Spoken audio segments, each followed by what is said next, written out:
D&D session. We are going to get started. We have joining us tonight, uh, Rictus. Rick, coming back at you. Ready to do it. We have good old Denver Daily.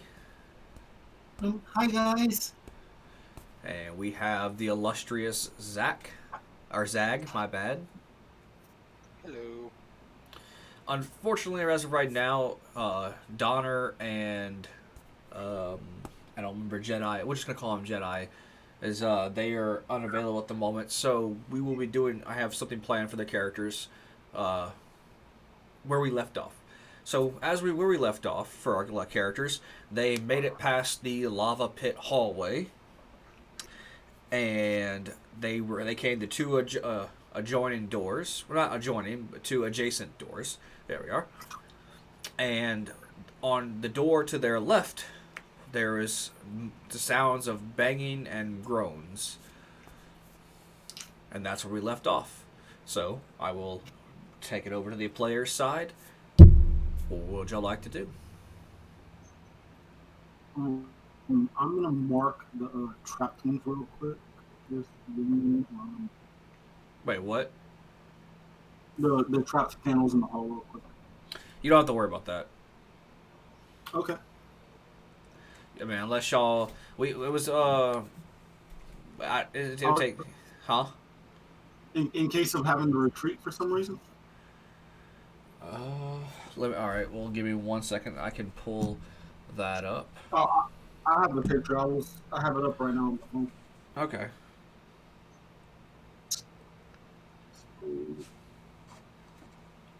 I mean, we could continue. I think it was this door here that was noisy. You said the left one. It was... Here, I'll hold on 1 second. I couldn't do this. This It was this door right here. Yeah, that's next. Okay. And, like, it's not like it's aggressive banging. It just feels like something's, like, constantly, repetitively, like, bumping against the door. And you just hear groaning on the other side of it.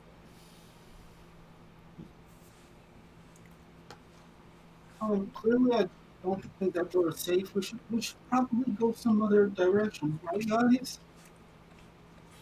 Hey, John, it would probably be easier for you just to put the red X's on the one that y'all know instead of trying to figure out all the good ones. No, the thing is like that's the way I was measuring out the bad ones. Okay. So, what's the plan of action while he's doing that?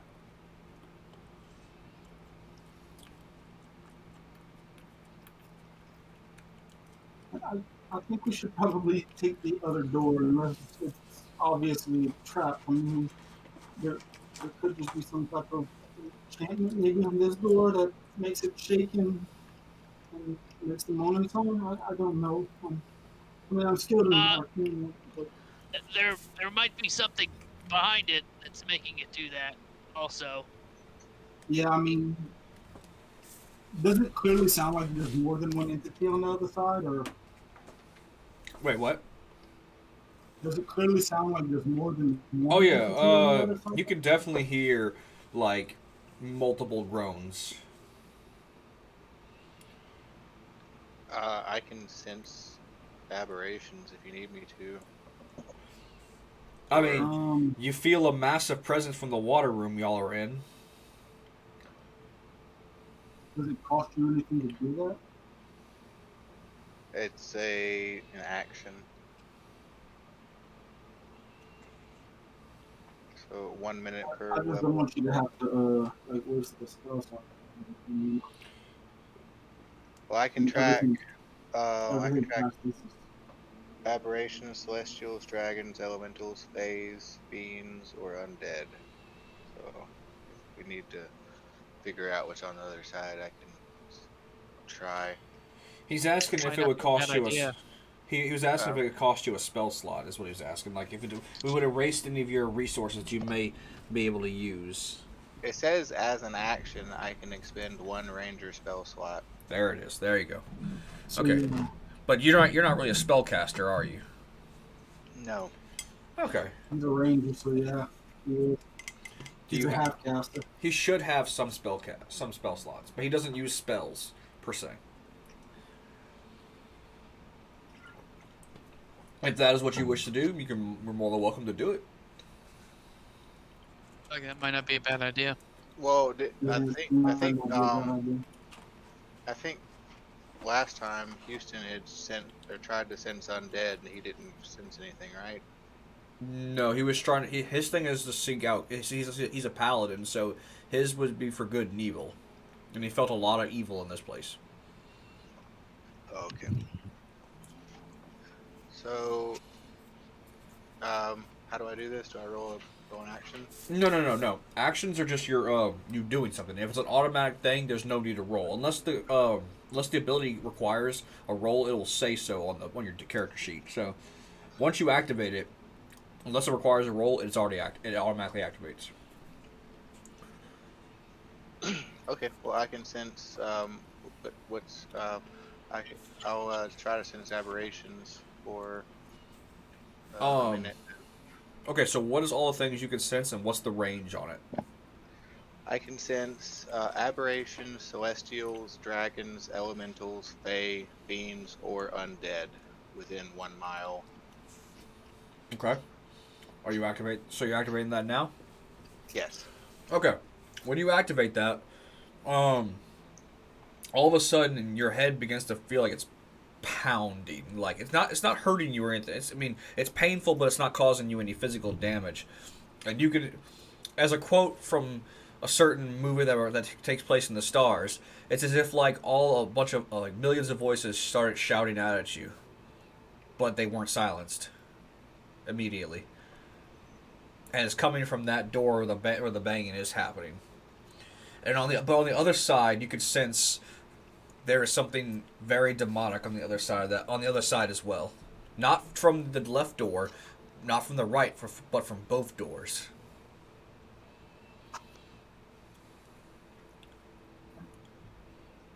So right now you can sense. Does it tell you that you can accurately pick out numbers, or does it like just say you can sense? I can sense them. It doesn't Okay. reveal the location or number. Okay, so from the entirety of the left door, you can just feel an overwhelming presence of undead. But on the right door, you sense nothing but the demonic. But I mean, obviously, like I said, you sense the demonic presence from both doors. So,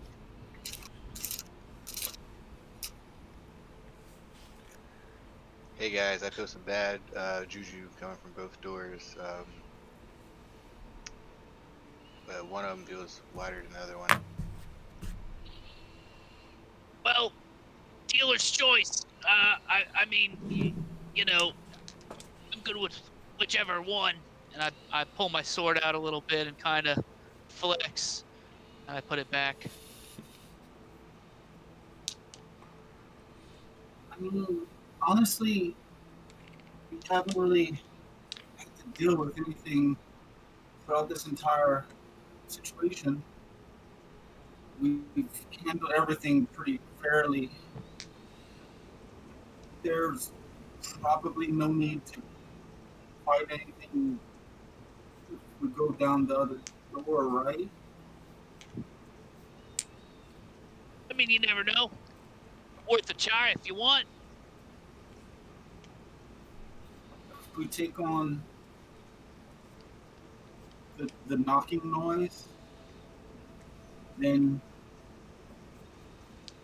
who's to say that this is what the shit um, who's to say that that this is like actually the right direction? Yeah, that's true. It could be the wrong way. This might not even be the end. Every, Was another path, right? I'm about to say, everybody roll me a history check to see if you can remember there was a separate path. I mean, I'm not saying. Just go ahead and see if y'all can remember that there was another one. All right, history coming up.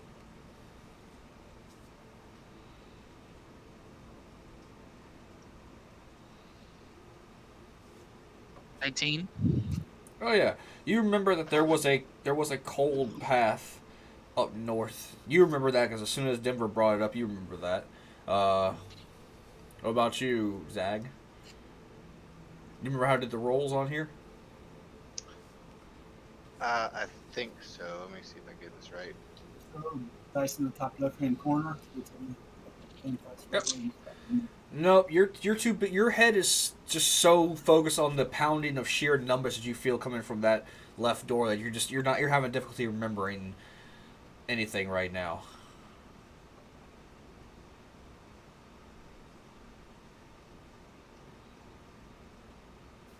But given Ow. given the given the info that they remembered, they guess they do remember there is a separate path that y'all could have taken for Yeah, you. there was a separate path. I don't know if you guys remember or not.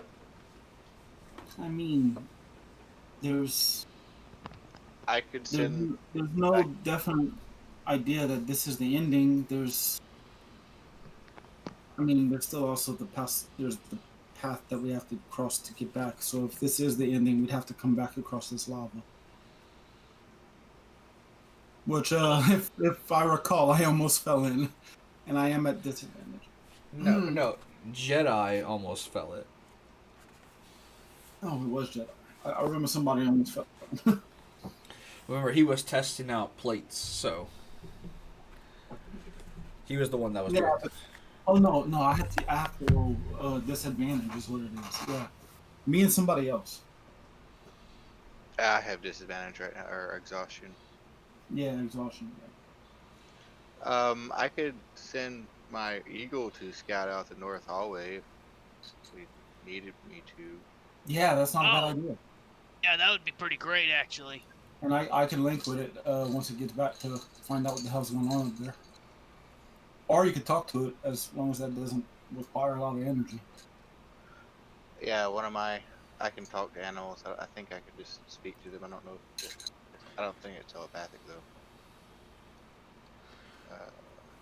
Okay. Well, you can just have it move.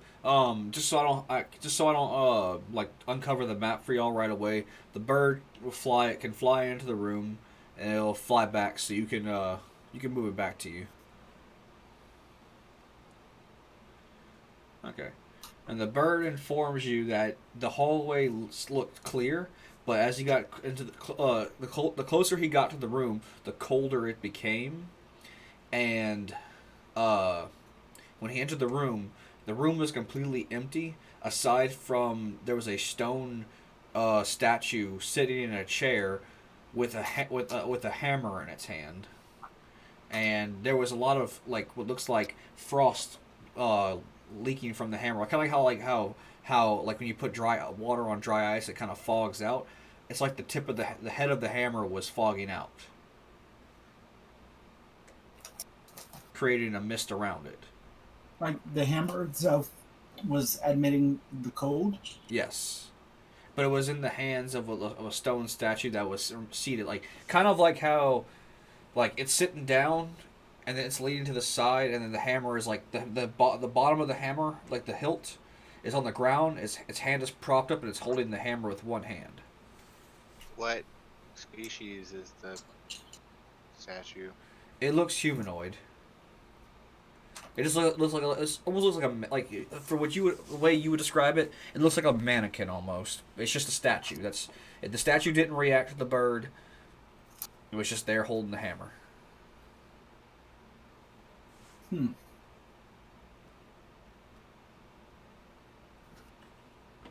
I'd convey that information for sure.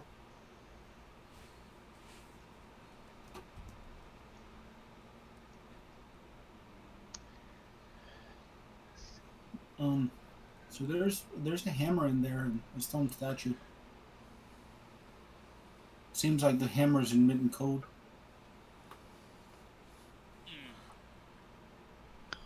That's interesting.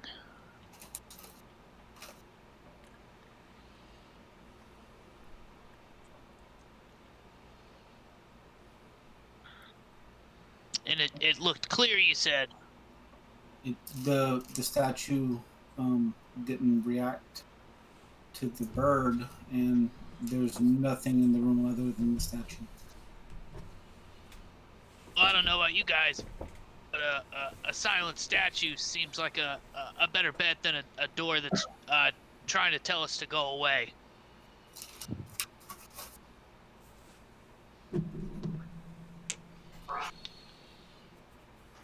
Yeah, I agree, but I'm kind of at a loss right here. It's kind of hard for me to cross this lava. Well, let's see. Have some rope.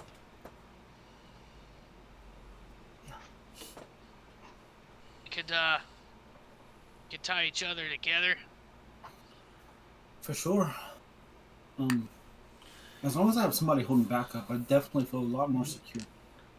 Especially with I've Dom. got you, no problem. You know what? I'm big and strong. How long is your rope? All right, so I'm not gonna do his voice as not to insult the poor man for not being here. But Jedi's character looks over to you. How long is your rope, sir? 50 feet. Elf. Okay. And he looks over to Donner. You look strong. Yes, I am very strong. That's something I assume he would say.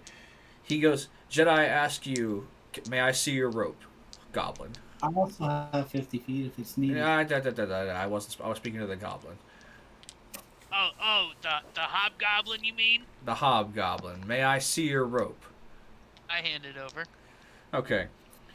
I'm gonna have him roll a sleight of hand check. Hey, that's a good old enough roll. He takes Donner's the one he had around his waist, and he takes it off, and he starts tying the two ropes together, making a solid knot. And he takes the rope, ties it to one of his arrows, and he fires the arrow to this point over here, right above the door frame where y'all were standing. Ding. And he hands the rope to Donner. And Donner will have to make a strength check. Well, if you want to cross the room, no. Well, I'm a marksmanship spec or whatever. If you need me to. No, he already shot the arrow across. Oh, okay. So, hey, that is a nat 20 on Donner's part. He is holding that fucking rope like a champ. In fact, what he did, he kind of punched the stone a little bit and like kind of braced him, like dug his hand into the wall, and then wrapped the access rope around his arm like you would do to get a better grip on a rope. And he's kind of like making himself a solid grip. Like he's like a living grappling hook right now. Oh, I see what you did. I think that might help you out a little bit.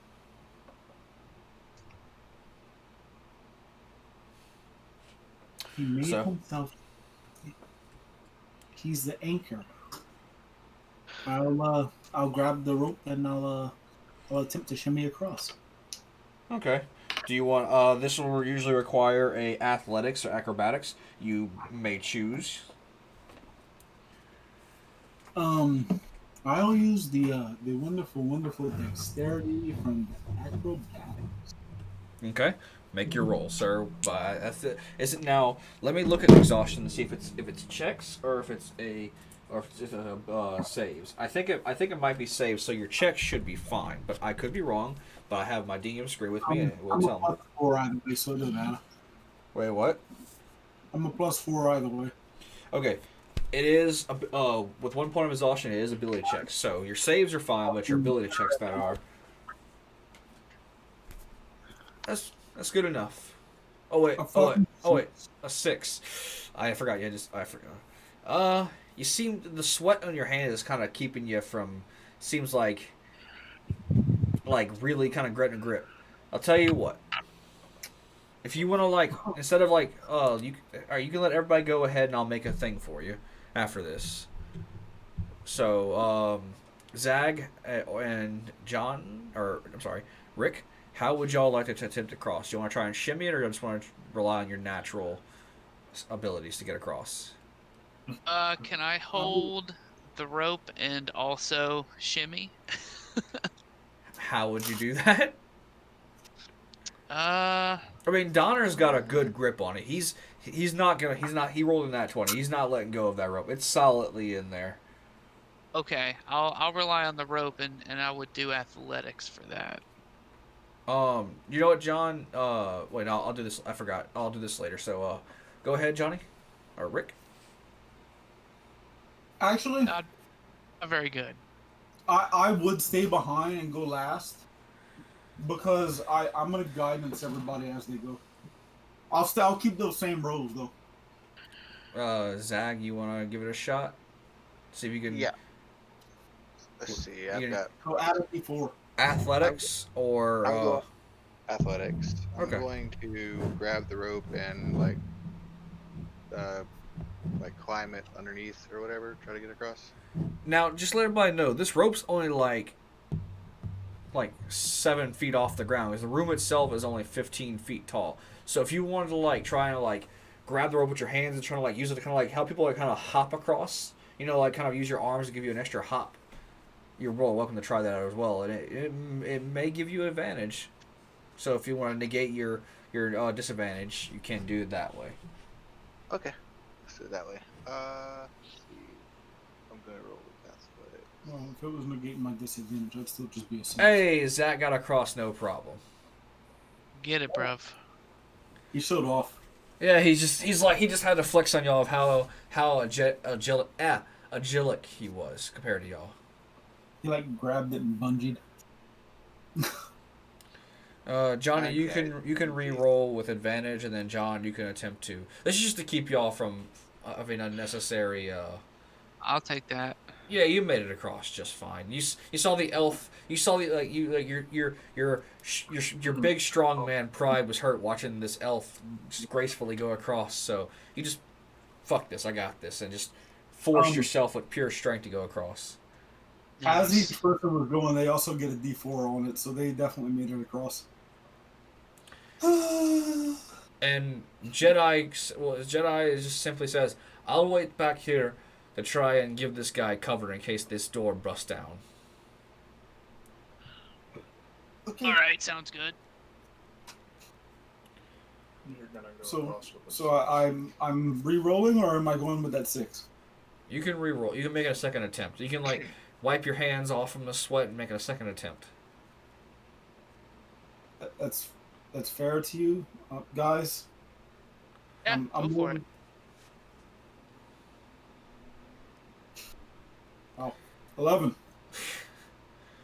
You know what? You managed to kind of like bungee your kind of way across. Like you were just kind of like, doom, doom. Like you were just kind of like doing like a little moonwalk. You're like holding the rope, but like keep trying to like pull yourself up so that way you can like you just since they're only like 5 feet differences. You usually kind of like just enough to move yourself across the distance of the tiles, and then once you got across the gap, you just follow the same path you remembered, and you got fine. So let's move y'all over to the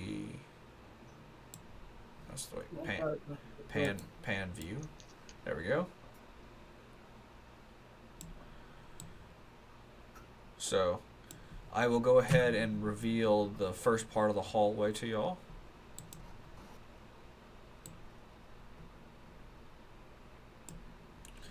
As far as y'all can see right now.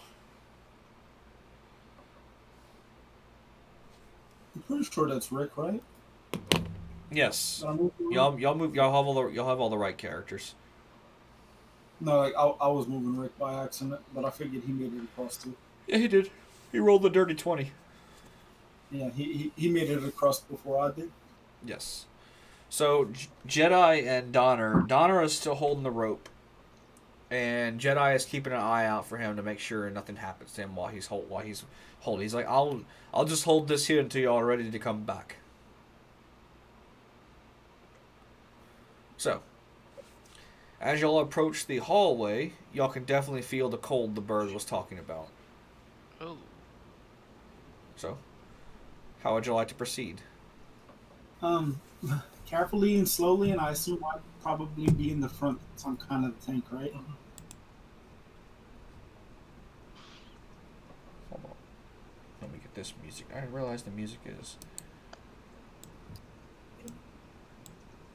So, I guess I'm gonna lead, guys, just for in case there is a trap. Sure. I'm gonna tap a square in front of me with my foot, just for in case there's another pitfall trap. Yeah, there's nothing there.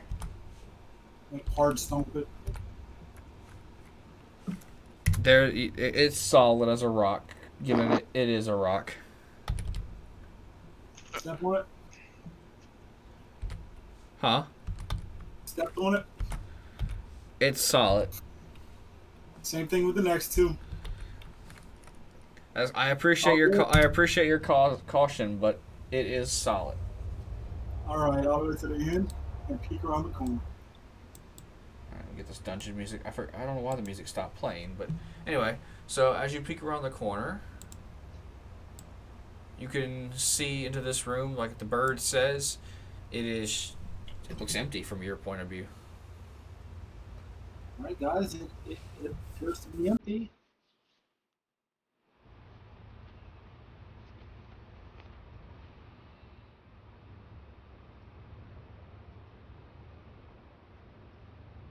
And just for clarification, the room seems as if it's magically well lit. Well lit. Like it's not like lit by fire. Like there's a blue light coming from the room. Okay, so as you get closer, like I guess like the bird said, there was a statue sitting there amongst the hammer. Like if you peek into the room without setting in, let me go ahead and reveal this to the party.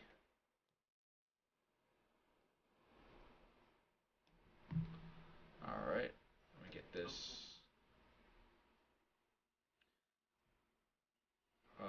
Free assets. Hold on one second. I gotta find my token that I was using.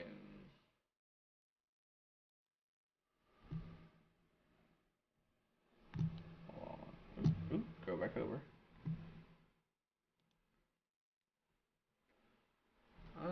Let's see. Just find something simple to use.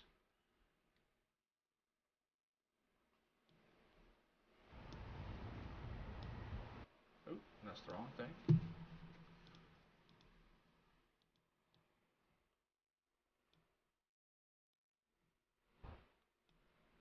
There's no statues in the free assets, so I have to use this.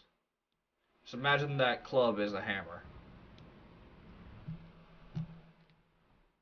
Use your imaginations. So, you see what the... Is that not what this game is? What? Is that not what this game is? Shut up, John. So, what the bird relayed to y'all is what y'all see.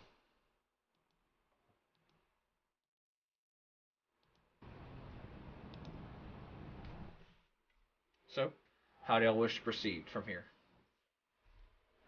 Can I use pass an investigation throw? I'm sorry, what'd you say? Can I roll an investigation? What would you like to try and investigate? The statue. I mean, you'd have to go. You're gonna try and go into the room. Yeah.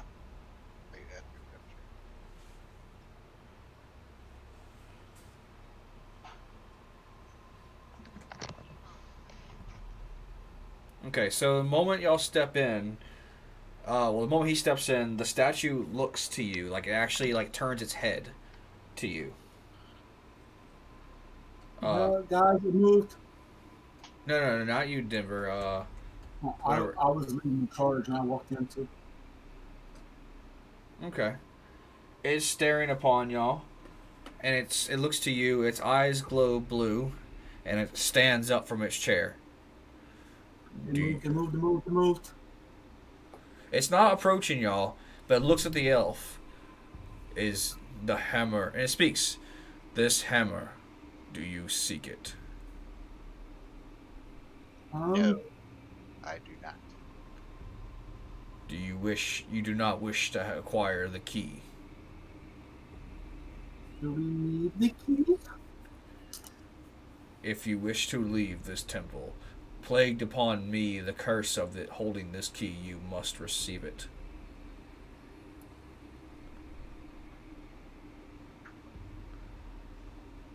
John, is that where you're standing, or is this where you had dropped your character? No, I'm standing on that first square right next to the door to the right of the door. It's just I can't. Yeah, exactly. I can't put my character in said square. Okay. I'm here. Yeah. He's not saying anything else. He's just asking if do you wish to receive. He just asked you, do you wish to receive the key? And then I would try and look at Rick and everybody else and be like, I don't know if, I didn't think you guys, do we need the key now? Do we want to digest this situation? I mean, we probably need a key, right? I mean, everybody needs a key. I mean, we want to leave the temple at some point, right? Is it a trial by combat? are you asking that to the statue? Yeah. How do we receive the key? In order to receive this key, you must best me, yes, in combat.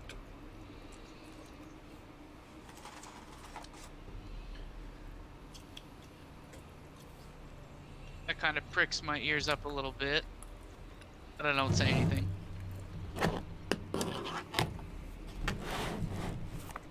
I'm thinking that we need the key, so I mean, it doesn't hurt to get now, but I mean, it'd probably be better if we had more. But I mean, Look, if we want the key, and it's a trial by combat, why don't you guys give me like an hour? Let me rest a little bit, and then we can make it happen. I think that sounds fair. I mean, we do have Are you tempted to make a short rest? I am do have attempting to couple make a of short guys. rest. Out of game. I am attempting to make a short rest.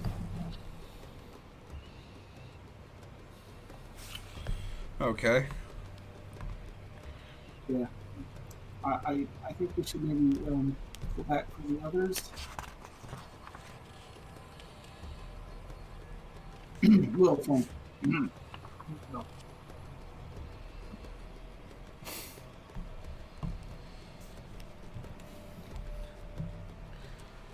So, what are y'all doing? Can I send my bird to like go tell the other guys to come on? Or... Well, the reason why I kept them back is because they're not here to play They're their not character. here. They're not here to play their characters right now. So if y'all do get into combat, I don't want basically them to not be here if something happens to their characters. Which is, yeah. I was saying like we have another person sitting right here, but it's gonna.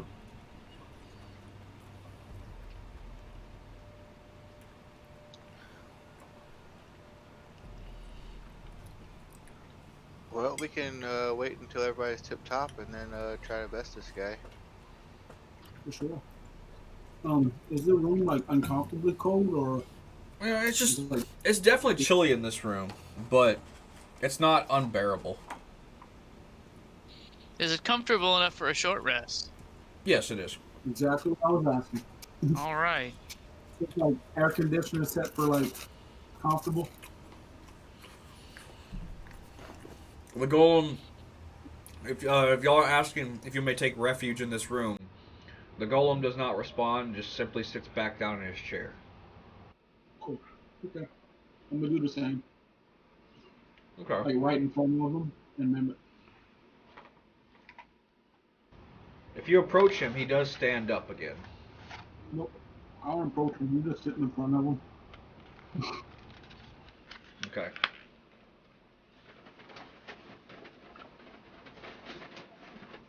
Well, I basically just try to keep myself. let's just say a short rest has to be at least 20 minutes. So you could take 20 minutes to sit. That way, it's not unreasonable. Like, because you don't. As far as y'all remember, y'all heard banging on the other side of that door. Y'all don't want to wait an hour. Yeah. I was just seeing if you would allow it. I'll allow a 20-minute short rest. You just need a Oh fuck! No, I can't do that. No, I only have one. No, I can't do that.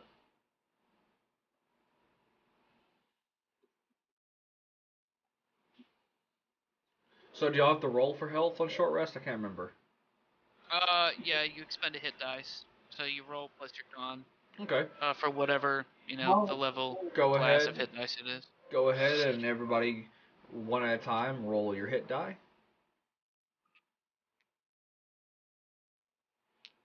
Which, Zag, do you know your hit die? No, I do. John, can you look at his character and tell him, please? You're a rogue. I'm a ranger. No, that's fine. I want to say Rangers is a D8, right? I'm sorry. What was If you give me a second, I'm grabbing my book.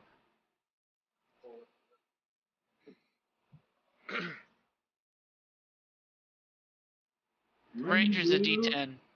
D10, yep. 1 D10 per class, so you have a total of 3 to throw. If you are 3 levels of range. So I roll 1d10 plus 3, is what you said? You have 3 D10 you can use to heal per day. So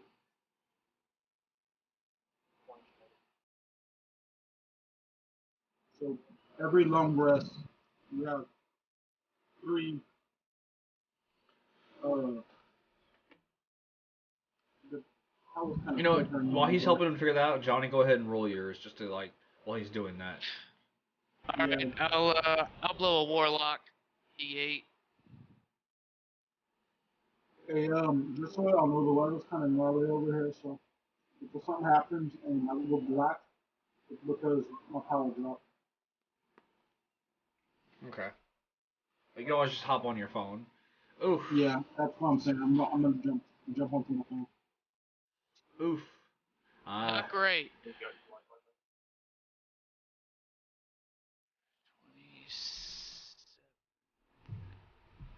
I mean, it's better than 24. You're right. That's the chance you take.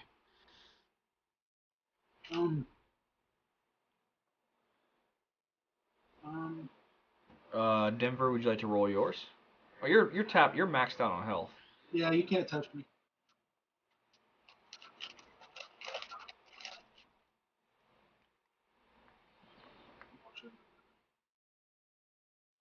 I'm kind of hard to hit. I'm being cocky. I'm gonna die now. I think Zag is full up on health too. So Yeah, but I'm exhausted. I was trying to get rid of that. that can only be takes a long rest. that takes a long rest to get rid of. Oh, okay. Right now, it only affects your ability checks. It doesn't affect your attacks. It doesn't affect your saves. So other than that, the only thing it affects your ability checks. So the only time it'll affect your attack, I do believe. Let me pull it up. Is exhaustion.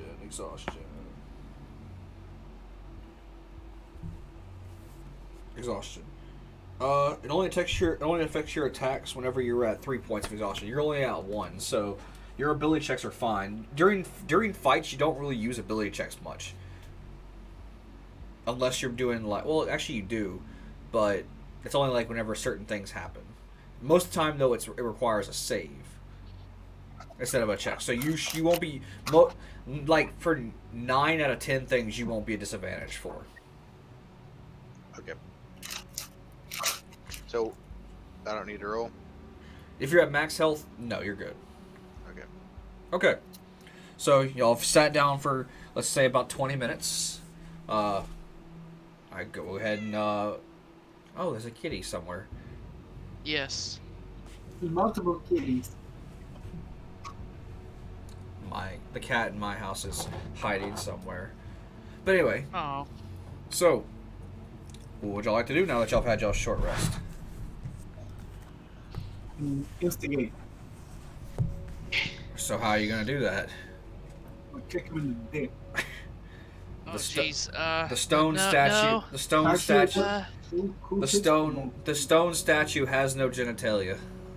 All right, I'm gonna hit him in the stones then. So you're launching an attack right now. No, it's probably best that somebody hits harder than me. Do that. I step forward and say, I think I'll take that key. So he stands up. He looks down to you. Are you stepping up to him, or are you staying where you are? I will step up. I'll also coach. He stands up. You wish to challenge for the key. Yes, I believe I do. Then so be it. He raises the hammer, and he puts he lands the pommel upon the floor, as the door that led into the room closes. And when it closes, to be an asshole. no. So the door closes, and then y'all feel a shivering spike go through y'all. Like you can feel it coming through your spine as the room temperature begins to drop. And then above his head, a timer for 15 minutes goes across his head. He says, when that clock reaches 0, this room will reach absolute 0, and you will all perish. Defeat me before that timer runs out, and you may have the key in your lives. So, everybody roll initiative.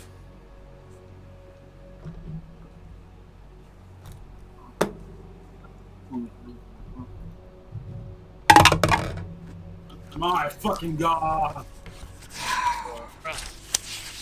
God damn it. God damn it, John. That's cool too.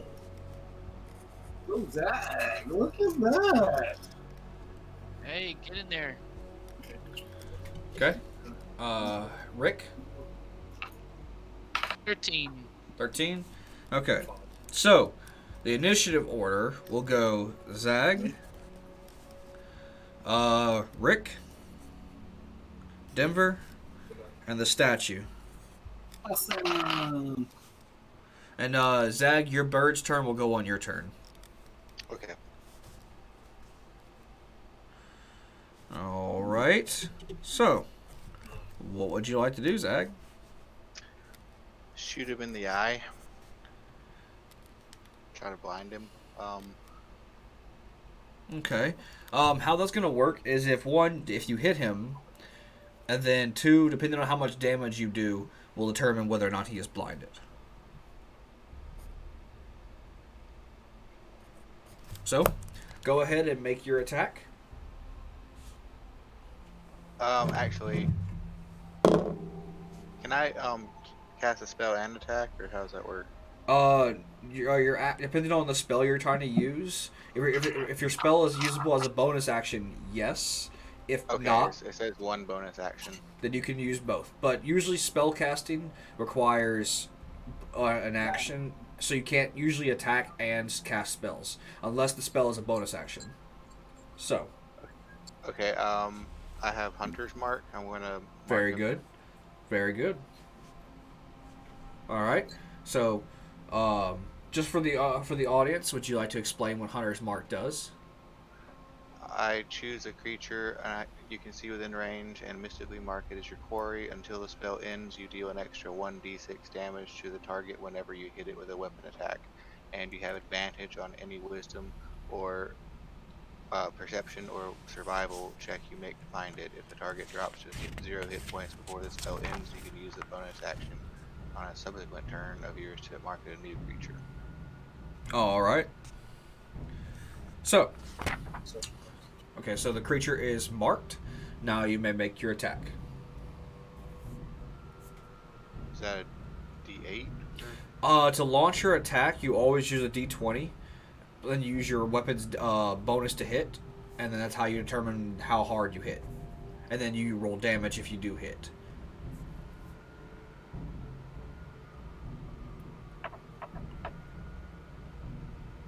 Okay, so I have a +7 hit. So do I roll a D20 for hit? You roll a D20, and then you add a 7 to whatever you roll. Okay. Unfortunately... Wait, does he still have a +4, John? Oh, that D4? Or is that gone? No, that's just whenever I touch something. Okay.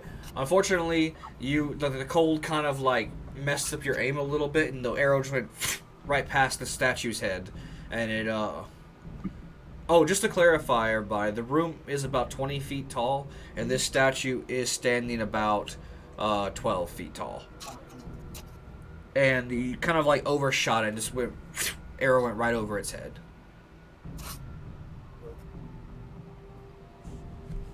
Can I get my bird to attack his face to like sort of distract him? Sure. You could move the bird to hit. You do have movement speed still. Even if you attack, you can still move around as much as your movement speed allots. So yes, but you can. Your bird can make an attack on your turn. I do believe, if I'm not mistaken. Correct, John? Say again? The bird is allowed to make an attack on whenever the bird's allowed to take an action for itself whenever it's his turn, right? If you go to your extra, I believe we added the bird as an extra on there. It should have its own stuff that it can do on there. Yeah. So the bird does have a action, and if it has one, it may have a bonus action, but who knows? I'm just kind of like I'm telling him to like go to the statue's face and I think there's actually like a thing that it can do where like you can make it give you advantage and stuff too.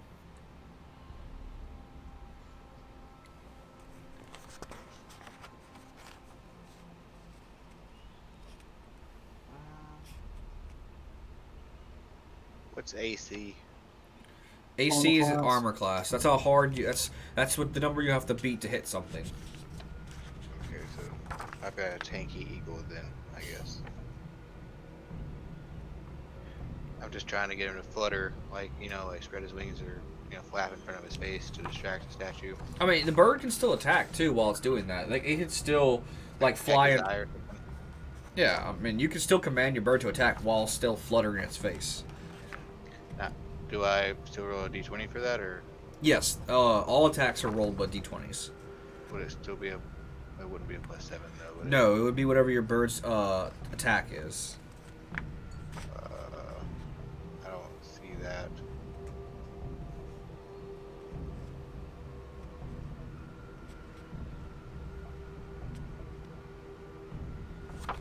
It should be under your bird's stats.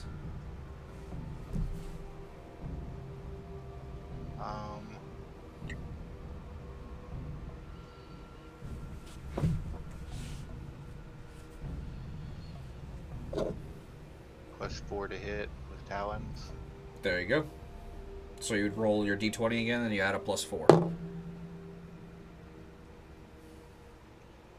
Nice. There you go. So while the bird is fluttering and just kind of starts scratching at the eyes at the creature, so go ahead and roll, or the statue. So go ahead and roll damage. 1d4 plus 2. There you go. 4 + 2. 1d4 plus 2. So 4 What? damage. What? No, I didn't. I Yeah, added it's- two. 2 plus 2. Yeah, you don't have to re-roll. We do take your first roll. So we okay. know it's a +2, so that's why we would say 4. So 4 damage to the creature. And the bird is now kind of in its face doing the thing. How that will affect it, you'll have to find. slashing damage, Will. Huh? It's slashing damage if you needed that. Oh yeah, slashing. It affects it. It's still I was just slash. letting you know. I know, but you would think I'm gonna do that this early in game. I was just letting you know. I'm not gonna make the monsters completely immune to y'all stuff right off the bat. Anyway, so that is the bird. Like I said, the bird is in its face now, fluttering its wings, trying to flap to keep it from seeing you. Up next, it is Rick with Denver on deck. All right. Rick is going to pull out his bone claymore, and he's going to look at this statue, and he is going to inflict it with a Hexblade's curse as a bonus action. As a bonus action, choose a creature you can see within 30 feet and curse it for a minute. Against the cursed creature, you get a +2 bonus to damage rolls and score a critical hit on a roll of 19 or 20, and you regain 3 hit points if it dies. So I'm going to utter an infernal word as I curse it, and I'm going to go in for an attack with my claymore. All right. And that's going to do not very much. It's not great. You're on a Big ol' 7. 7 to hit. You take that swing and you just go ting, kind of like a cartoon character whenever it hits an iron rod with something. Like your sword's just kind of like wobbling like a doorknob stop as you try to like. Boom. That didn't work out like I wanted it to. And that will be my turn. All right, Denver. Okay, I'm going to cast Bless on the three of us here. On the what? On the three of us here, 3 targets. Okay. And I'm assuming all of us are within 30 feet. Yeah, I would assume so. The spell Bless allows me to pick 3 creatures as of right now, because I'm level 1 cast. The 3 of us are going to be able to roll a d4 in addition to our attack, plus any spells that we make. Anytime after make a wisdom check, we roll with advantage. Shame on you, Alyssa. Shame. So add a d4 when you make an attack roll, and advantage on saving throws. Okay. Awesome. Thank you. So yeah, that's why I was trying to figure out how to roll a d4 with my d20, and I was just rolling d4s like crazy just now. Sorry. So yeah, that was the action, and yeah, I'm gonna stand, and I'm gonna do my best to stand between everyone right here in the front, kind of wiggle my ass in between the wonderful Rick, and I'm gonna be like, yo, yeah, hi guys. Well, Rick's kind of standing in front of it, so you can stand at the side of it. I'm gonna do my best to get in the way. Okay. So then, is that your turn? Mm-hmm. So the creature, it starts to shake, and it released a puff of white dust that spreads out within a 10-foot radius of itself. Every creature that was within 10 feet of it, I need y'all to make a DC 17 Wisdom saving throw. Whoa, so we get advantage though, yeah. Yeah. Hey, that's good.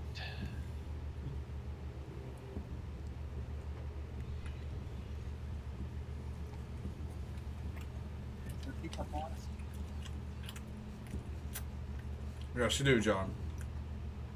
Zach, you're out of range, but your bird is not. Your bird Okay. passed it just fine, though. You don't even have to add the bonus. You're good. So the only person who's affected by this is Johnny, or Rick. So, okay, so for this effect, on a failed save, the target creature can't use reactions, its speed is halved, and it can't make more than one attack on its turn. Addition, the target can take either an action or a bonus action on its turn, but not both. This effect lasts for 1 minute, and a target can repeat the saving throw at the end of each of its turns. Nice. Okay. And the creature now takes the hammer, and he goes as a side sweep, trying to hit the person who struck him, but seeing how he can't see properly because there's a bird in his face, and Denver is a small being, and it's kind of like trying to block the hit. He's gonna blindly swing at Denver with disadvantage because he cannot see.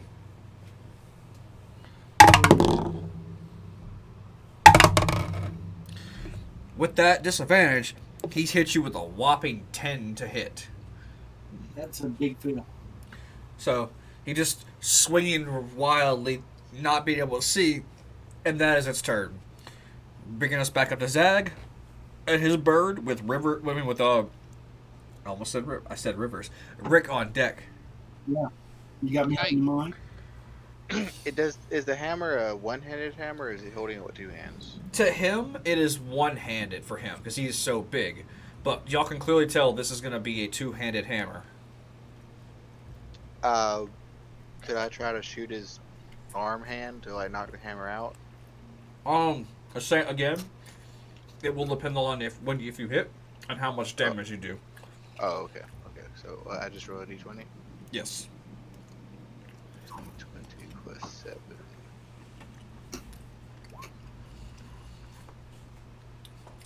Plus a D4. Oh yeah. Yep. Add a D4 also. Don't forget. Nice, Sean. Okay, so that makes it a 16 to hit. You do land a successful hit, so roll damage.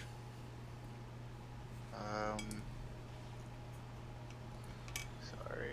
Let's see. So it's D8 plus 3, I think. So that's 9. That is 9 damage to the creature.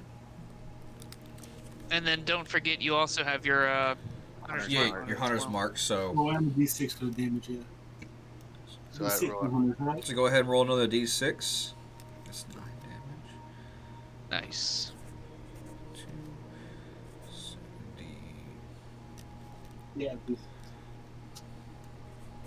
So 12 total, yeah. 12 total damage. Let me see something real quick. So, you see his hand begin to shake, but he tightens his grip and he firms it down on that hammer. But he now has an arrow embedded in the back end of his palm. It almost seemed like he was about to drop it, but he kind of reaffirmed himself and got an extra hold on that hammer. Oh. Interesting. My bird attacks his face again. All right. Do I roll a d20 again? Yes. Yes. Every time you attack, it's a d20. Plus, what was the bird's plus? 4, I think. 4, making that a 13. If it is a plus 4, the bird is just scratching at its face, but it doesn't seem like it's actually affecting it right now. I assume you're going to leave the bird still in its eyes. Yes. Okay. So that will be your turn.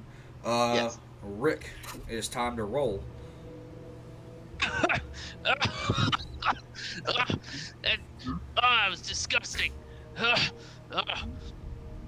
I see the arrow embedded in the hand of this creature, this fucking statue, and I'm going to attempt to finish what Zag started How are you going to do that?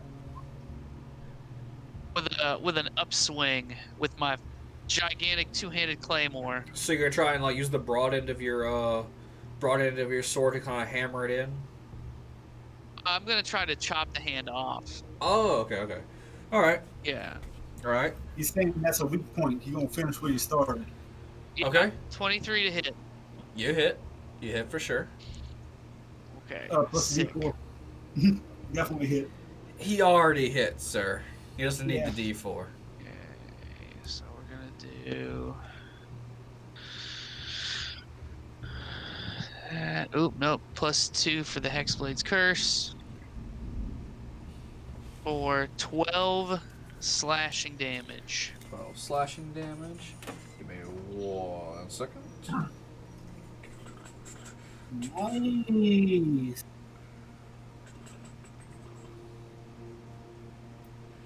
12 slashing. Thank you.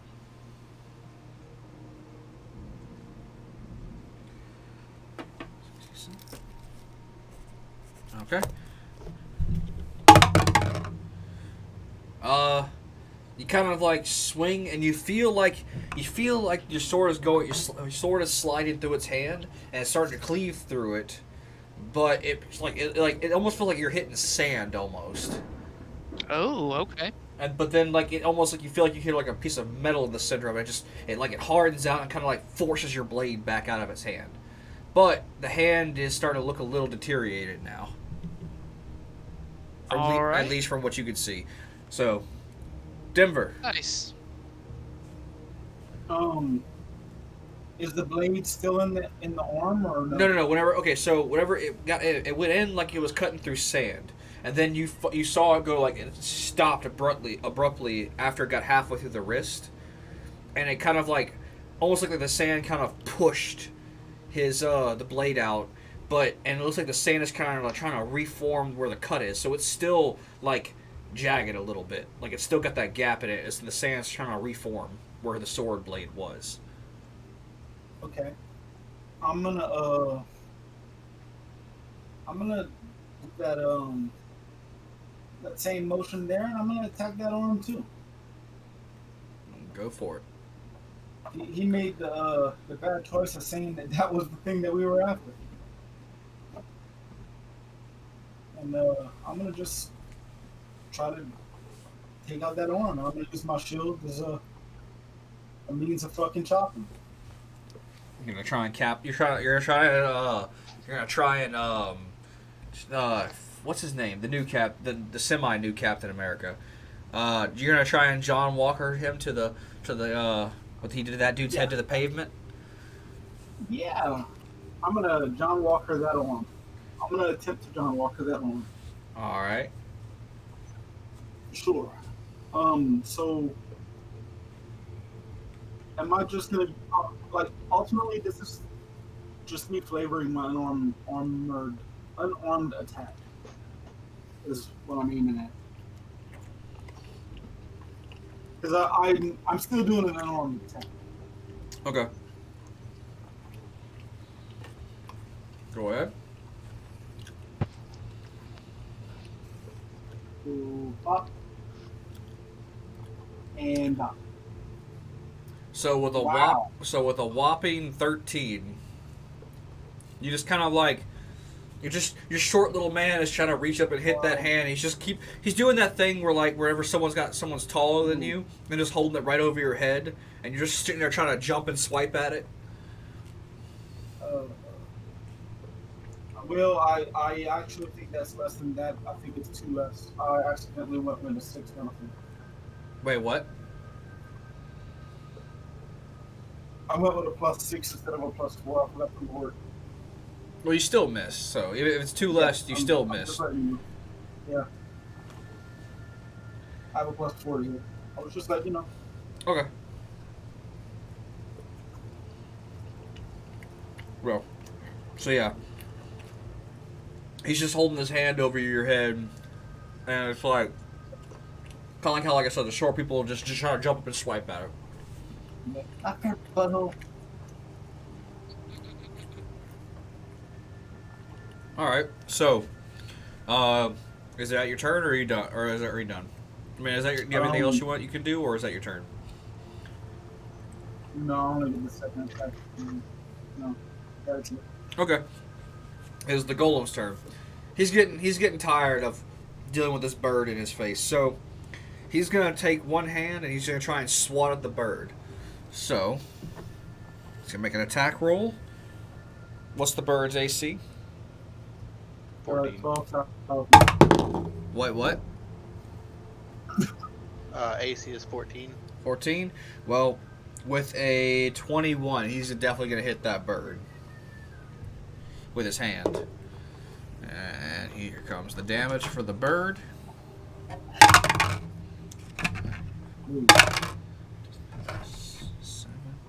Seven plus 5 plus 3. Plus 3, so that is 8. 8 plus 4. For exactly 12 damage, which I do believe is the bird's HP currently. So he drops the bird's HP to 0, causing the bird to fall. And then on the bird's next turn, you will have to make a death saving throw for the bird. Okay. And then now that the bird's out of his face, he raises the hand where his the other hand in the hammer, and he's gonna swing it. The closest person in front of him, which if John was sitting there trying to taunt him, I guess that would be him. So. Oh. Rip Denver. Oh. John, no. That is unfortunately a nat 20. No. Did you say no? Maybe. Unfortunately, that is a nat 20. And so here comes the damage. 3, 6. So that is, right now, that is 10 bludgeoning damage. That's all it is, you said? Huh? That's all it is, you said? No, that's the bludgeoning damage. Okay.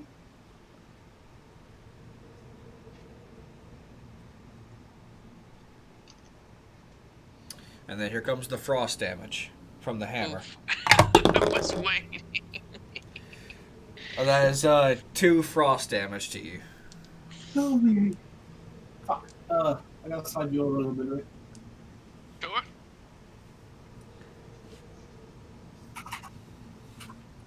So yes, that is 2 frost damage to you, John.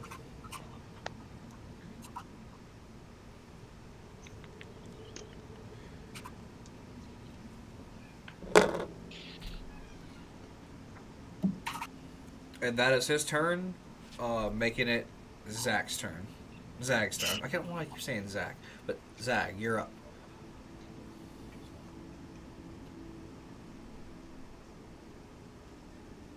Alright, so I roll a d20 plus 7, right? To hit? Yes. Oh, I gotta roll twice. Hold on. Oh, The Johnny. first one is Yes, sir. We forgot to do that save for you since you didn't end your turn. So go ahead and Oh, attempt that's to correct. see if you can break out of that save again. Wisdom 17. Is it? Okay, wisdom 17. Yeah, Nope. that's not having improved. Nope, not enough. Constitution stay awake. Okay, Four. roll that, please. You took that hit like a champ. You know, you're hurt, but you're like, nah, I'm getting back up. I'm not gonna stop fighting. And concentration on the spell blessed. Yep, I do believe you got that. All right, so now Zach, your roll was a 15, right? Yes. Were you trying to like just do a normal attack? Or are you doing something else? Yeah, What the am D4 also. He did hit, so he doesn't need to worry about the Okay. D4. Just making sure. do I need to roll a saving throw for the bird? You can roll at the end of your at the end of your turn. Okay, so I attack with my longbow. And it's a d8 plus 3. So Are you just doing a normal attack, or are you trying to do something special like last time? I'm trying to shoot him in the eye. Okay.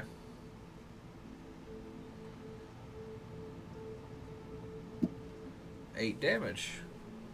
Oh, and don't forget to add your hunter's mark damage. Oh, is that d6? That is a D6. Yes, sir. Oh, max damage. Hey, okay. 14. Alrighty. With that amount of damage, yeah, you definitely landed in one of his eye, where the blue glow that was in one of them went out, causing him to, like, kind of wail a little bit. Not wail, but like just kind of sway. Like you feel like this hit really really hurt. So, You have advantage on that save, by the way, Johnny. It's not just one roll. And what about It's my a bird? wisdom save, right? hold on, John. I can't hear him. What'd you say, Zag? My bird now. Yeah. What you do is you make a death saving throw. If it's just a solid D20 roll. If it's 10 or low, or no, I'm sorry. If it's 9 or lower, it's a failed save. And when if you hit, and you just basically you keep. This is how death works in this game. So what you do is you every turn until you get healed or you get restored to 1 HP. If someone reaches 0 HP, you roll a D20. If you roll a 9 or lower, it's 1 negative save against you. And then if you roll a 10 or higher, it's a positive save. And the first one to reach 3 is what determines whether you live or die. But if you get hit while you're out, it counts as a negative. Or if someone heals you, it automatically puts you to 1 HP and you're stable. Okay, so just roll a d20. Just roll a d20. Ah, Ugh. Well, unfortunately, so the bird has 1 negative save against it. If you get 2 more, the bird permanently dies. So, that'll be the end of your turn, unless you have a bonus action you'd like to do. no. I don't. Fair, okay. Rick, you are up, followed by Denver. Alrighty, I have a question. Was it sitting on a throne back in this area? A throne, it's just a stone chair. Stone chair. I Okay. mean, it's a big chair, but like it's just it doesn't look like anything special. Just like a big like a big stone love seat. Okay. So just to kind of simplify it, my question is, I know I only have 1 action or 1 bonus action, and my movement is halved. Correct? You said. Yes. Okay. That kind of answers the question for me. Okay.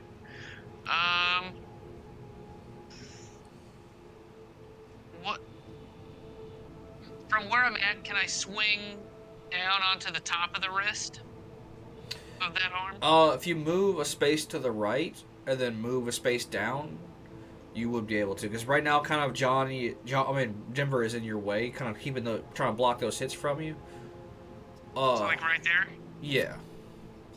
Okay.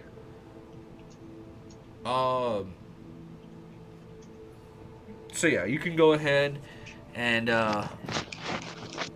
make an attack. All right.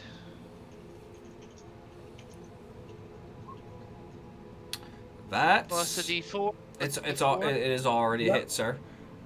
Oh shit. Okay. 14 hits, bro. All right. So I will add my 2d6. It's 5 for a solid 10. Okay. Plus your hex damage. I think you get hex damage, I don't you? did that already in there. Okay. You trying to swing on the same spot you hit before? I'm trying to come down from the top side. Okay. So you cleave down on that spot you hit prior where the sand is still recovering. And with that terrible nat 1, you cleave right through his hand, and the hammer falls to your feet where he's standing. And I assume that'll be your turn because that's your action. That is my turn. I will make 2 rolls. Hey, I hit it. there you go. You are now free. Hey. You are now free from the smoke's curse upon yourself. Yay! Thank Follow you, Denver. You the man. And that's it for me. All right, Denver, you're up. All right. He's no longer fucking gotta worry about that arm. So I'm going for a kidney shot. That's a nice big open side hit. So All right. Go ahead and make your attack. I think that hits. That does hit, sir. Yeah, I'm gonna bop him. I don't know what my damage is. I'll be right back. And I Ooh. Ooh. also get 2 damage added to that. So it's a 3. A whopping 3 damage. it's a big old 3, and I'm gonna add in a little bit of extra damage into that by casting a wonderful spell. Oh, I can't name of it.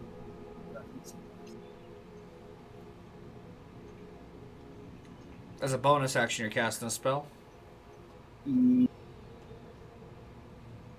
It's whenever I make an attack with it. Oh, you're casting a smite? Oh, I'm not ready. I'm not in it. No, I'm not ready for it right now. Okay. So is that the end of your turn? No, that was my attack action, bonus action. Right, left, bop, bop. Okay. Do that other hand. It doesn't get the +4, so I get to roll the d4 and hope for good. Goddamn. No, even with the D4 max, you 9? wouldn't hit. No, unfortunately, that does not hit. All right, I tried. All right, is that your turn? That's my turn. All right, it is the golem. Well, sorry, it is the creature's turn. Okay, I'm back. Shut up, John. It is the creature's turn, and he's gonna. Okay, so basically, you've deprived him of one hand, so he's gonna make an open hand attack with his hand that wasn't cut off, and then he's gonna spin. So the first attack he's gonna make is just him trying to reform that hand that was cut off. The sand is kind of reglobulating, if that's a word. I don't think it is. But then the other hand, he's gonna reach over, seeing the person who just cut his hand off. He's gonna take his free hand and go to punch. So he's swinging for you, Johnny boy, or Rick, with a whopping 12 to hit. Ooh, No. close but no cigar. And he does not hit, bringing it back up to Zag. Zag, you were up, followed back with Rick. So, is the statue like reeling? Like what's he doing with his hand, or what? He's trying. So the hammer's on the ground, but his hand that was cut off is. You could see it like the sand coming from his extra body is starting to like move around. He's trying to reform a new hand. And he's got an arrow basically sticking out of one of his eyes, right? Yes. So okay.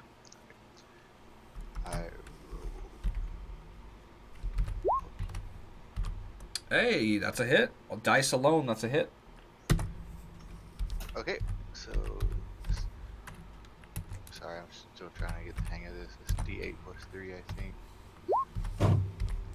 Plus 6. So that is 9 damage. Yeah. And I was aiming for his other eye. All right. Sorry, I had to reset the music. The music, it doesn't play for very long. All right, so that is 9 damage to the creature. Alrighty. Now go ahead and make the. Unless you have something else you'd like to do, you can go ahead and make your another death save roll for the bird. Righto. Oh my god. Ooh, that is not looking good for the bird. That's the second one, yeah? That is number 2. Yeah. One more and the bird permanently dies. Alright. Rick, you gonna roll on this creature? Did he get blinded? He is halfway blinded. But he still has one eye out. Were you aiming for the other eye?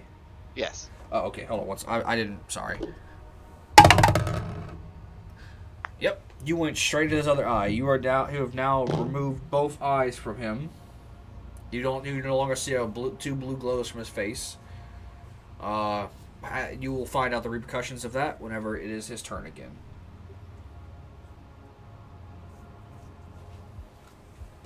So, Rick.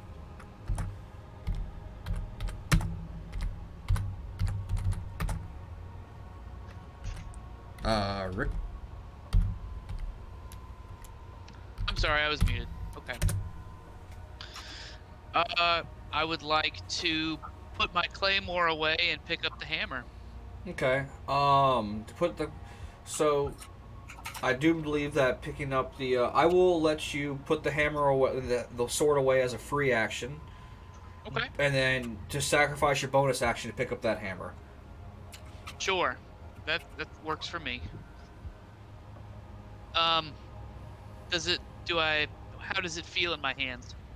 How are you with warhammers? Because this is considered a warhammer. I'm proficient with all simple and martial weapons. All so right. I am proficient. Well, with this hammer in your hand, you still you feel like, yeah, I can wield this. A normal, if I'm correct, wielding a normal warhammer with one hand will relish you a D8 in damage, but if you brandish it with two, it will give you a D10. Correct? That is correct. It's like a longsword. Okay, so All right. the damage on this, you can use your proficiency bonus. You will roll with this hammer, you will be rolling a D8 for bludgeoning, or if you're using two hands, you'll be rolling a D10. And then after that, you will add a D6 for cold damage. Ooh. Okay. One D6. Yes, 1d6. I will give you the stats for the hammer at a later time, so that we can just speed things up and keep it together. So we don't have to hold up the game. All right. I will make an attack with a 17 to hit. All right, you have hit successfully. All right, and that's going to be a two-handed. Two-handed. What's up, Yoshiro? Hey. Houston? Oh, welcome back, Houston. Both. Well, that bodes good for y'all after this fight. Hey, Houston. Hello. Oh. Alright. So that is a whopping 13 damage with the bludgeoning alone. Go ahead and roll for frost damage, please. Yes, sir.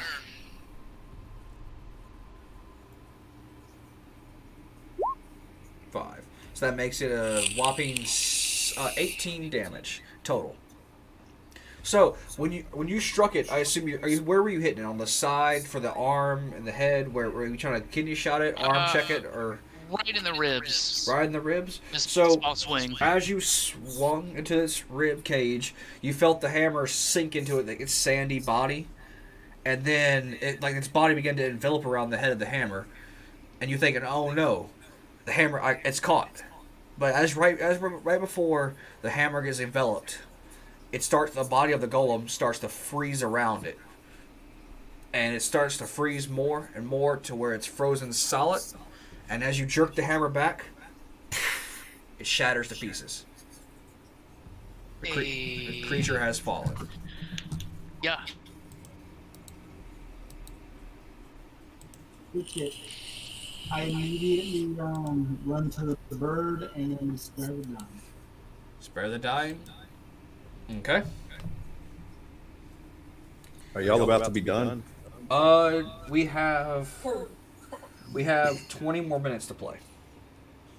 At least. There is a person I'd like to introduce, so I'm gonna speed this up a little bit as we move along. So, after that, the door opens, the frost timer goes away, and y'all are free to leave the room. Because there is someone I'm trying to get introduced, and I'm so sorry, Casey, that I know you're probably sitting there. I mean, unless, of course, Johnny would like to. I mean, Johnny, you can. I know your time limit is 10, but we can. For anyone else who would like to keep playing, we can still play for a little while. what I had planned for Houston, I can have you do instead, since you are just as strong as him. I mean, I can That's play perfectly still. fine. Okay. Yeah, you guys can roll without me after I bounce out of 10. Okay. So that's what we'll do. So that way we can give the other guy who's been waiting a chance to play as well. So the plan I had for Houston will just apply to you, Johnny. Okay. So Johnny, so for them to go back to the room they're in, Jedi took your rope and then Rick's rope, and he tied it together, making it a 100-foot rope, and he shot it across the 70-foot room. And basically, what you did, you punched the wall in one hand and basically grappling yourself to the wall, and you'd wrap the rope around in the other, making yourself a human bridge for them to shimmy across without having to worry too much about the lava fall. Hello? Oh, and Jedi joined as well, so that's perfect timing. Have I missed most of the fun? Apparently, we've been screwing around in the corner. Okay, so we can go ahead. I'm just gonna just to save us on time, so that way Johnny can get as much playtime as he can before we have to log off, or before he has to log off. We'll go ahead and just say everybody successfully crossed the room back on the rope side and got there just fine without any issue. So y'all can move yourselves back to over where y'all were previously, just to kind of save us some time. John, how much did you heal the bird for? Spread the Dying just stabilizes it and puts it at 1. Okay. So, to catch Jedi, basically, they decided not to proceed through the 2 doors because Zag had cast a spell to sense undead or fiend-like creatures, and he felt presence of like a couple of hundred undead presences on the side of the banging door where y'all left it. So they decided to try a different route. So they went back up to the room up ahead of them, or the room y'all didn't proceed to, and they ended up fighting a golem with a hammer that they claimed the hammer was the key to the temple. So they just fought the golem. They just defeated it, and then Rick has the hammer right now. What you and Houston have been doing, you shot a rope across the hallway, and basically you tied 2 ropes together, made a rope bridge kind of, and then Houston's character embedded himself slightly into the wall and wrapped his arm around the rope, making a human bridge so they could get back and forth with ease. And you basically stayed behind to make sure if anything came through that door while he was holding the rope, you could shoot it down. And they explored the rest of the dungeon while they were, and then they went and explored the rest of the dungeon by the look of it. Yes, they did. But they still haven't proceeded to the doors where y'all left off at. Okay, I need to go get myself a cold drink. I'll be right back. Alright. So, how do y'all wish to proceed from here? Now that y'all have left the other room. Which door had the couple of hundred undead? The one that was banging. One with the Houston. orange. The orange egg. Yeah. Mute yourself on roll 20. I'm getting an echo from you. Shit. Okay, I'll just mute myself on disc Okay. because I can't figure that out. Okay. Okay, can you still hear me? Yes. Yep. So we want to open up the undead door, right? Heck yeah. The other one has a demon in it. No. Okay, so you felt a presence of a demon from both doors. Oh.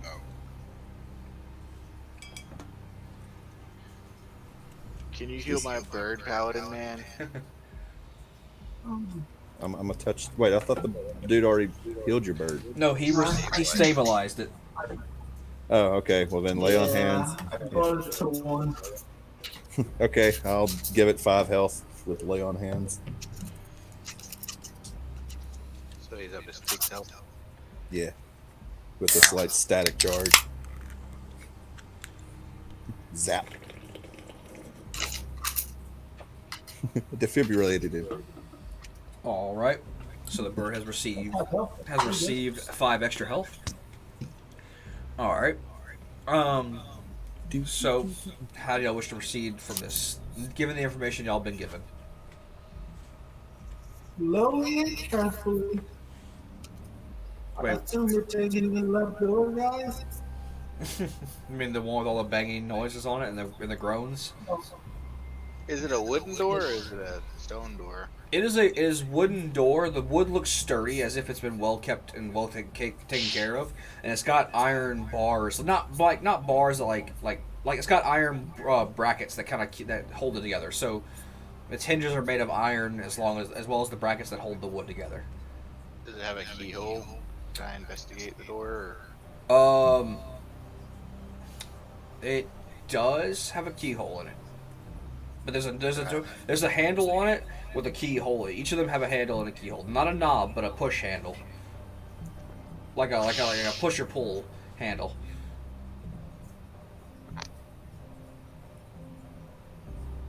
I don't know. I have a +4 to perception. There's nothing like magic about this door, is there? That would require an Arcana check.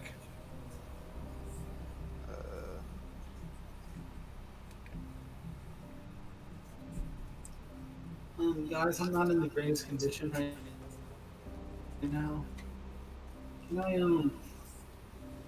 have a little relax? We can speed through it. I'm just like Couldn't really understand him. What did he say? a little sit down, maybe, like we did earlier. Yeah, let's take a short rest. Well, the party did just take a short rest, so all right, I will do this. I will allot 2 short rests a day, every 24-hour period. Actually, I'm good. I'm gonna slurp down my potion. I'll give you a potion too, Denver. Okay, I'm here. What's happening? We're opening the door. They're still deciding which door they want to open. Okay, Wasn't the one on the right deemed to be the safer one? Or was it the left? Which one was it? I pull the Warhammer out, and I see if it looks different if I put it up to one door or the other. Nothing happens. Then happens. Nothing happens. I knock on one door. I knock on the door with an X on it over here. It begins to bang guy. louder. As it begins to bang louder, 1 second. A rotting hand punctures one of the looser beams of the wood, and you can see it flailing to the wood, trying to get to you. I think we have a problem here, guys. Yeah, that's not helping. That's the corpse. That's corpse. I have never known a moving corpse to be a good thing. And y'all can actually see, like, who has dark vision? The elves do. I don't. For those who can see in the room, y'all can actually see at least whatever your vision length is. You can see the hallways just piled full of, like, you can see, like, bobbing heads. You can't even count. It looks like it's well over, like, just 50 to 100 heads just kind of stuffed into this hallway. I've got an idea. I do have dark vision. You're right. Okay, I think we should go in the other door then. Well, I've got an idea.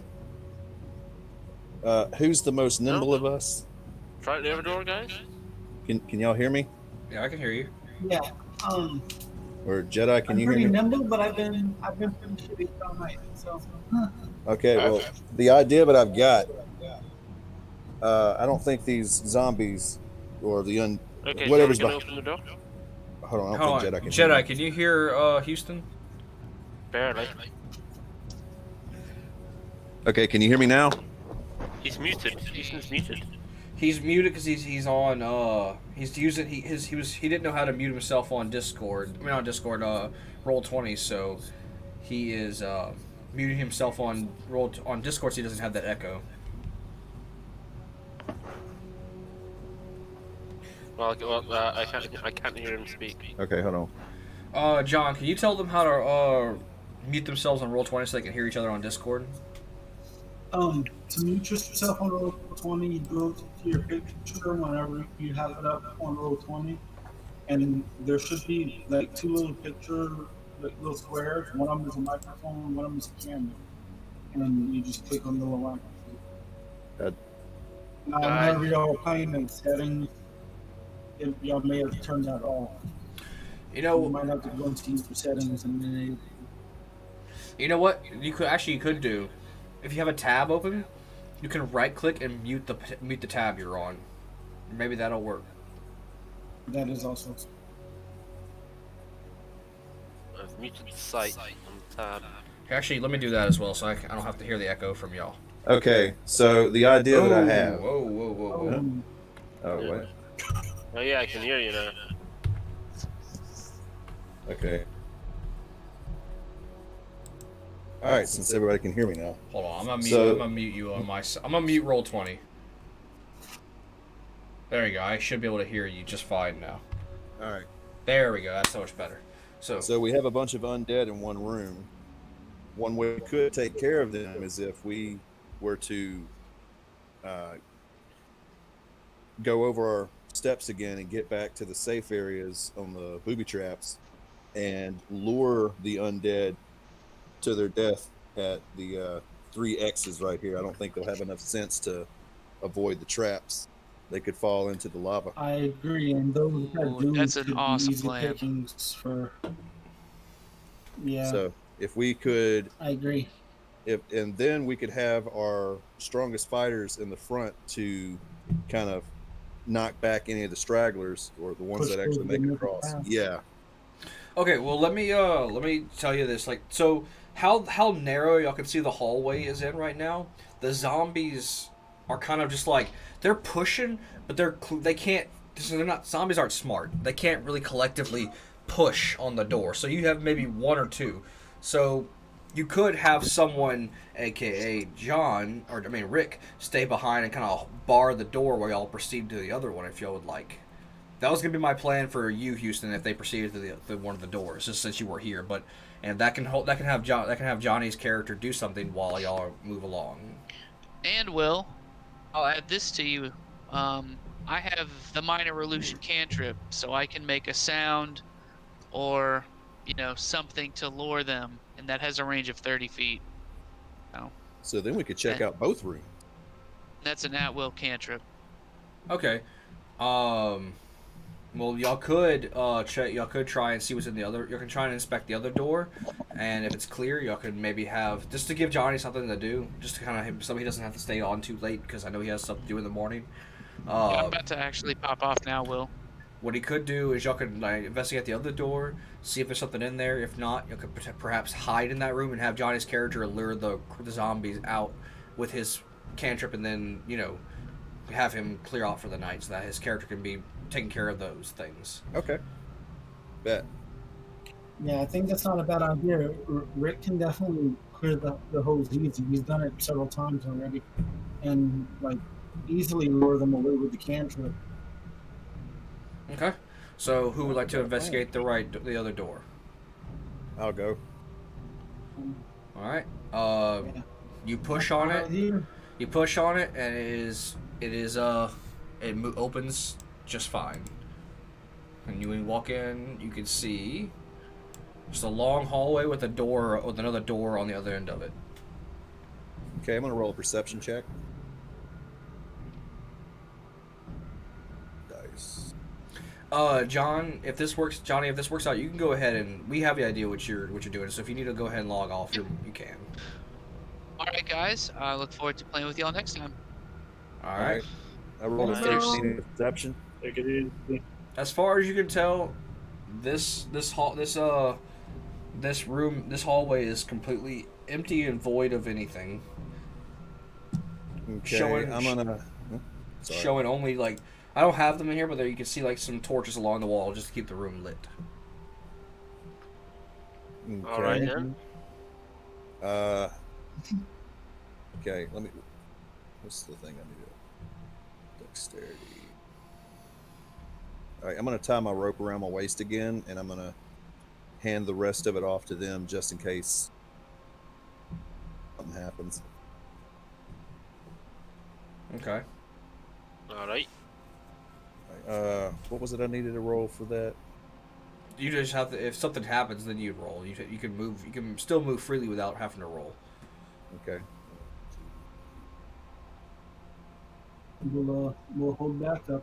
I'm definitely in the position to be able to hold him by myself, so something's happening. Nothing happens. It's all good. You can keep proceeding forward if you wish.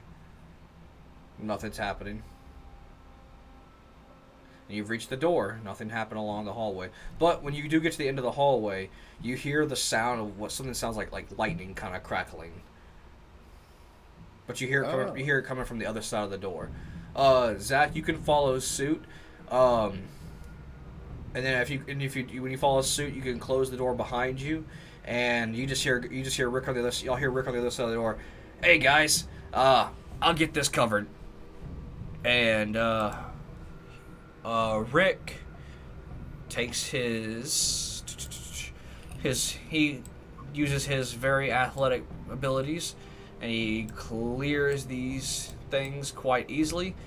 And he makes a sound using his minor illusion, and he just hey y'all, neener, and the zombies start coming, falling out. Y'all can hear them just shambling across, and as they're trying to get to him, you can hear splashing and the sizzling. Y'all can the room begins to waft of melting, burning, rotten flesh. So, that is happening for Johnny on his end. What do y'all wish to do now? I'm gonna inspect the door. Okay. What are you expecting it for? I'm gonna do an Arcana check.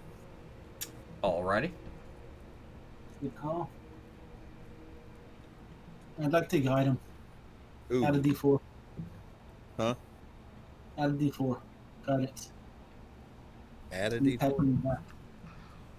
Yeah. Wait to the you got Arcana. this. Yeah. I'm confused. Do I need to add 4 Just to the roll? add a D4 to the roll. It's one of my abilities. So 8.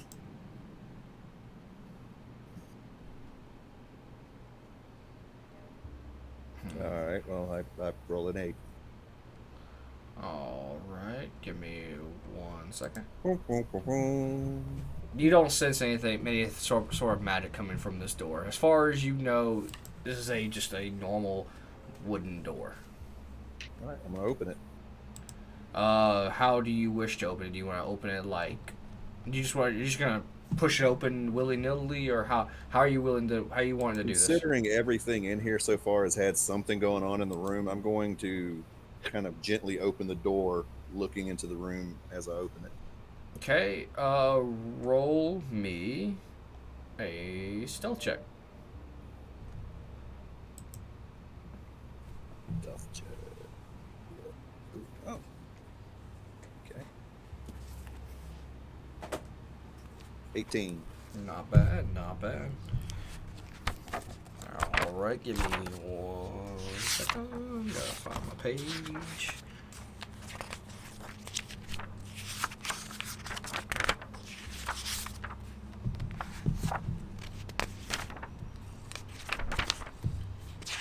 Where the hell are these things?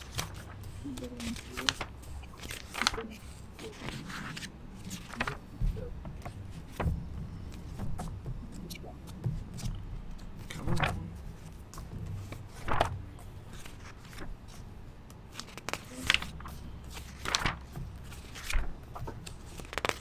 Come on.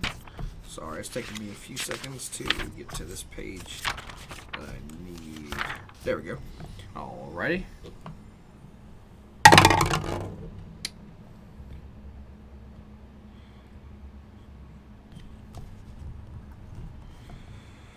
Okay, so when you creak the door open, you peer into what you see is, let me go ahead and reveal this area to you.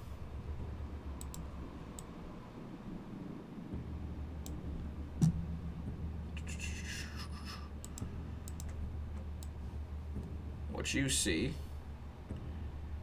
the room, there is a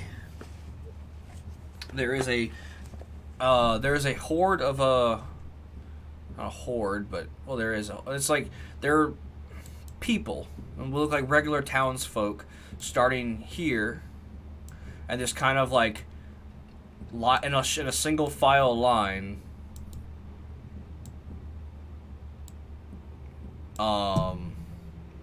Just kind of all the way to get to the point where you're over here, like where this little altar thing is. Let me just, god damn it, go away. Move it to where I can see, but there we go. And there is a woman standing at the altar. I don't have much for these free assets. Don't give me a lot of what I want. Okay, whatever. That'll What a work. sexist app. It's not that. It's just giving. It's not like. It doesn't have a lot. It has a lot of free assets, but a lot of free stuff that I need. That doesn't have. It doesn't have it.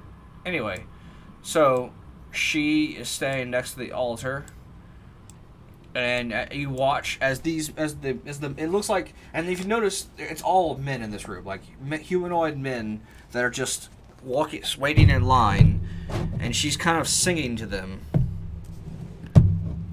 and she's wearing. Huh? What? How dare you assume their gender?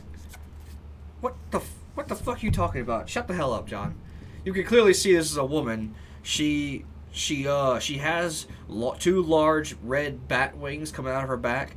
Her hair is slicked back and red, and she is wearing like what looks like leathery, very scantily clothing. I roll to seduce. And she has two horns coming out of her head, and single filely the men are just walking to her one at a time, and you watch as as the next one comes up to her, she grabs him by the face, gives him a kiss on the forehead, and he just walks blindly into let me just put it on this so you can see, into this stone. Looks like a piece of ice, but clearly it's not ice. It looks like it's a giant crystal of some kind. It's clear through, and inside of it there's a golden hand inside of this. Well, it looks like a golden hand to you. And whenever he puts his hand, the human man that she kissed on the forehead puts his face against the crystal. She puts her hand on the back of his head, and she starts whispering some incantation that's inaudible for you to hear. And then all the blood from his body begins to like leave like in a ritualistic way, and begins to like surround it, the stone itself, and his body begins to turn into a husk. And as the blood leaves it and symbols across the stone begin to crack, the stone cracks a little more, and she just kind of pushes the body to the side, and she beckons for the next man to come, and she's repeating the process over and over again. I think we should put a stop to this before the village runs out of people. If the village, they probably won't pay us much if they find out that we let all of the guys die. I feel like we just toasted a bunch of them. I'm thinking the ones that we toasted were already dead. Yeah, exactly. Right. Okay. Let's go, mugger. Wait. Oh, damn it. Oh, damn it. Oh, man. Okay. She's good. I'm sorry. I messed up something. Houston, you also see there is one individual who amongst the group looks nothing like the others. In fact, Casey, which by the way, our friend Casey is now joining us to make up for our loss of Beep. Casey, Hello. would you like to describe your character? Sure. So I am a blood hunter. Damphir hybrid. So Oh, I meant can just describe what you look like for right now. physically, I am I'd say young male, 22, 23, maybe a little bit older. Um, I've got shaggy brown hair. I'm a little bit pale, and I don't really seem to mind my surroundings. If anything, this type of surrounding seems normal to me. Uh, Uh, Houston, I need you to make a perception check real quick.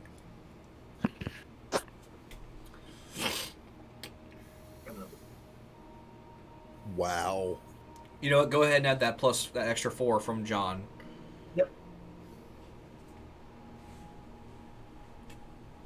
Okay, another 8. You know what? Just because I need Casey because he's been waiting long enough, I'm gonna give it to you. Do you notice this guy is kind of at the end of the line? He's actually relatively close to the door y'all are standing in. I would say he's right about here. Let me. Casey, what type of weapon is your character wielding, or what type of These hands. I've basically got I'm a bow and dagger user. I've noticed. I use ranged weapons, but I do have some skill in basically any type of finesse weapon. Shit, we got a damn archery force with us now. Yeah, that's what I was thinking. All right. It's pretty much if they get close. There you they go. catch these hands. This is gonna be you. This is gonna be you, Casey. Loose your arrows. He has a crossbow in one hand. Alright. He has a crossbow in one hand and a dagger in the other. And I Yep, will go that'll ahead. work. I will relinquish him over to you for a second. Are you in the D20? Actually, I was gonna get relinquish over to John. So, Yeah. is that what you can? Okay. All right. This should be relinquished to you, John. So you're kind of standing. God damn it, John! Don't move him. Bullshit. Bullshit. Anyway, so you notice that this guy kind of seems like he doesn't belong amongst the rest. He's well on. Motherfucker, John, I swear to God. I swear to God. I'm sorry. I'm sorry. I'm sorry. I'm sorry. Oh no, Denver suddenly dropped dead. I'm not surprised. Put the bird back. Okay, so Right. you notice that this guy.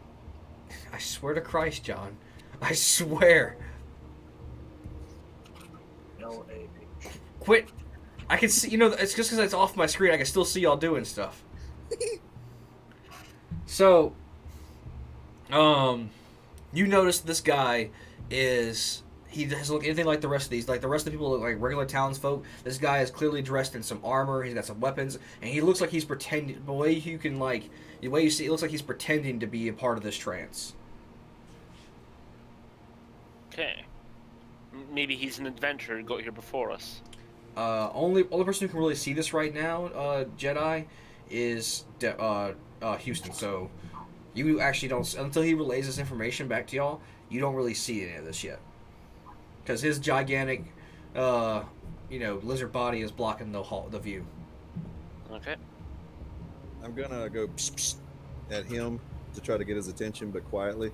Roll a stealth check.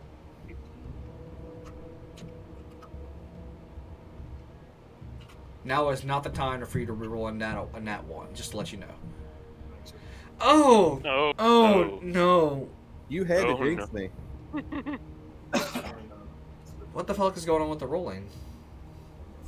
You jinxed me. We should have had me. We should have had me try and do that. I got a plus five. Add your plus 4 from Denver?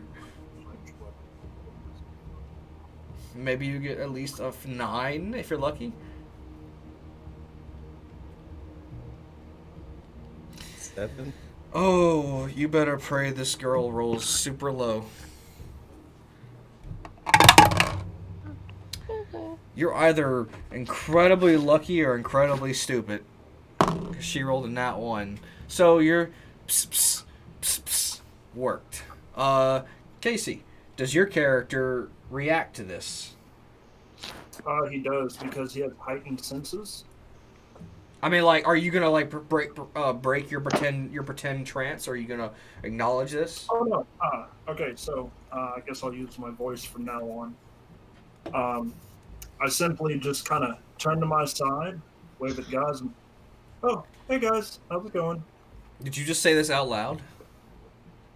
Yes. Oh, oh, oh, Casey. So much for the stealth check. Metagaming. I'm basically just here for the thrill. Oh, Casey. So, as you say that in a decently loud voice, the room echoes kind of with your voice, and the girl who's feeding the people into the stone turns to you, Intruders! Who's No, not an intruder. Sorry. Silence, whelp! You dare interrupt my ritual? Well, I mean, there's lots of blood over there, and I'm quite famished. I was wondering if I might. This be able blood to is not for you. It is for. Well, why are we standing in line then? Why aren't we all just kind of, crowded around like a gaggle of idiots? Yeah, get into the room now that our cover's blown. I have friends, by the way. I'm not sure if they're friendly to me, but they seem so. Oh. So, look, there's more people. This is what you need. One of us. Oh, shit.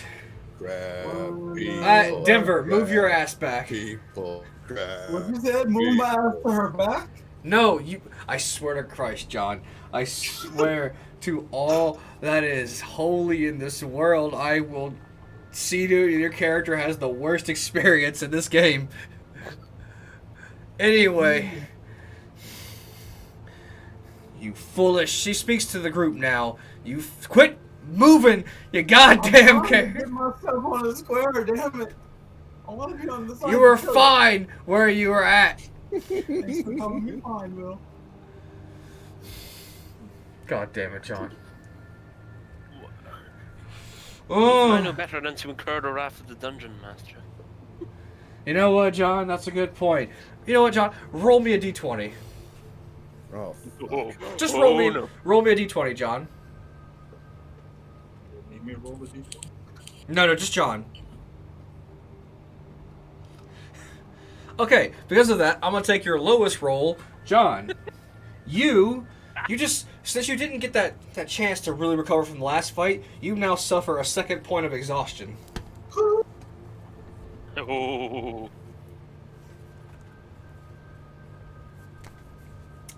you're looking a little more green than usual. And a little fever. So you are now at 2 points of exhaustion. Your speed is halved. So anyway, she addresses the group now. You dare interrupt my lord's ritual. Unless you are here to willingly sacrifice you to the cause, you will now die the painful way. I'd like to see you try, bitch. I'm gonna take I a never shot had at her any head. blood to begin with. I don't know why you looked at me that way. She snaps her fingers, and the men that were waiting in line, all of them across all their foreheads, now attains a symbol that y'all saw across the goblins that attacked y'all in the woods. They all have the same symbol, and they seem like they're on autopilot now, and they're just kind of like walking toward the crystal, slowly surrounding it, trying to keep in. As she steps in front of it, and everybody, roll initiative. Yay, we're finally closer in line. And that guy had to give us away. Damn, Zag. I swear to God, it's not attack rolls, but you are rolling fantastic on anything that's not an attack roll right now.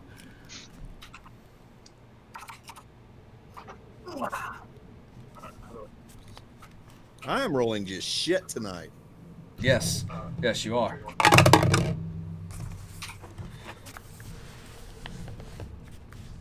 I successfully go pss, pss, without being heard, and he turns around like, To "Hey, be- everybody!" To be fair, she rolled a nat 1, but Huh?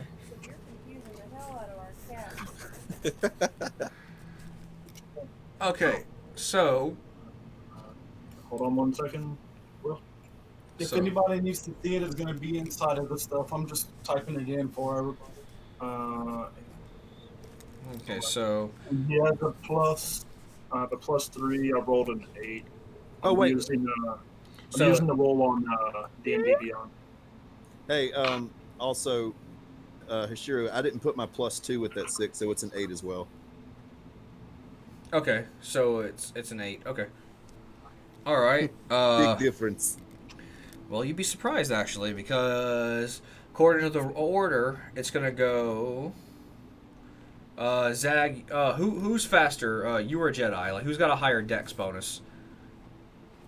Let's see. Okay. Dex. I've got +3. Okay. Same. I've got +3. Okay. Yeah, Zach, you're an elf as well, aren't you? Uh. Yeah. Jedi. Odds or evens? Evens. Okay. So it's gonna go Jedi. And it's gonna go Zag. And then it's gonna go Casey, you got an 8, right? No, he I has an rolled, 11. He has a +3. 11? yeah, I rolled Okay. an 11. Okay, so then it's gonna go 11 total, sorry. then it's gonna go Denver. Then it's go Casey, what's your character's name? Phil. Phil? Okay. Then it's gonna go Phil. Then it's gonna go Houston or Donner. And then she is gonna go the lady is gonna go last.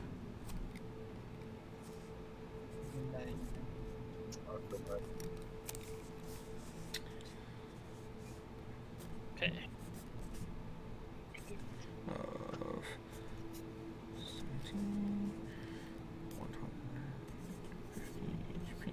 Okay. So yes, Jedi. What would you like to do?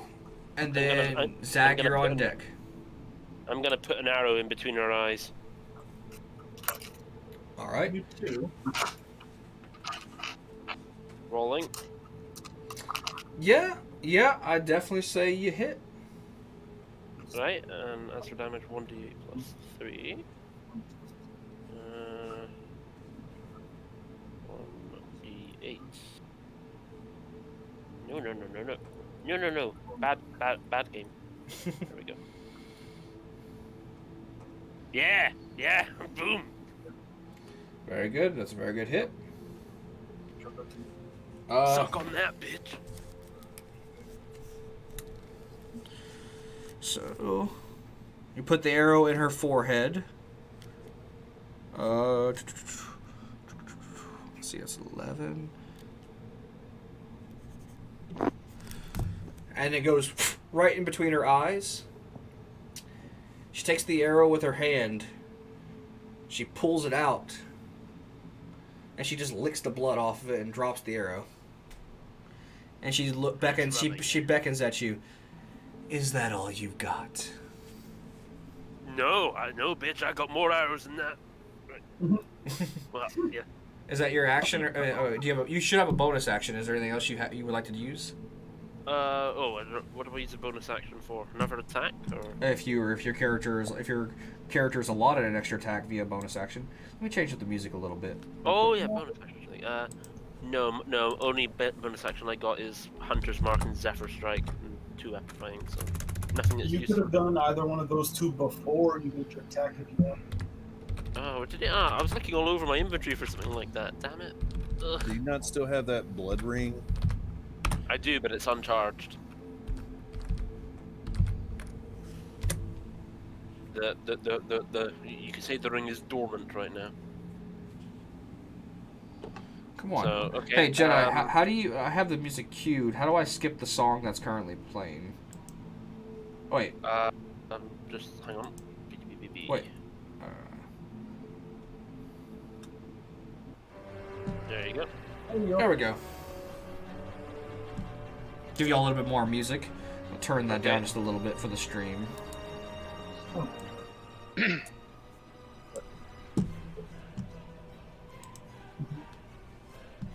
All right. Is that your turn, Jedi, or do you have anything else? Yeah, that's my turn. I should have used the Hunter Striker thingy magic beforehand. All right, Zag, you're up with Denver on deck. I use Hunter's Mark. Um, Okay. And I mark her. Very well. Okay, so then I roll a d20, right? Yes. +7.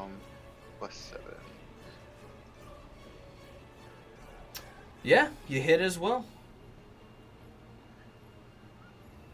Okay, so, and Oh, just to let everybody know, the room is about 30 feet high. Okay, so two. I was supposed to have plus Okay, what's your plus? I can do the math in my head. +3, but I just was looking at my features and it says I have a plus. It says roll a +2 bonus to attack rolls with ranged weapons. Okay, So so what is you so that means you would add a +2 to your attack to attack roll, whatever you attack. So that 23 you would have would actually be a 25. Oh, okay, so it doesn't no, affect I me think too. it's already added because he normally would have a 5. Okay, yeah, so it's already added first, so never mind that. Don't worry about it. So you are so that is a 2 + 3 = 5. Now go ahead and roll your d6 for your Hunter's Mark damage.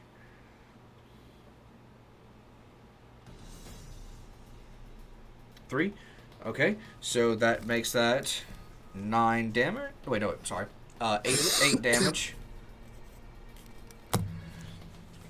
All right. Any other actions or bonus actions? You use your bonus action, and now you're using your action.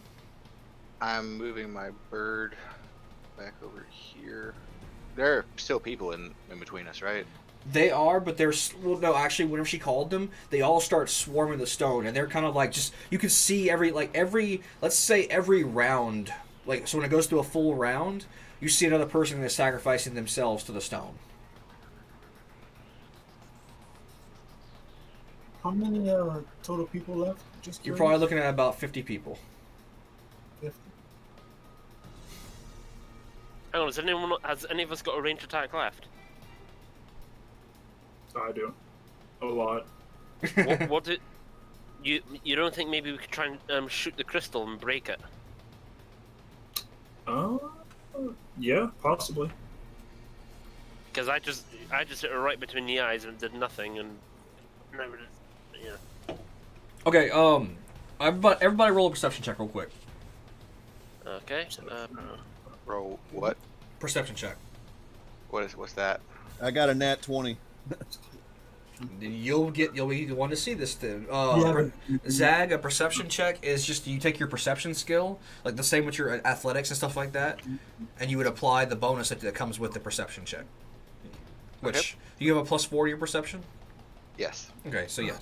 Okay, Jedi, you're just kind of blinded by rage of her insult to you. Yeah, I've got mine's a 10 by the way. I've got a +3. I've got, 16 Uh, was my best. John. Oh, I'm sorry. I was helping Casey figure his stuff out. So I rolled a double deuce, and Casey rolled a 16.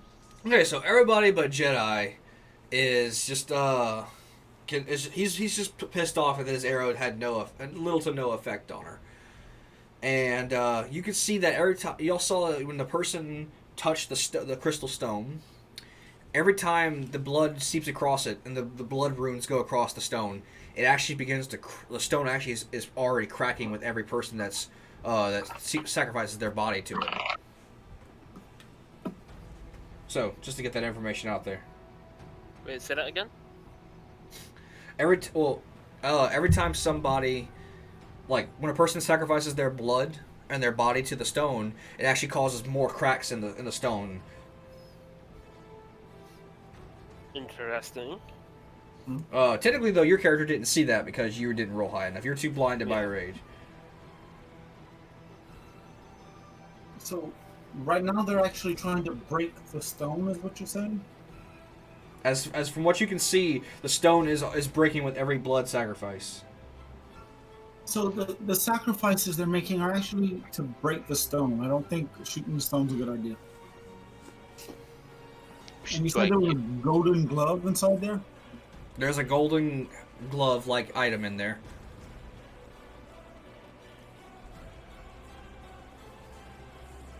Nice. So whose turn is it? It is Denver's turn. Oh, I'm sorry. No. Wait, Zach, did you want to have your bird do something? He's recuperating right now, so So he's hiding behind the pillars. Which, by the way, those 6 things in the room are pillars that are keeping the ceiling. They're going all the way to the ceiling. The room itself is 30 feet high, so the pillars themselves are 30 feet high. So, okay, he's He's sending the bird out of harm's way. That'll bring it back to Denver, or bring it to Denver. And then with Phil on deck. Okay. 5, 10, 15, step. And I'm going to take the dodge action. The dodge action? Alright. Yep. Alright, is that your turn? That's my turn. I also say some shit like, hey, come at me, bitch. Well, we'll see if your taunt works. After when it's her turn. But right now it is Phil's turn. Right, Phil on deck. With Houston on deck. Let's do this. Give me 1 second.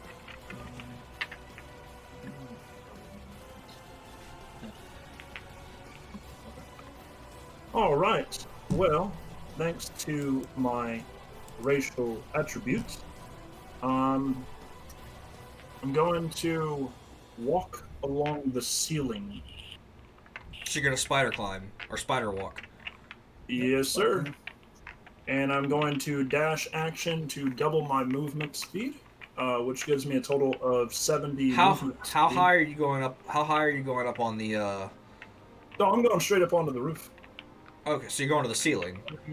30 up, 5 up. So you go straight up behind you, 30 feet up. So right now he is right here on the ceiling. No, 70 total. No, but that's one movement. So you still have 30 up and then 30. 35 across. Okay. Yeah. So I'm going to be right with you. 5, 10, 15, 20, 25, 30, 35? Yep. So you're right now above the seat on the ceiling. Yep. Yeah, I am right above it. And as my bonus action, I'm going to curse the hideous creature that resides underneath me. And she is going to be cursed with the bloated agony. So you're giving her a period? What's that? You're making her have her PMS? God damn it! Oh, this is gonna be Just to reframe. I'm sure that's not a bad. I'm sure it's still allowed to say stuff like that on a stream, but just to remember, I am streaming. I'm sure it's fine though. It's allowed. It's not. She'll be having a midlife crisis.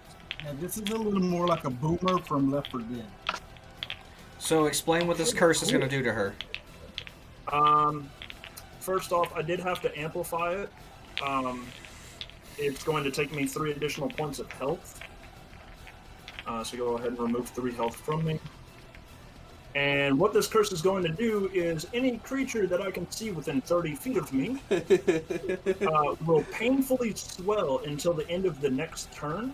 For the duration of this curse, the creature has disadvantage on strength and dexterity ability checks, takes 1d8 necrotic damage if it makes more than 1 melee or ranged attack during its turn. Because it's been amplified, it now lasts for 1 minute. Dude, that was perfectly timed. She has to make a Constitution saving throw 14. If she succeeds, the curse ends. If she does not, she takes 1d8 necrotic every time for a minute. Okay. So she can only make 1 attack. If she makes more than 1 attack, every attack after the first is going to be a con save of 14 or 1d8 necrotic. All right. And let's see, for the last thing.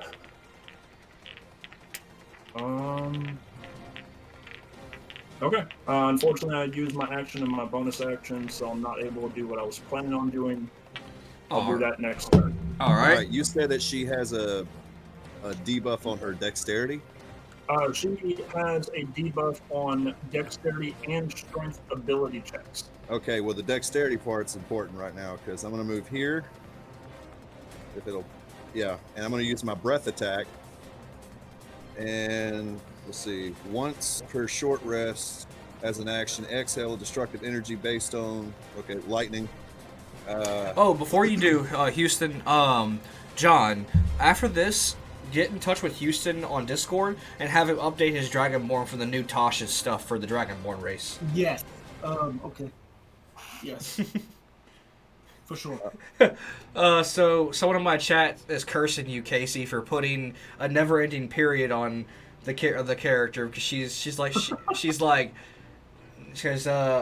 well. Oh, so they can make the joke, but I can't. Oh, okay, I got you.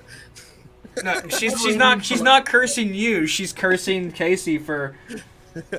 Oh, but she's telling you to breathe your lunch into her face. My lunch? No. She's telling Houston. Houston is making a breath attack, just for you to know. He's a dragon shooting lightning out of his mouth. She's making a joke to saying breathe your lunch in her face. Yeah. My funky mouth. All right. Let's see. Each creature in the area must make a DC 14 saving throw. Is it a cone or is it a line? This one's a line. Okay, so it's not gonna hit your players. All right. No. Taking 2d6 damage. Lightning, Yeah. right? Yeah, lightning. And they have to do a dexterity 14 or higher, and if they do get that, they only take half damage on a success. Okay. So I'll roll my instead of 14, right? Yeah, but doesn't she have a debuff to her dexterity now? It'll give her disadvantage. I roll twice, take the lower number. Okay. I can't honestly roll lower than a 2, but there's always a chance of getting a 1. Okay, so she failed. So it would perceive that she's taking full damage. All right, and let me do this. Boom. I have rolled consecutive 8s the entire time. What the hell? All right, 8 damage. Hold on, Lightning. hold on 1 second. Oh, wait. Let me while you're doing that, roll me a perception check real quick, Houston.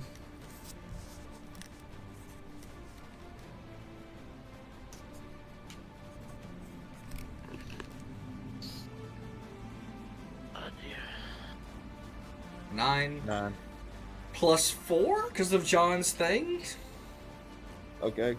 I mean, add a D4. I mean. Oh wait, I think my bless might have dropped already. Let me see the time on it.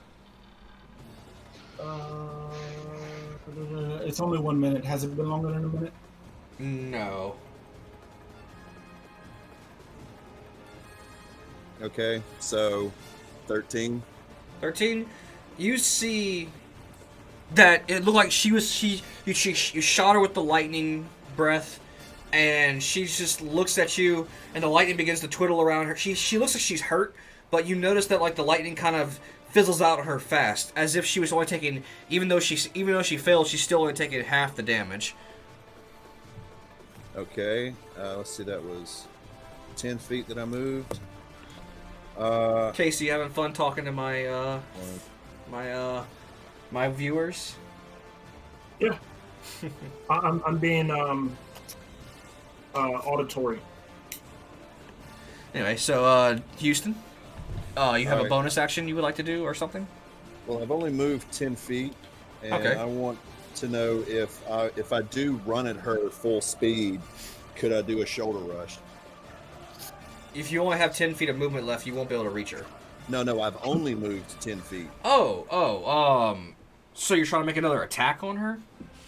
I was going to say, yeah, if as I was running, could I Unfortunately, do a since you shoulder used your rush? action as a breath... Was the breath attack an action or a bonus action?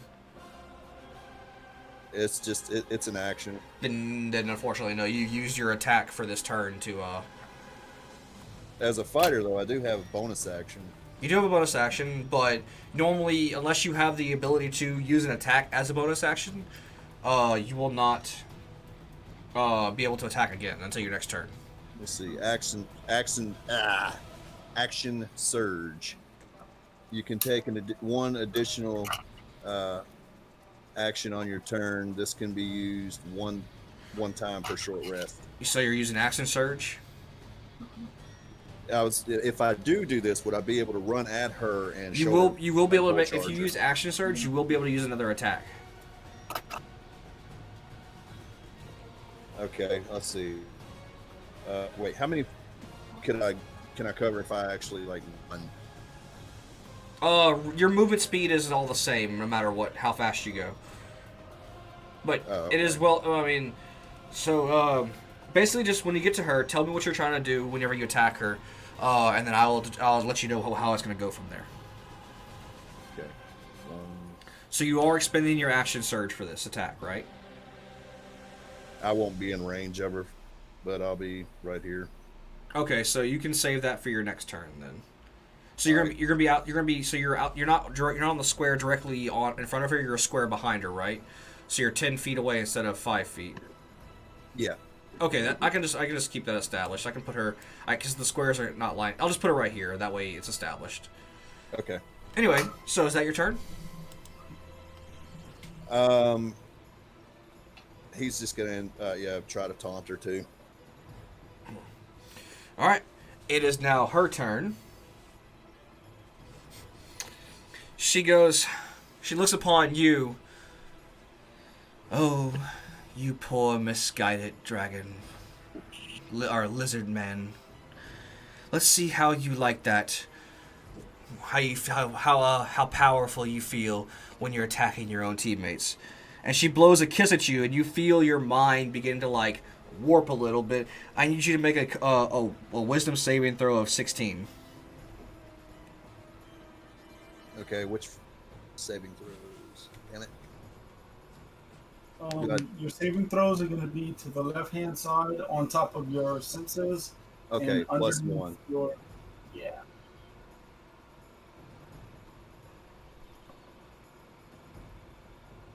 Do I get that D4 too?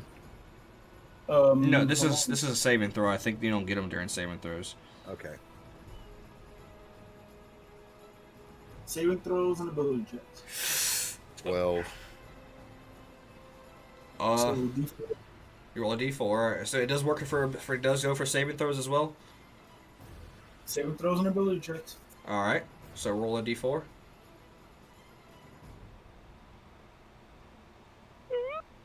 Oh, unfortunately, no.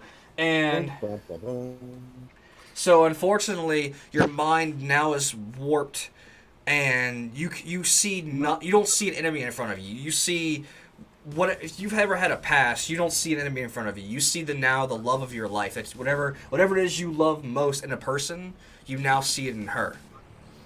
And you are considered under the effect of charmed. For me to clarify that, I will read that for you.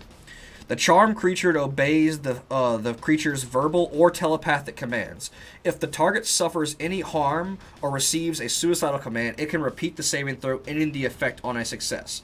If the target successfully saves against the effect, the effect ends on the target, and it is immune to the charm for the next 24 hours. Okay, so when she tells me to do something, I make the saving throw again? No. If you take damage, or if she commands you to do something that would bring bodily harm to you, once you get hurt, basically every time you get hurt, you can remake the saving throw. Okay. And she says, she looks at you and says, take care of your little green friend for me while I. She looks up at the guy who shot an arrow at her forehead. Deal with a nuisance.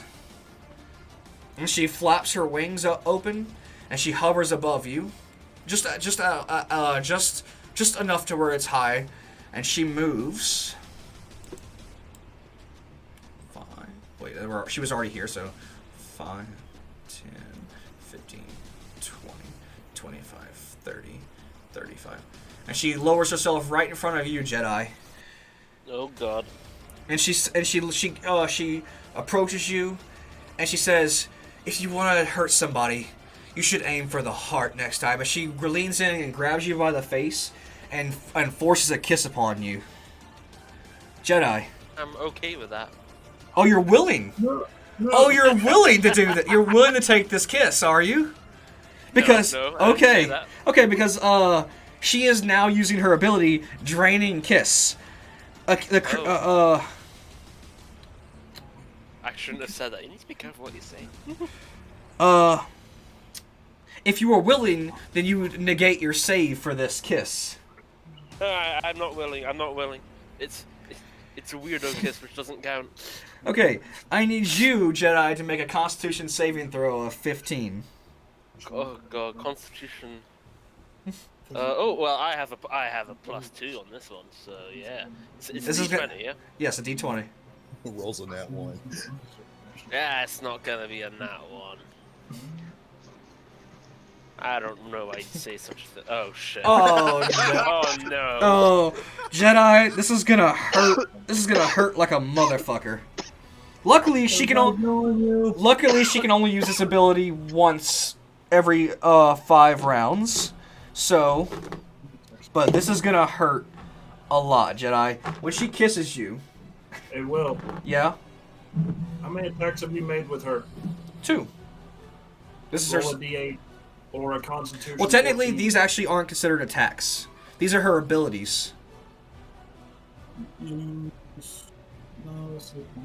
Okay. Yeah. No. If you make a melee or ranged attack at all, No, more than no, one. these are all her abilities Okay. as her race. This is not an actual attack.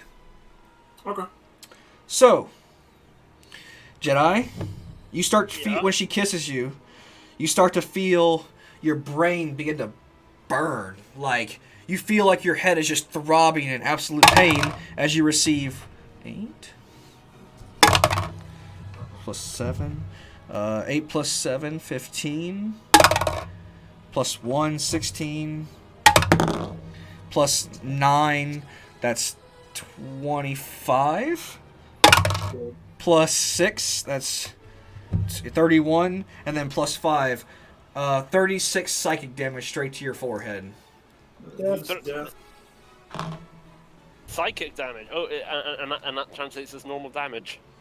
Yes, unless you have some Okay. kind of resistance to psychic damage. I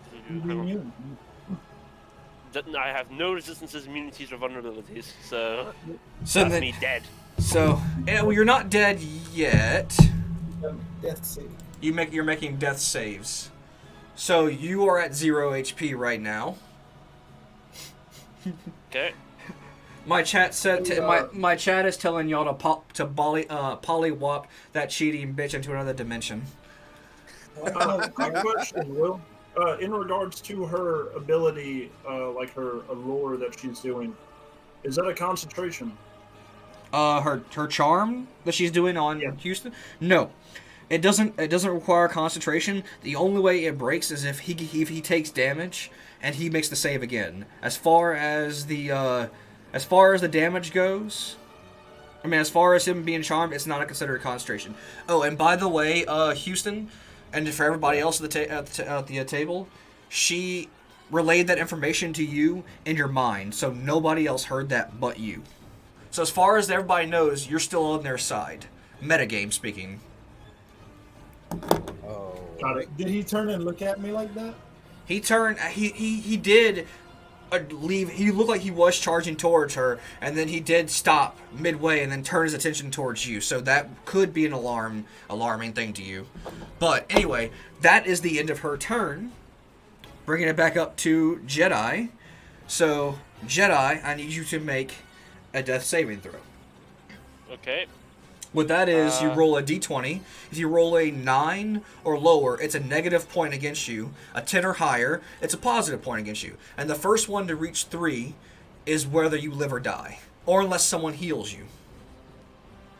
Oh! Oh no! Jedi! Oh yes, by the way, nat 1s count as 2 negatives, and nat 20s count as 2. So Jedi... Well, natural 20 is an automatic 1. Oh, an automatic up? Yep, it's 1 HP. Oh, I didn't know that. Unless you wanted to override and count it as a 2. I'll do the whole counting as 2, just to keep it balanced. But no, never mind. A nat 20 will bring you back up to, will stabilize you. But Jedi, you now have 2 negative points against you. If you get hit one time, or if you fail another one, unfortunately your character is perma-dead. Oh, Unless shit. we bring him to a cleric that's a higher level than me. But we don't have a cleric. I'm a All right. cleric. Okay. My chat. Another... No, you don't roll right now. You don't roll it right now. You wait for your next turn. So that is your turn. Your turn is based on death saving throws. My chat says she is holding a candle up for our fallen homie Jedi. Hey, Will, metagame question here. Are you allowing the use of throwing a potion at a person? Splash potion. Slash the potion on their face. That'll see. I will say this: if you hit them with the if you hit them with the bottle, it will take 1 damage first. So you would be effectively killing him. If you hit him, you have to literally hit him. You have to get him to consume, either lay the liquid upon him or make him consume it. So How about a biscuit, boy? So if you hit him with the bottle, it will do 1 damage killing him, and that potion will have no effect. Just a heads up. Oh god. So anyway, answering that question, it is now Zag's turn with Denver on deck. He just straight up runs away. Are you leaving her range of attack, Zag? Uh-oh. Zag? Can you hear me? Yes. Are you? So I'm running. So okay, I'm but trying to you hide. you are effectively leaving her a range of attack. So as a reaction. Wait, no, he was right next to Jedi. I thought he was 1 square over. My bad. You know what? Move your character back to where it was, and tell us that you kind of have to tell us the direction you're going. Yeah, you have to cover the exact squares. Yeah, you should have at least like which square are you in right now? Are you in this one or this one? I'm right. Right on the. Are you one right in front of the torch? Are you in this one or this one? That one. This one right here? Yes. Okay, so when you leave a creature's range of attack, you are within range. It prompts a reaction, which is an opportunity of attack. It means she can't attack you for running. So, just to let you know.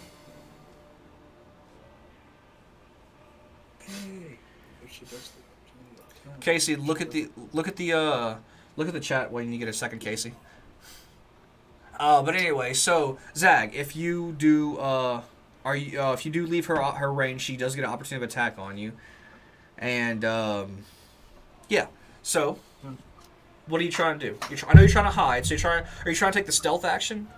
Yes. Okay. So which direction are you trying to go? By the way, to do the circle thing, if you want to tell us, what you do is you put your mouse over the area you wish to go, and you left click, and you just hold it down, and that's how you make the circle things we're doing. So, like that, yeah, exactly. I'm trying to get around the pillar. Okay, so what's your movement speed at? 30 feet, I believe. Okay, so that means you can move 5 squares, if I'm not mistaken. Right? 30 is 6. 6 squares. Sorry, 6 So I squares. move here. Yes, but that would put you out of her sight because you are behind the pillar. I will allow that because I'm not trying to be too much of a stickler right now. And I'm trying to use my stealth to Okay. So hide. okay, that's fine. But whenever you do leave her attack range, she will get a prompt attack on you. But you can still take the stealth action once you leave her attack range. So you can go ahead and.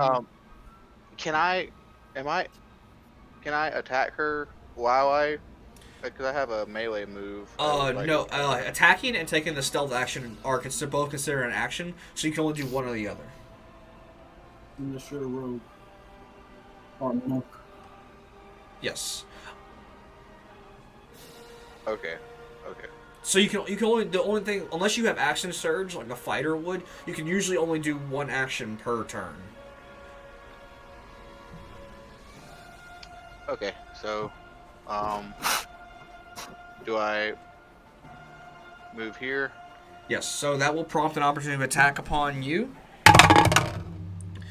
I'm assuming she takes her whip out, and then she tries to crack you with it. But I assume a 9 doesn't hit you. No. Okay, so Does that mean she takes a D8?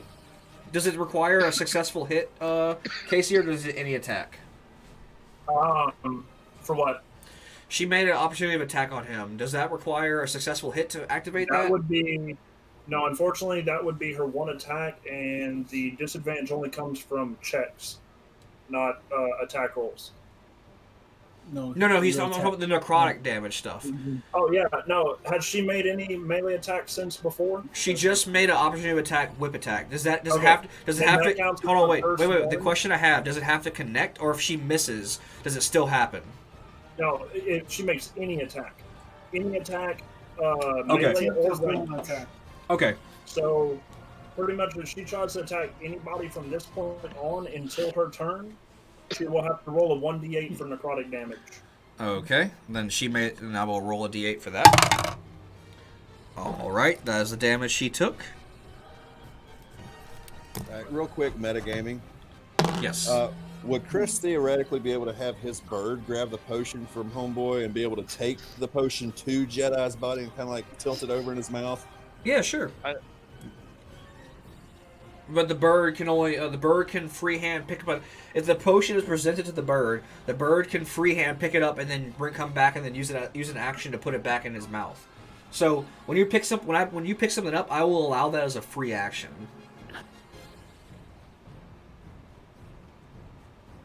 That'd be better than having the potion thrown at him. Who has the potion?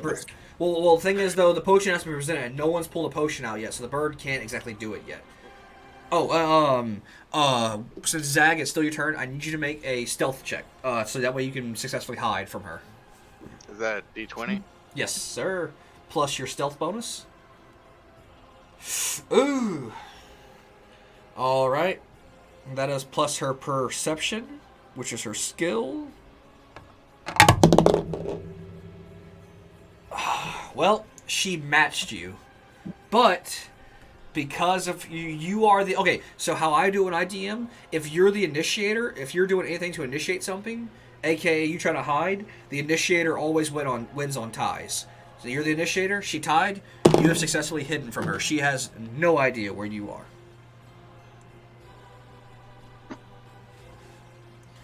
Haha.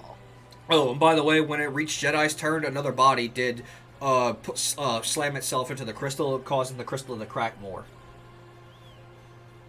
Oh shit. So every time, just to keep everybody in rotation, whenever it's Jedi's turn, that means another person has died.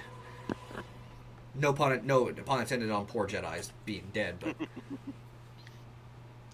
okay. So it is Denver's turn, followed by Phil.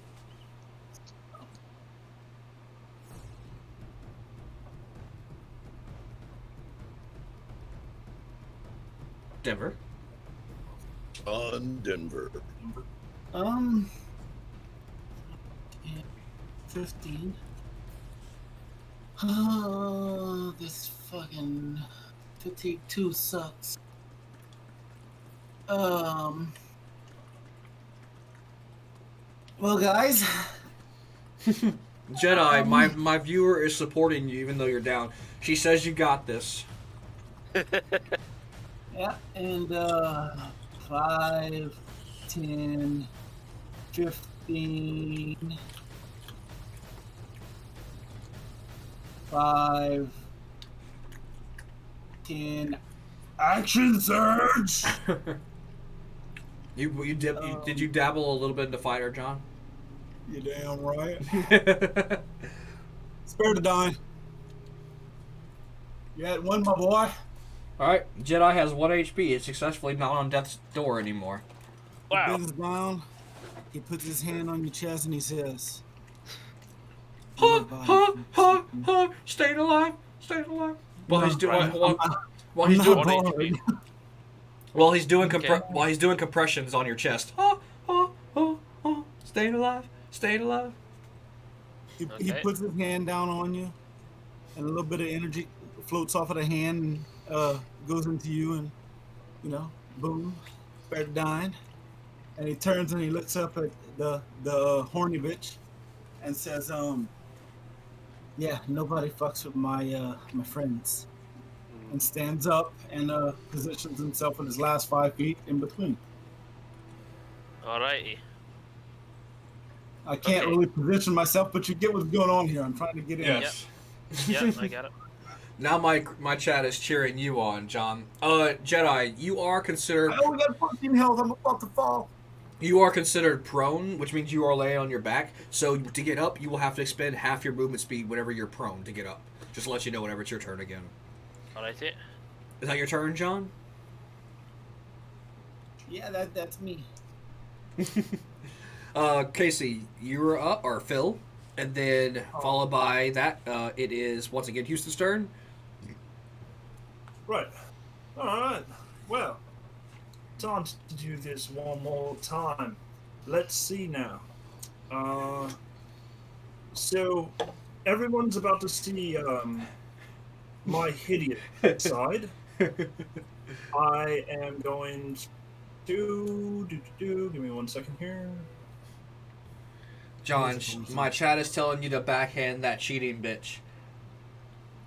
All right. So I'm going to first move from the ceiling down the wall next to her crystal. Okay. So you'll have to move 5 feet forward and then 20 and then 30 feet down. So your movement speed allot that. Yep, full movement speed right up to the crystal. Oh, so you're, okay. So the crystal is standing at 10 feet tall, by the way. Okay, so 20 down, I still got a little bit of. 15 left. All right. I'm going to grab it and take it. Oh no, the crystal is too big for you to like. Well, okay, so I didn't have an icon for a glove. Imagine the stone, the altar the crystal is on. I mean, so you see how the circle looks like it's So imagine a giant 10-foot, 10 by 10 crystal cube, and the glove is in the center of it. This is a big ass. So that entire block that it's on. That entire block is the encasing, and that orb is the glove that's in the center. So this entire thing is one piece. Yeah, that is the one piece. Sorry, my bad. I didn't. No, you're good. You're good. You can redact all that movement if you want, if that's what you're trying to do. Like, this is. Would I have to roll an investigation check to see if there's anything like? I understand it's a solid block, but I'm trying to determine the material. I'm trying to damage the crystal in a sense, not so much as to shatter it or break it, but kind of to loosen it a bit. You trying to like what? So what are you trying to do? Like determine its material structure or something? I'm trying to see if there's anything really holding it in place. Like, is it inside that cube, or is it like so the gauntlet that you can see that's inside the cube, the golden gauntlet, is encased in the crystal. Like the crystal itself is like it's like whenever you try to whenever someone acrylic something and like makes like a casing around it. Okay, so that solid brick 4x4 cube is wrapped around the crystal. No, the gauntlet is the crystal itself. The crystal itself. That you're looking at the orb. The orb is the gauntlet itself. The box that's surrounding it in is a 10 by 10 cube that the glove is in the center of the cube is what I'm trying to say. So the only way that I would be able to move that cube in the crystal in any way is to move the whole cube itself. The cube is bracketed to the floor, like it's not going anywhere, and people are still flinging their bodies at it, like to like every time you see the blood splatter and the ritual lights come across the cube, it's causing the cracks in the crystal to occur. So it's already breaking. Start bitch slapping people that are trying to get to it. All right, so Well, the thing is, though, Jedi, one person at I mean, not Jedi, Houston, only one person at a time can do this, but he can't bitch slap all of them. So, Okay. there's like, About Casey, move yourself one square up because that's where you were before you moved. yeah. I'm trying to figure out exactly what I'm gonna do here. Give me 1 second. One square to the left, please, because that's where you were. Yeah, right there. Right there? Yes, right Yeah. there.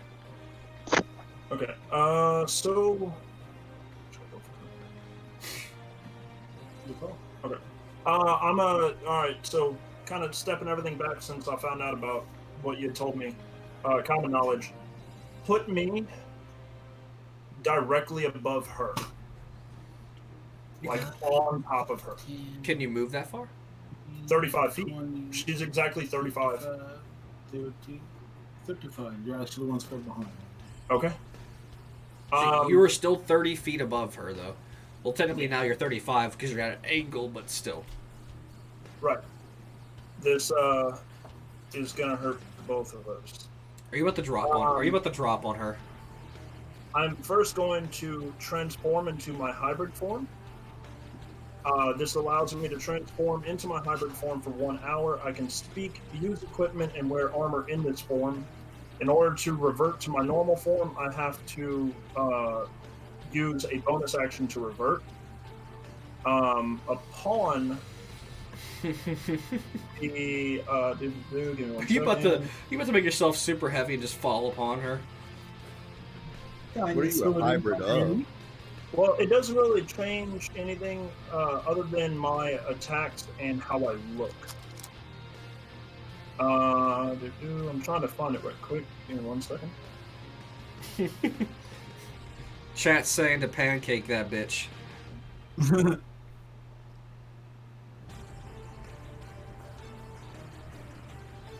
All right, so I do have a short sword that I have equipped. I'm basically going to drop and swing. Okay, so you're gonna drop behind her and then swing. Yeah, well, it's gonna be like a downward strike because it does have A 5-foot range to hit. Yeah. Yep. Okay. After 20 feet of falling, of free falling, unless you can hover. I cannot yet. Okay, so after 20 feet of falling, that is how it works in the book as it recurs the falling damage. After every 20 feet, for every, was it 10 feet you move, John? You take a d6 of falling damage. Yes. Do you have your Xanathars on you? Yes, I do. Look up falling. I think it's right after all the players. Oh shit! I wrote DM next to it. Just in case. Falling damage, you say? Yeah, I think I wrote sleeping and falling on the same tab, or next to each other. They're on the same page. Ah. Okay. Falling. Falling from great height is significant risk for adventure. Blah blah blah blah. Okay. You take 1d6 bludgeoning damage for every 10 feet you fell to max. Okay, so there is no. Okay, so once you fall past 10 feet, so every 10 feet you fall, which is a 30-foot high room, you will take a d6 of bludgeoning damage. So that's gonna be 3d6 of bludgeoning to you. Okay. Okay, and I do also have a resistance to bludgeoning, so I would take half. Okay, I will roll that damage out for you.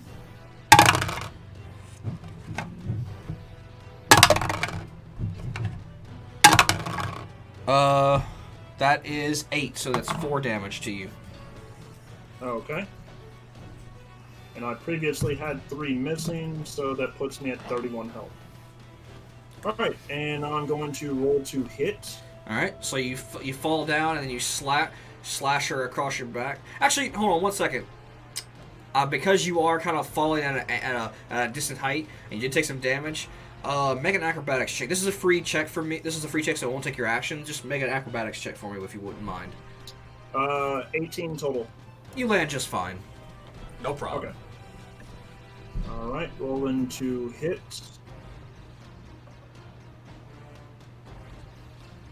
Oof.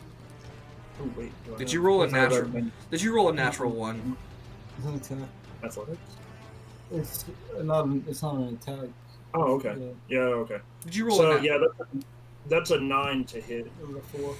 So you swipe at her, and you just like the damage you like your poor little kneecaps couldn't handle the fall from your own weight. You're like ah, and you just kind of like fuck up your attack. So you kind of stumble a little forward, and you don't. You just miss the swing. All right. And for my bonus action,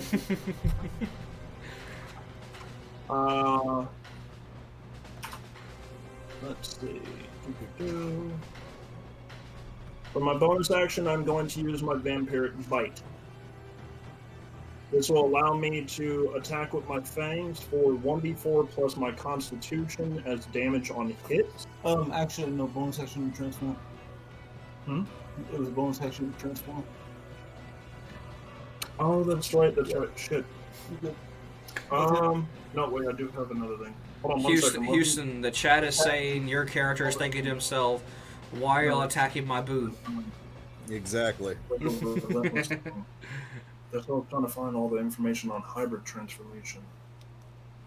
Because when I clicked on it, it's not bringing everything up. Like, it showed me a list of all the attacks that I get whenever I do that. So, could, is that all your bonus actions in action, Casey? Yeah, I think that's all he could do right now. I was trying to see because there was something else I saw when I was reading into it on... Oh, wait, hold on.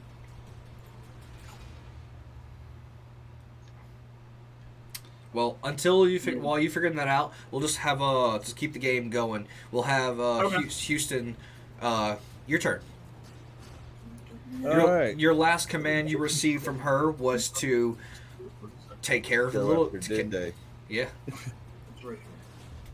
All right. Well, he's gonna see Denver squaring up on his boo, and he's going to kind of go in rage, let out a really loud, blood-curdling roar. He's going to have lightning kind of arc out of his shoulders down his back and take off running towards him right here. My God, Godzilla. Yeah, I was saying Of course. it's like Godzilla just charging after Kong, except Kong is now a little green person. And he's going to spin and can I make him spin and wipe him with his tail? You can do, yeah. I mean, do you use a weapon or you hit with your fist?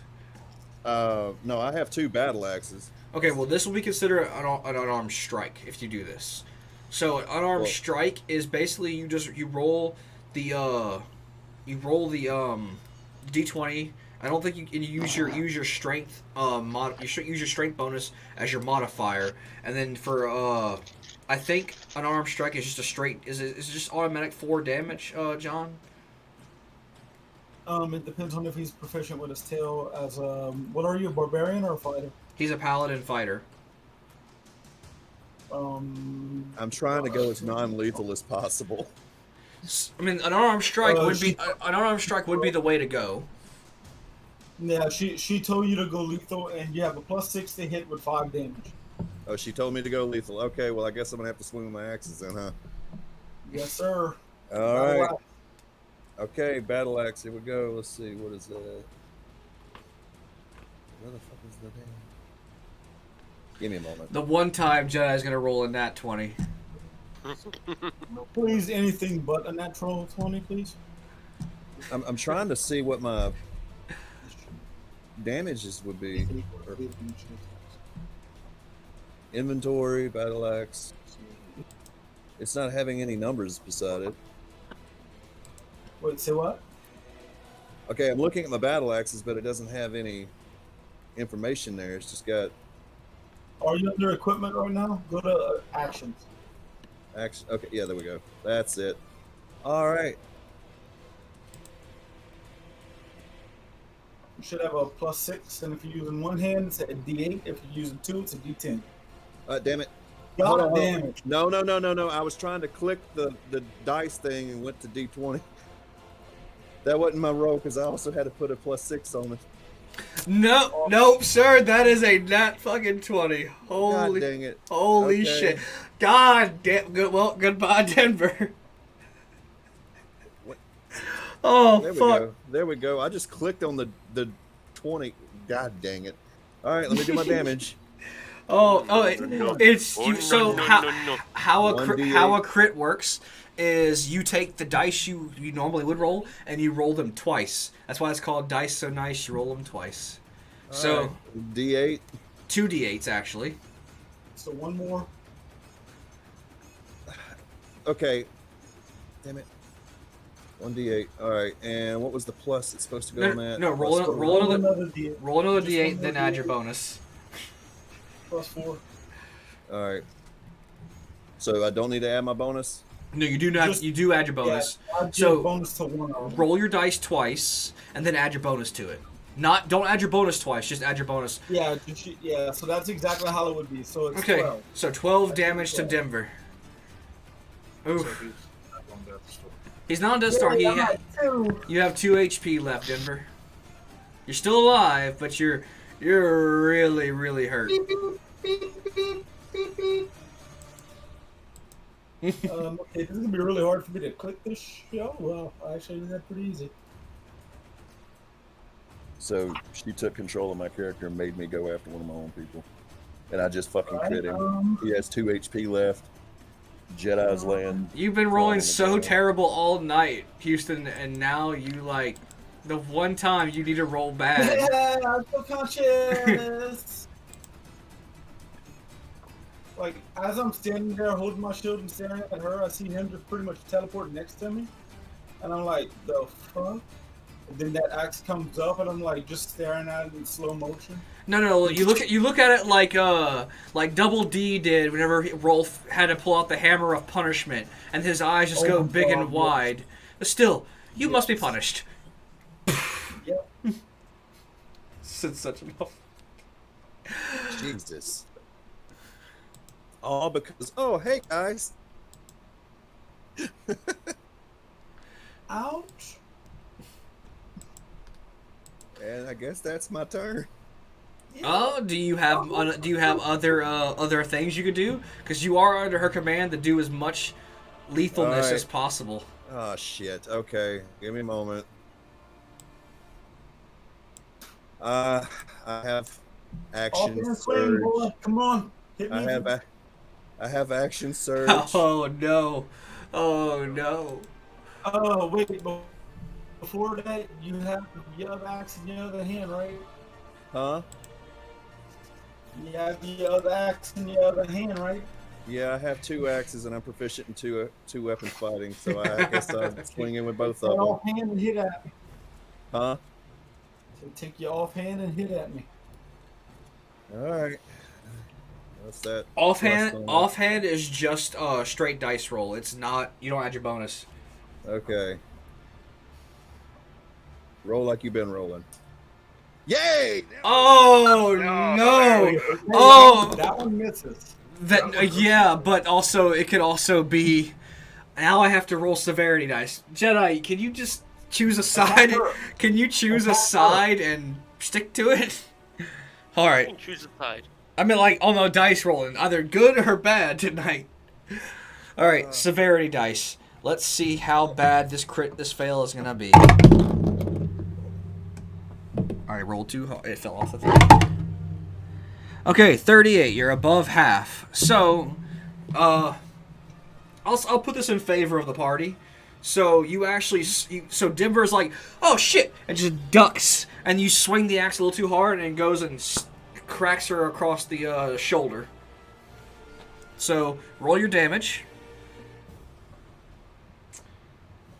And she screeches in pain as you hurt your boo thing, and now you feel so disheartened. Do I put a bonus to the damage? Damage roll. Oh, damage acts the same, and because this is a crit failure, you can do double damage on your teammate. She is your teammate right now.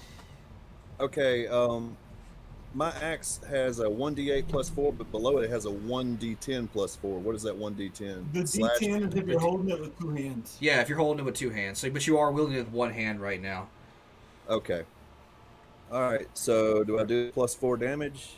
No, to just If roll you it want, I twice. can actually throw it to where it's in your bonus action, real quick. So I'm looking at it. So because she is your teammate right now, and you roll in that one, you are critting on her. So you will be rolling damage twice.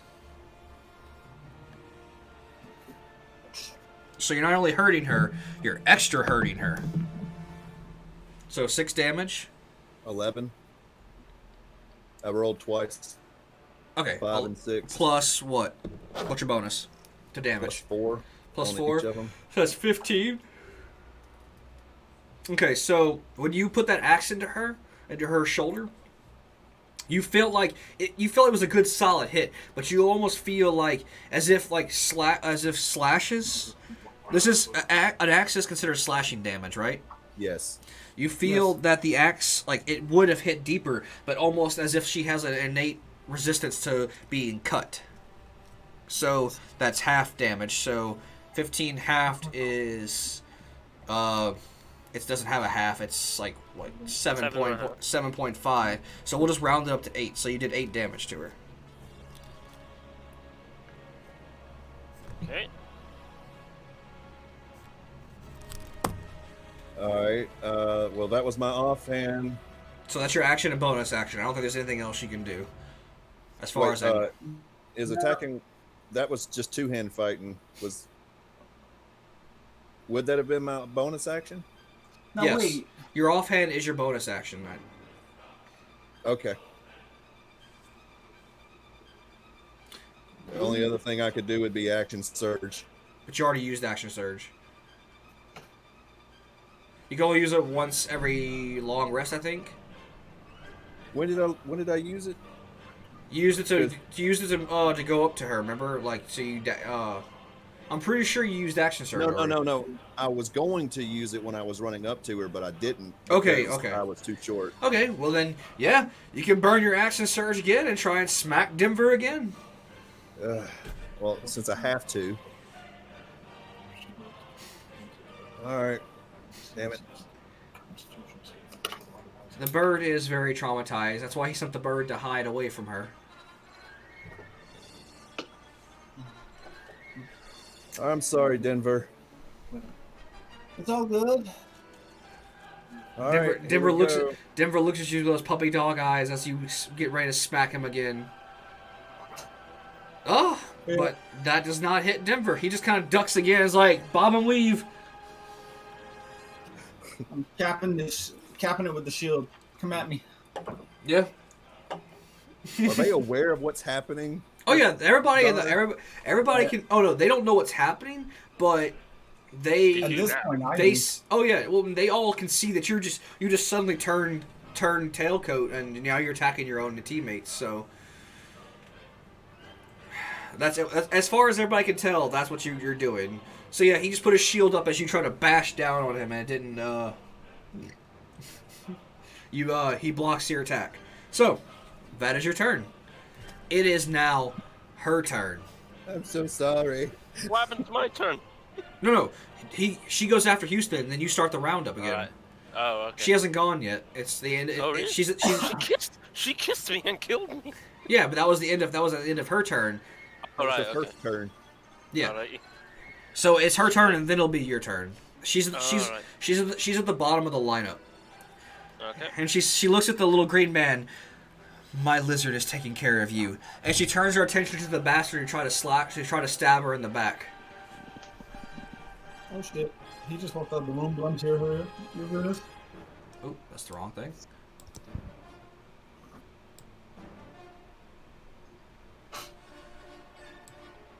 And she takes out her whip and it starts to glow pink with her energy as she slashes it at you, Casey or Phil. Is it pink or is it pink? I don't know what that means, so I'm not going to answer that. It's pink. Does a 21 hit you, Casey? He is currently not in the room, and he just walked back in. She is attempting to wrap you with a pink energy whip and a 21 to hit. 21 to hit will hit, but you are going to have to roll a 1d8 necrotic hit. Okay. Alright, she takes that much necrotic damage. Alright, go ahead and roll for your hit. Okay, so while you're wrapped up in this, she can't charm you right now because she's currently charming Donner. So she's like, if I can't have another one, then I'll have your mind. So she starts pumping her energy through the whip, and it starts to glow even brighter. I need you to make a Constitution saving throw, 15, please.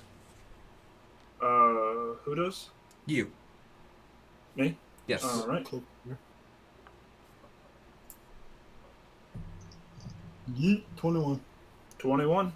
Okay, you are going to take half of this psychic damage. Alright.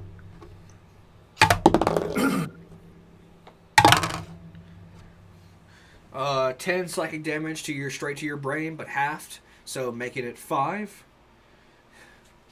And she simply goes, "Don't worry, there'll be more." And that's the end of her turn, because the grapple was an attack, and then her pumping the energy was another one. So I simply look at her and say, bring it on. I enjoy fun. that is her turn.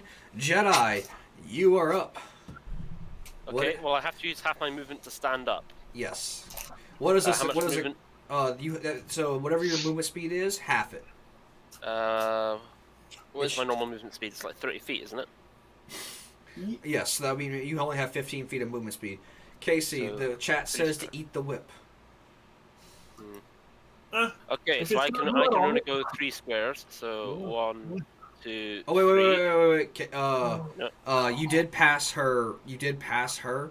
I was trying to get away from her. I know, but if you pass her, if you're within attack range, she can get an opportunity of attack on you. Just to And have. take another D8 take- of damage. If he Damn it, wants, okay. he can try to move closer to me. I may be able to assist him. Am I within melee attack range of her? Since Denver is blocking the path, Yeah, that's what I thought. no. But if you go on her, Yeah, the if way you, Denver, I need to try and kill her. He could use his action to go the opposite way and do disengage. or he could take the dodge action and move. Is disengage. Wait, Yeah. you're a ranger. You should have uncanny dodge, or is that only a rogue thing? Rogue, It's a rogue rogue thing. and monk. Shit. Dash. I've got a dash ability. Dash is Dash just combat. extra movement. Alright, okay. Nah, I don't have anything that sounds... Oh, actually, hang on. Wait. I have a bonus action. Read disengage. Disengage. Actions in combat. Disengage.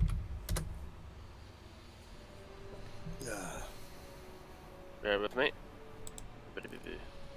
Disengage. If you take disengage action, your movement doesn't provoke opportunity attacks for the rest of the turn. I assume if I use that, I won't be able to shoot back at her. Yes, that's correct. That's correct. But damn it. say if you have a potion and no, okay, I'll let you do this. You can pull out a I've potion. got- You can pull out a potion as a bonus action and drink a potion. Yeah, I don't have any potions on me. I could have Right. sworn you did. Yeah, that's what I thought. I don't. Two of us should have one. Yeah, Denver. Yes. Denver did buy one and give it to everybody, but he may have used it in one of the previous fights. No, I've never used the potion throughout the game, so I just didn't update my inventory. Okay. Okay, I will drink said potion. As a bonus 2d4 action. So What? yeah. So 2d4 plus 2 or plus 2d4 plus 2, I'm pretty sure. So roll 2d4s and then add 2. Okay. Yeah, plus 2. 2d4 plus 2. That's good, but it could have been better. But so you recover 7 HP, so you're now at 8 HP. Oh, whoop-de-doo. Hey, it's Right, better than 1, sir. Okay, alright. And that means I can no longer move, right? No. That was your bonus action. Alright, okay. You still have 15 feet of movement speed. You can take the disengage action, though, so that way it doesn't prompt an opportunity to attack from her. Yeah, no, that's a normal movement thing for everybody. Okay. Yeah. Okay. Damn it! I want to shoot her in the heart. Right. Okay. I'm gonna take a disengage action and put as much distance between her and Donner as possible. Oh, okay. In which case, I can move 3 squares. Yeah. 15 feet, correct. 1, 2, 3. That's the best I can do. That's fine. Someone please attack me. Alright, that is your turn. Unless you have anything else maybe you could do, but I don't think you do. Making it Zag's turn. With Denver on deck. Denver on deck. You are currently hidden, so no one really can see you. You kind of like blended in one of the shadows behind the shadow of the pillar. You're just kind of hidden there. So, as of right now, the enemies or nobody really knows where you're at. As far as they know, you just up and disappeared.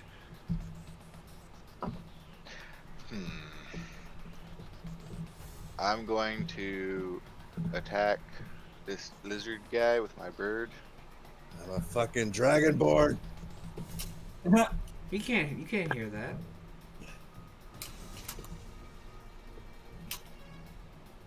What I roll? A 20? Yes, but you will be breaking stealth if you make this attack.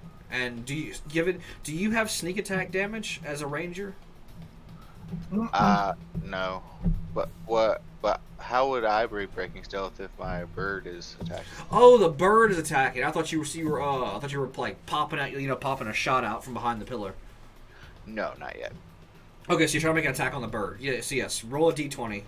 So you sent your bird out. Well, hold on. Just a quick question though.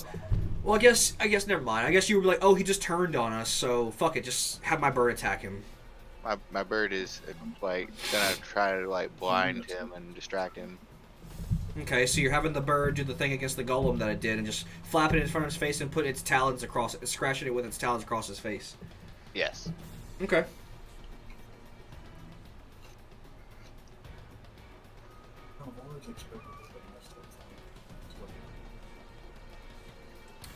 What's the 10. So a 14? Does a 14 hit you, Donner? Or Houston? My armor is 18, so no. Unfortunately, it's just scratching at his scales, and he's just kind of looking up at the bird like, go away. Go, shoot. But it is still keeping his field of vision off of Denver, if that's what you're trying to do.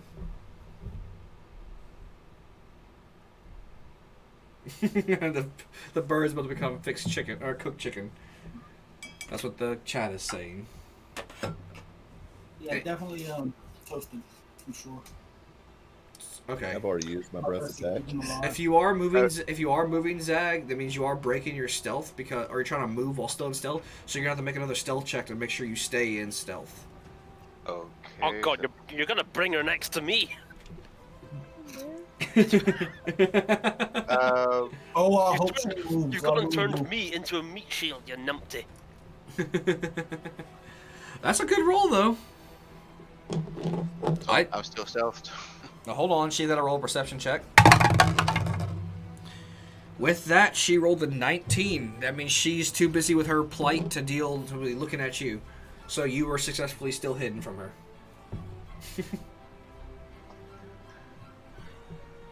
So what are you trying to do now, Zag? If she looks over there, she probably just thinks she's drunk or something. I'm going to shoot her. Okay, that will break your stealth, and that will alert her to your presence. Next to Jedi. Okay, I won't do that then. I mean, you're free to do whatever you want, man. Would you be shooting with advantage right here because that's stealth? You would have advantage. Also, she is completely surrounded by enemies. Therefore, she is like what we call phalanxed. So I mean, she's basically you're doing like a pincer on her, so you would have advantage to hit. I just moved myself out real quick. Swear. Hi, kitty. Okay, so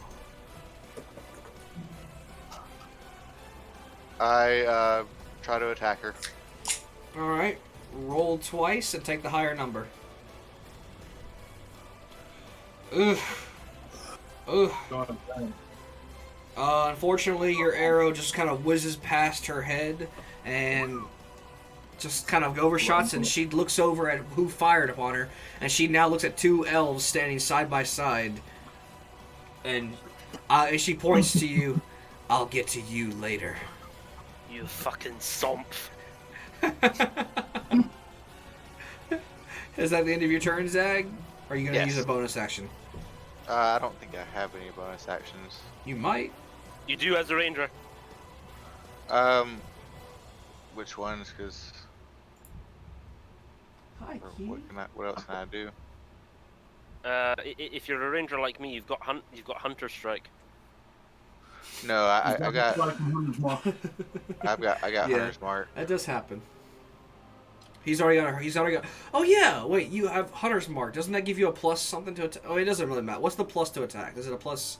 Does it add? Get an extra 1d6 damage to the target whenever you hit it with a weapon. Okay, well then never mind. Then he still misses. Yeah. Okay, well if that's his turn, then Denver, you're up with Phil on deck. So the bird clearly didn't do any damage to that.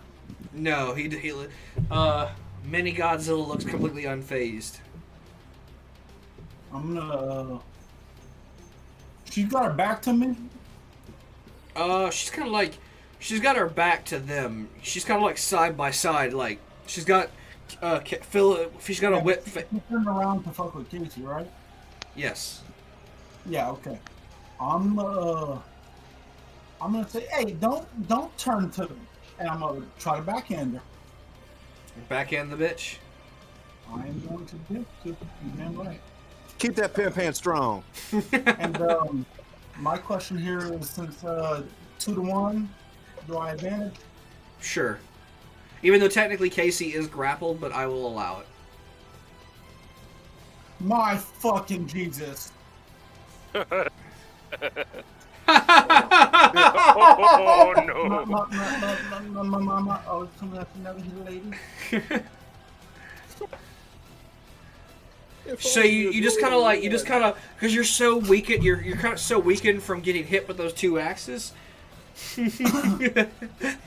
Sorry, I look over my chat screaming, clutch it, but because you're so weak from those two axe hits, you just kind of lazily slap her across, and she just looks at you and smirks. I'ma slap the shit out of you. Puny mortal. That's all she says to you. Oh my god, I found the perfect thing for that.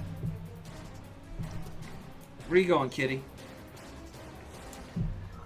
John types, sorry. Alright, so anything else you're gonna do, John? Or is that gonna be it for you? I mean, besides cry. Oh, wait, no, I'm gonna attempt the other hand. Well, I'm sorry, guys, it's because I didn't use the shield. So you're gonna backhand her with a shield now? Yep. Damn. Unfortunately, you're still so weakened from the attack. You missed her with a shield, and you gave her a nice fan, cool breeze. Oh, it was getting hot down here, dear. Thanks for the cool breeze. Oh, don't worry, I'm not saying you as fucking hot. Not on your knees. The whole pork is nice and toasty. Is that your turn? So after missing twice, is that your turn? Yeah. It is? Yeah. Alright. Phil, you're up with Houston on deck. Right. So now that we're nice and close, this is the perfect opportunity to show you my my Here we little go. secret. Look in the chat real quick. That was Denver. I'm rolling absolute garbage, Joe. Just take the L is what she said. I'ma I slap am the L. All right. So I'm going to activate my special ability. Y'all, I'm a healer. I'm not supposed to fight. That's why I don't have weapons. These hands are weapons. I get this once for long rest, not short rest, unfortunately. But to activate my Crimson Rights of, basically, since I transformed, I now have the use of my claws instead of my weapons. Crimson Right basically adds a 1d4 of lightning damage to every single one of my attacks. Since I am grappled, I'm pretty much just going to like jab at her with my claws. Instead of trying to break free, I prefer to be up close and personal. Okay. And I am going to. I just looked at that. His hands weren't made for clapping. No, that's all they do is applaud. Applaud while I'm moving. Alright, so each one of these attacks is a dexterity claw attack. It's a gives me a +5 to hit, so I'm gonna go ahead and roll for the first one here. Oh, no, I was so close to a crit! That is a 19 +5 for a 24 to hit. You hit. I was so close. And for the first hit. Why? That's not fair. Okay, so let me add the rest of the damage here.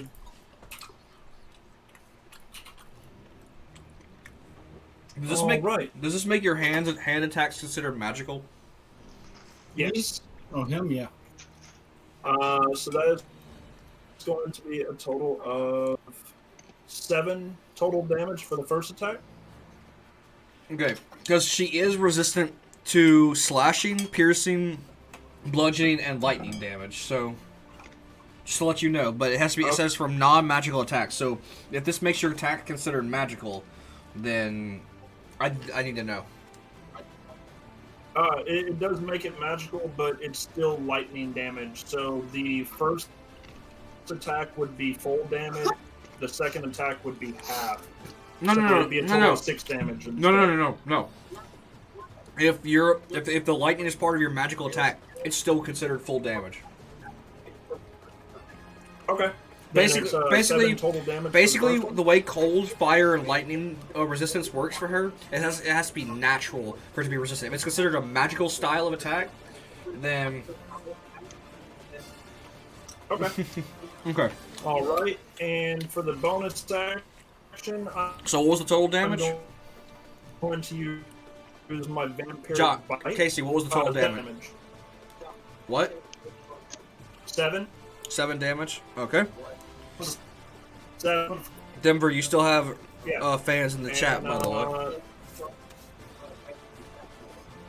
Oh, cool. I'm the lightning. Nobody fucks with the lightning. I'm going to roll for my bonus action as vampiric bite. Okay. However, that does not have lightning affinity to it. Alrighty. And damage. Hold on 1 second. Oh, 22 to hit. Yes. All right. 22. And for total damage, 8 total damage. Alrighty then. And that also heals me for 8 total health. So I'm now back up to 34 HP.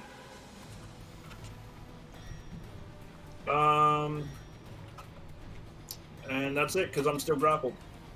Alright. Wazag, where are you going? You know I'm watching the screen at all times. I can see you. Okay, so is it my turn now?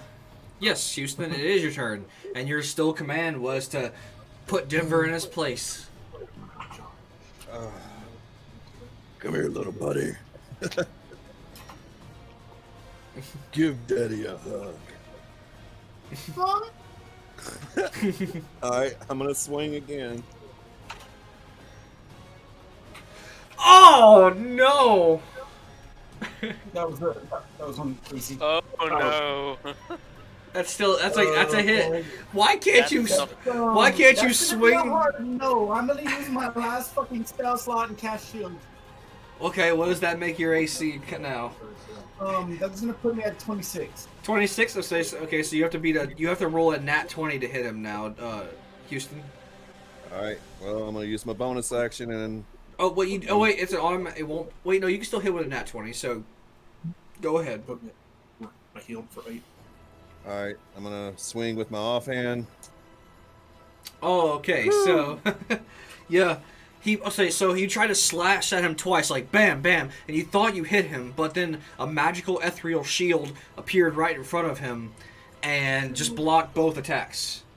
Kind of like the ethereal shield from Skyrim, like the little white circle that appears when you're using a magic shield, and just blocked both your attacks, making an energy barrier protecting Denver for this one turn.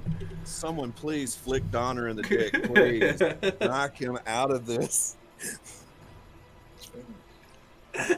Oh, All right, yeah, that your turn. So it is now her turn. Oh, I can't wait for it to be his turn to fuck her up. And she goes, time to go round and round, once pretty boy. And she looks at Casey and she starts pumping the psychic energy back through her whip. Sweetheart, I was never pretty to begin with, but thank you for the compliment. Make another Constitution saving throw of 15, please. Yes, sir. save up. Ouch. Well, Wait, don't you get a bonus for being in your wolf hybrid thing? Oh, a D4. Is it before? What's your hemo dice? Oh, D8. I'm sorry. Yeah. It gives you a D8 bonus? Yes, sir, for my hemo dice. Yes. D7. So 17 total on the con save. Alright, so you'll be taking half damage. Okay.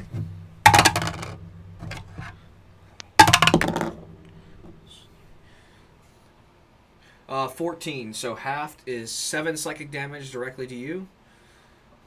Hey. Almost all the health I gained, I lost again. And she goes, she looks upon you, she pulls tighter on the whip and says, a tough-willed one, eh? Let's see how long you keep this defiance up. And she pulls tighter, and she just pumps more psychic energy. Make another roll. Yay! More love. There's no need to add the bonus to that. That's a 21. Alright, half damage again. 8, 12. So, 6 psychic damage to you. And Alrighty. she is going. Oh, come on. She is. Go on, sweetheart. I can keep this up all day. Okay. Very well. And so she extends her wings, and she flies up. She flies up to her. She flies up to the roof, which is probably an opportunity of attack for you if you would like, Denver. Denver. She's rocking one for everybody. Yeah. No, because he's still. Oh wait, am I still grappled? No. What she's keeping you. So she's basically what she's trying to do is she's trying to lift up with you. Like she's got you wrapped in the whip, and she's gonna kind of like dangle you like a fish. Yeah, she's hands. Oh, I didn't know you were going to create a hammock for me. You should have just asked. I could have done it myself. Catch these hands? Question mark. 18 does hit. Catch these hands.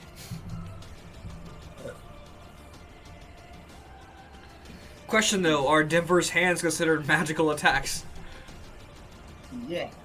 No, seriously, are they or are they not? Whenever I cast the spell from it is. So the answer to that is no. So 7 plus what, please? 7 plus. Oh, sorry. That was an actor.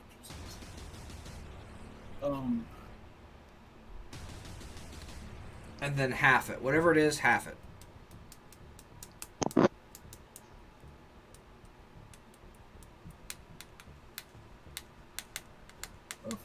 Two. I'm sorry. So 9, so round it up 5. She takes 5 damage. Alright. And so she is now 30 feet in the air, and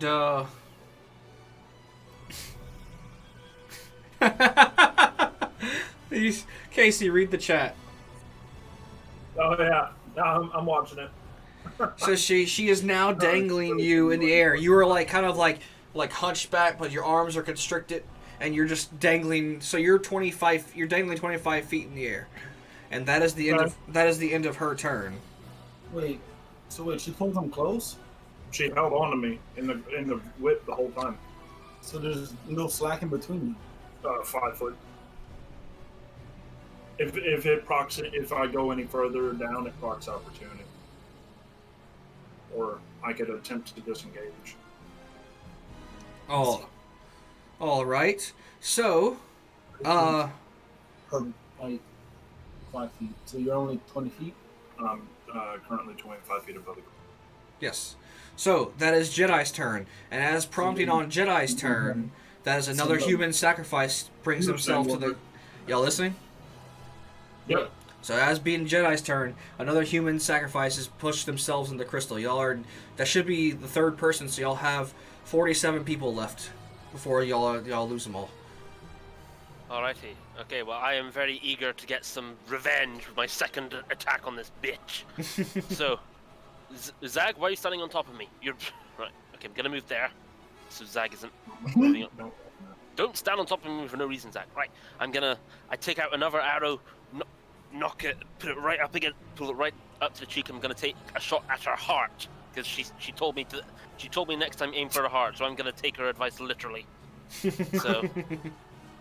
That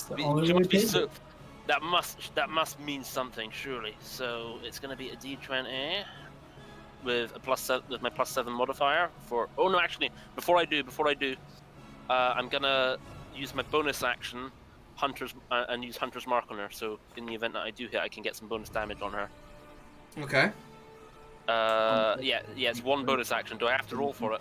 No, it's automatic. Okay. Yeah, so she'll take 1d6 extra damage. Also, I have an advantage on any wisdom perception or wisdom survival checks. Yeah, okay, right. So, taking the shot now. Here we go. Let's make this worth it. Come on. Yes! Come on. Yes. Tell me that hit. That is a hit. Jedi. Or Raul. That is a hit. So roll your damage, sir. Oh yeah. What is the damage again? It's 1d8 plus something. My chat is so invested in you hitting her for Denver. Yeah. Oh, I'm not hitting her. I'm not hitting her for Denver. I'm hitting her for me for kissing me without consent and then putting me on the ground. No one does that to me. 1d8 plus 3. What you want? Right. This is standard damage. That's yes, boy. That's a good hit. And I get 1d6 damage on top of that. Hunter's Mark. Oh, Max Hunter's Mark. Nice. Max. Sweet revenge, so you're looking boy. at 16 damage, but unfortunately, wait, does Hunter's Mark turn this into a magical attack? Yes. No. It doesn't say anything about magical attack. Hunter's Mark is magical. It's a spell. Is it? Oh, yeah. Okay, so it turns so it turns into a magical attack. Therefore, it negates her resistance to piercing from the arrow. So she is taking full damage. And do I get any modifiers for hitting her in the heart, like she told me to? I'll see about how much damage she takes. Hold on. I'll have to roll for that. Okay, come on. Alrighty. Well, okay, so that's my movement. Yeah, that's my turn ended. Bonus action and attack. All right, hold on. Arrow, bitch.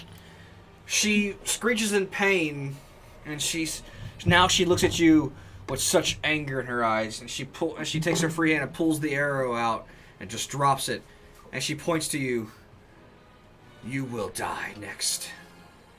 Gotta let me go first. Next time you try to kill me, bitch, actually fucking finish the job.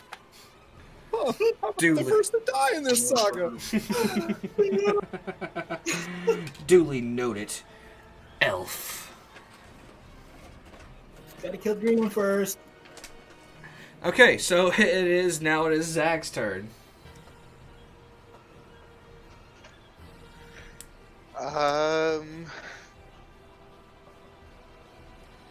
Jedi really came back like a whole thug, is what the chat is saying. Yeah, I'm not happy. They're still worried about Denver though, because she's only sitting at 2 HP. Hit me in the nuts. Getting Bird nuts. goes behind you. My bird is going to attack the lizard again. Okay. Make that attack, please, sir. Is it +4 to hit? Yes, a D20 plus 4. That's a hit. That is a hit. That's a hit. You have successfully hit Donner. All right, What? I need to roll what? Hold on. Have I had a turn yet? Roll damage because he did successfully hit you. Mm-hmm. Have I had a turn yet? No, it's Zag's turn. Then it's your turn. So my attack, my damage, my shield's still up. It's 26 still. He's not hitting you. He's hitting Donner. He's hitting Donner. He's using his bird to attack okay. Donner My to bad. break him of the. To break him of. I heard Denver. My bad. My bad. That's probably. All right, so roll damage, please, Zag, for your bird. All right, five slashing damage to Donner. And Donner, I need you to make a Wisdom saving throw of 15. If you succeed, you are no longer charmed and you are back on the party's side. But if you fail, you continue to be her slave. 18. You are free.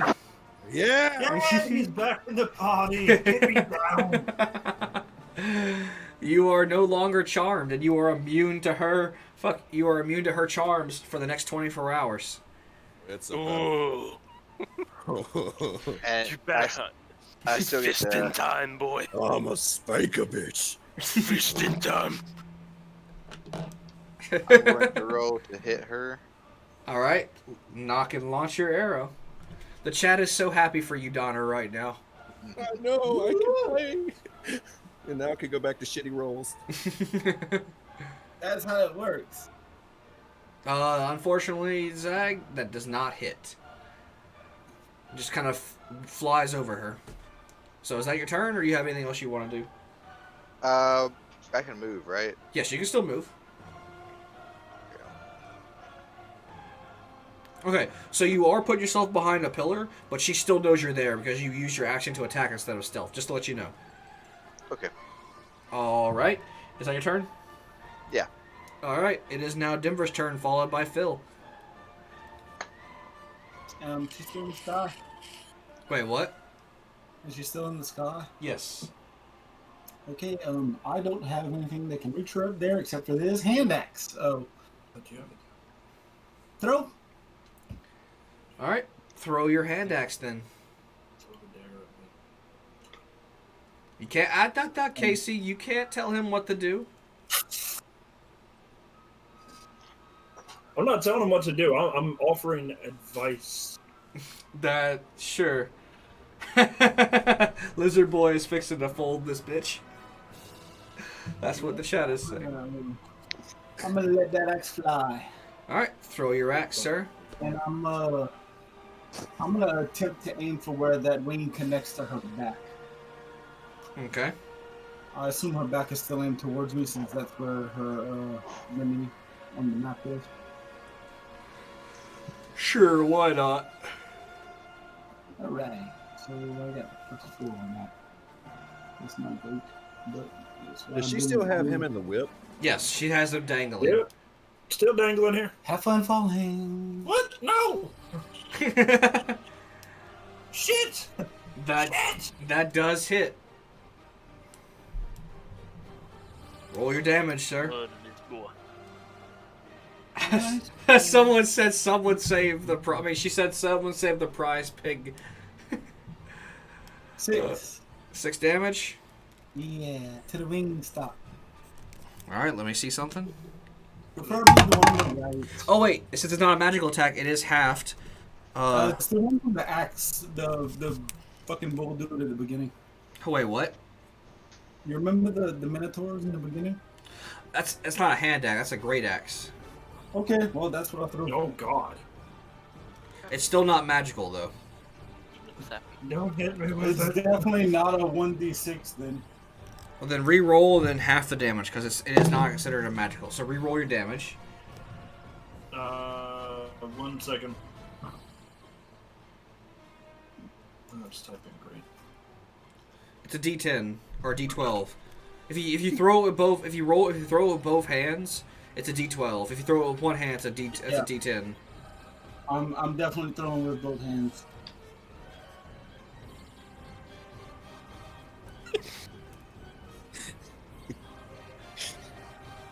Okay. Throw it with both hands. What you laughing at, Houston? Look in the chat. Oh yeah, I saw that. Someone please save the prize pig. Or the No, in our chat, in the Discord. God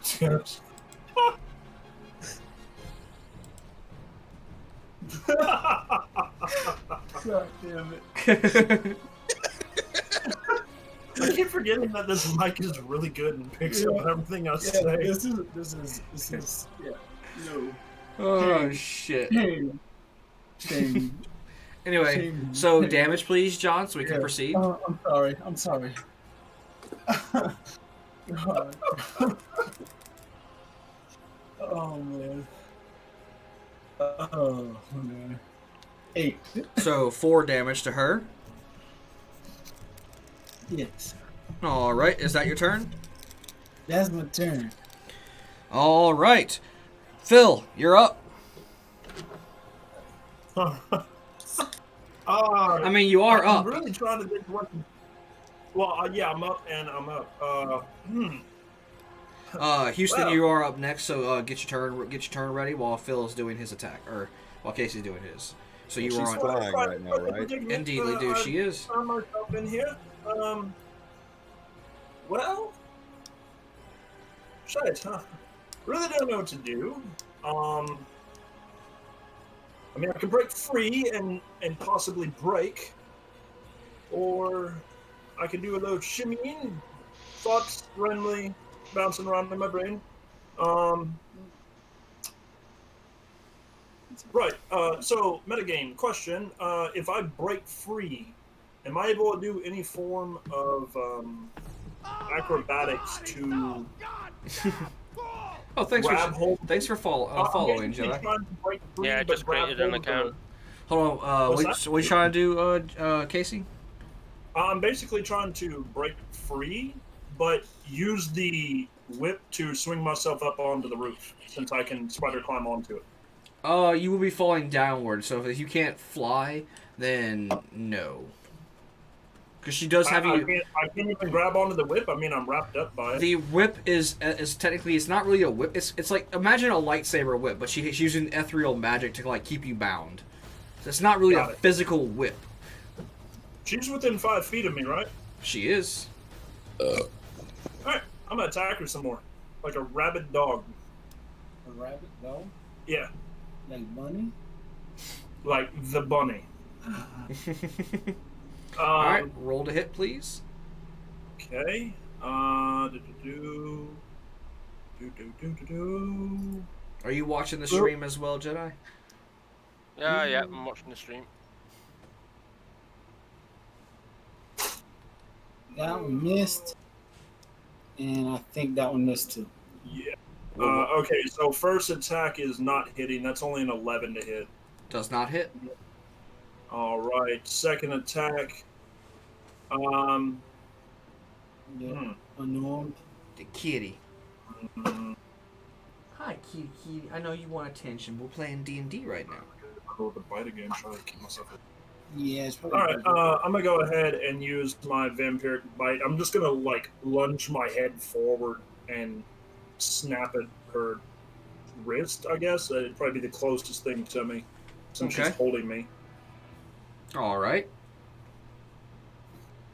And add my 8 to it. Yeah, no, that's a definite hit. 18? 18 to hit. You do hit. Whips biting. No wonder why she loves y'all. And that is an additional 9 damage. Hey, she's the one that brought out the toys. And I heal for 9. I'm the one over here trying to fist her. Actually, Casey, because this is a non-magical attack, it's halved. So that's only that's only 5. Not magic. So you only get 5 HP instead of Okay. Let's see. It's not magic. No. So I gained 5 HP. Let me knock this down a few pegs right quick. Give me 1 second. Yeah, that's right. You should knock her down a few pegs. I'm going to. That might reach Can I disengage? if you're trapped. Can I? I can't. I can't disengage from the. you are the grappled. You are grappled, so no. and You I have- can't you break have- free of it. You have to break free of it. So Okay. Well, I guess I'm still stuck there. all right, Houston, you're up. I'm going to look at Ranul, and I'm going to throw him my rope and tell him to fix that to an arrow. Let's bring this bitch down. Yes. All right, make an action to throw the rope to him. Or shit, I'll just run over here and give it to him. You could do that. You could drop it as a free action.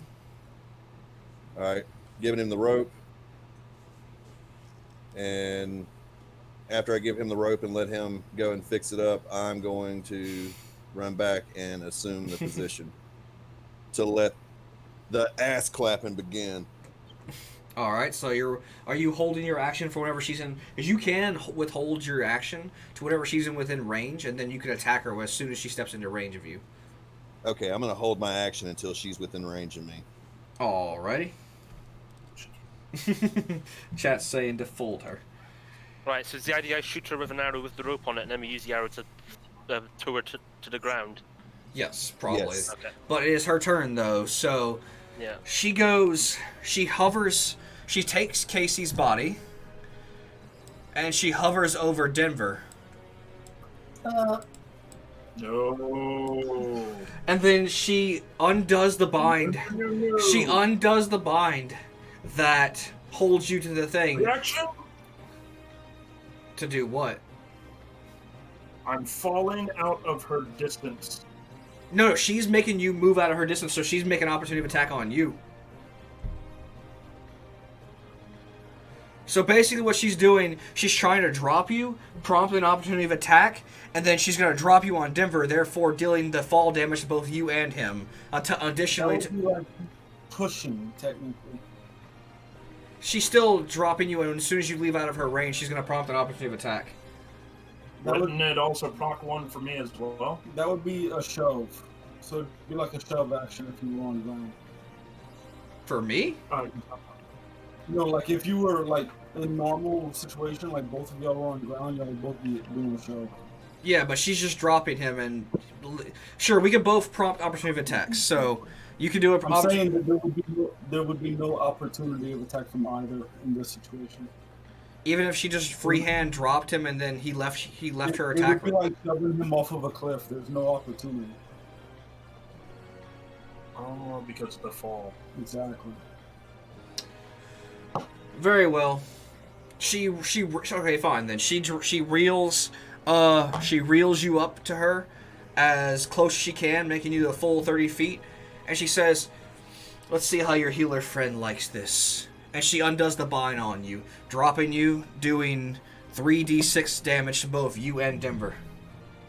Is there any way that I'd be able to, like, My dodge question him? here is how exactly is she holding him? She Is she holding him No, like face to face? Yes? So she's holding him like height, way up there. 30 feet? She's Exactly. not dangling him at all. She made the whip retract to where she brought it close to him. It's the whip can extend and retract, so she's using the she's using the slack to like reel him up like a fishing line. It is a magical whip. So she drops. She now lets go of the whip. She now releases the bind, causing Casey to fall, dealing 3d6 fall damage to both of you. Well, Wait, question, Will. If she's pulling me up close to her and then letting go, I'm within reaching distance of the ceiling. I can just instantly spider climb to it, unless she's dropping me from the 25-foot point. Which Alright. would mean he's not taking that much damage. I'd be Okay. taking one left. All right, fine. She'll drop you from 25, so that Okay. would take 1d6 damage then. It'd still be 2d6. It just Okay. wouldn't have been 3d6. Yeah. All right. So, but in the fall damage you incur does happen on Denver as well. So Okay. So, do I roll it or do you? I got it. Ooh. That is 9 damage. Half. 9 damage to you, and Denver is now. Who knows? Denver is Wait, now. you counted the resistance for the bludgeoning, right? It doesn't matter. It's 2 dice. It didn't matter. 1 and 1 would still drop. So you are. Oh, yeah. So- okay. No, that's so it's- true. No matter what. So it's no matter yeah. what, it would have dropped him. Yeah, so Denver is now officially making death saving throws, and you taken you have taken 5 bludgeoning damage, and you are now prone.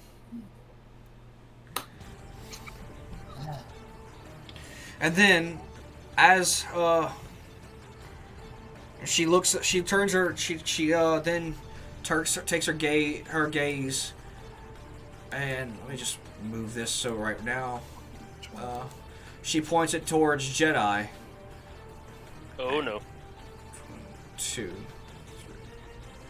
This ain't good. And she hovers down right next to you. Oh no, she's gonna kiss me again, isn't she? She can only do that once every 5 rounds. Alright. So it is not time yet for her to do that. I'm not okay with that lady. And then so he is above her. She technically has only used. Wait. So, she didn't use her action yet because she just let go of Casey. She goes, action. huh? That's a free action. Yeah. So she goes, "Oh, sweetie, you really want to go for someone's heart? Do it like so." And she taps you on your chest, and you feel a warm, drunken feeling through your entire body. Make a DC Wisdom saving throw of 15. Is this considered a melee form of an ability? She's charming him, Casey. Oh, okay. I thought you were making an attack whenever you said. No. She just tapped him like tap. Okay. Okay, so so what kind of saving throw do I do? Wisdom saving throw. Wisdom. Okay, +1. Okay, this isn't gonna go nicely. Right, D20 plus roll. Yeah! Oh! Yeah! Not I've done the whole man control thing before. I'm not a fan. Well, shite. Well, that's her turn then. Alright. It said whip fighting. No wonder she loves y'all. Alright. Once Jedi. was quite enough, bitch. Jedi, you're up. Also, Right. because you succeeded, you are now immune to her charm for the next 24 hours. I'm sorry. I looked over the chat and said, "Jedi, tell her she ain't shit and dab." She ain't shit. Right. Everybody keep those on and whenever she dies. All right. I'm gonna pick up the rope that Donner gave me. Is that counts as a free action, right? You know, he already handed it to you. Oh, all right. It's okay. in your possession. Right. I'm gonna run to the opposite end of the pillar. So Okay, but you are prompted an opportunity of attack if you leave her attack range. Right. Shit. I'm not gonna disengage. I need to try and fight back All this right, time. she's gonna I'm hit not you. gonna then. run away. Wait, are you running away or are you not? I don't know. Hang on. I'm trying to find something I can do. I can't. Ooh, hang on. If she hits me, won't I have to make a dexterity save or something like that? No. Saving throw. No, if it's a basic hit, she's just hitting you. She's aiming for your AC. You'd have to take the dodge action for her to have disadvantage on hitting you. Right, But okay. that would take your action. Disengage. All right. Yeah. Okay. I'm gonna disengage and run over here. All right. So she did not hit you. That is your action, though. Do you have a bonus action you wish to achieve? I had Zephyr Strike, which would have been useful, but that could make me run even further, but it's not that useful. No, there's nothing that can If you help. already have Hunter's Mark up, if you Alright. drop Zephyr Strike, it'll make Hunter's Mark go away. So, Right. the as it was the prompt of your turn, another another one of the males pushed their body against the crystal, causing his blood to leave his body and cracking the the crystal slab even more. 46. Okay. 46 people remain. Not going well. Y'all can The notice village is not gonna be happy. Y'all notice that there are a lot more significant cracks in this stone now. Like it's like almost like it's getting to the point where it's almost intangible. I mean, no longer tangible to see through it. The cracks are so predominant.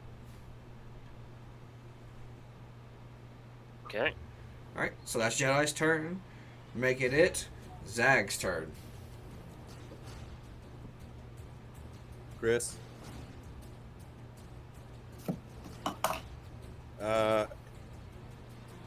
He sent me a message a little bit ago saying I need bed.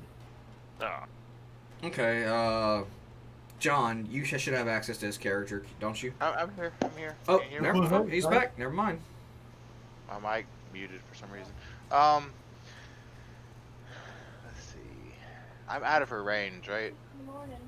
Yeah, she can't hit you if you're worried about. We're about to win this. Well, hopefully. Can I attack her then move? Oh yeah, you can. Yeah. Okay, so I'm gonna attack her. All right. God. That does not hit, unfortunately. I'm going to.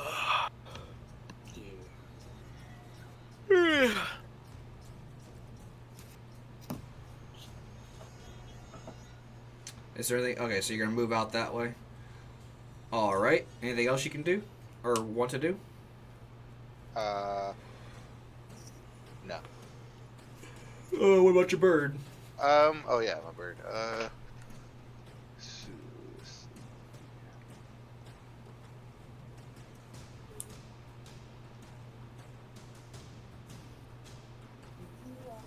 And he dodges. He's taking the dodge action. Yes.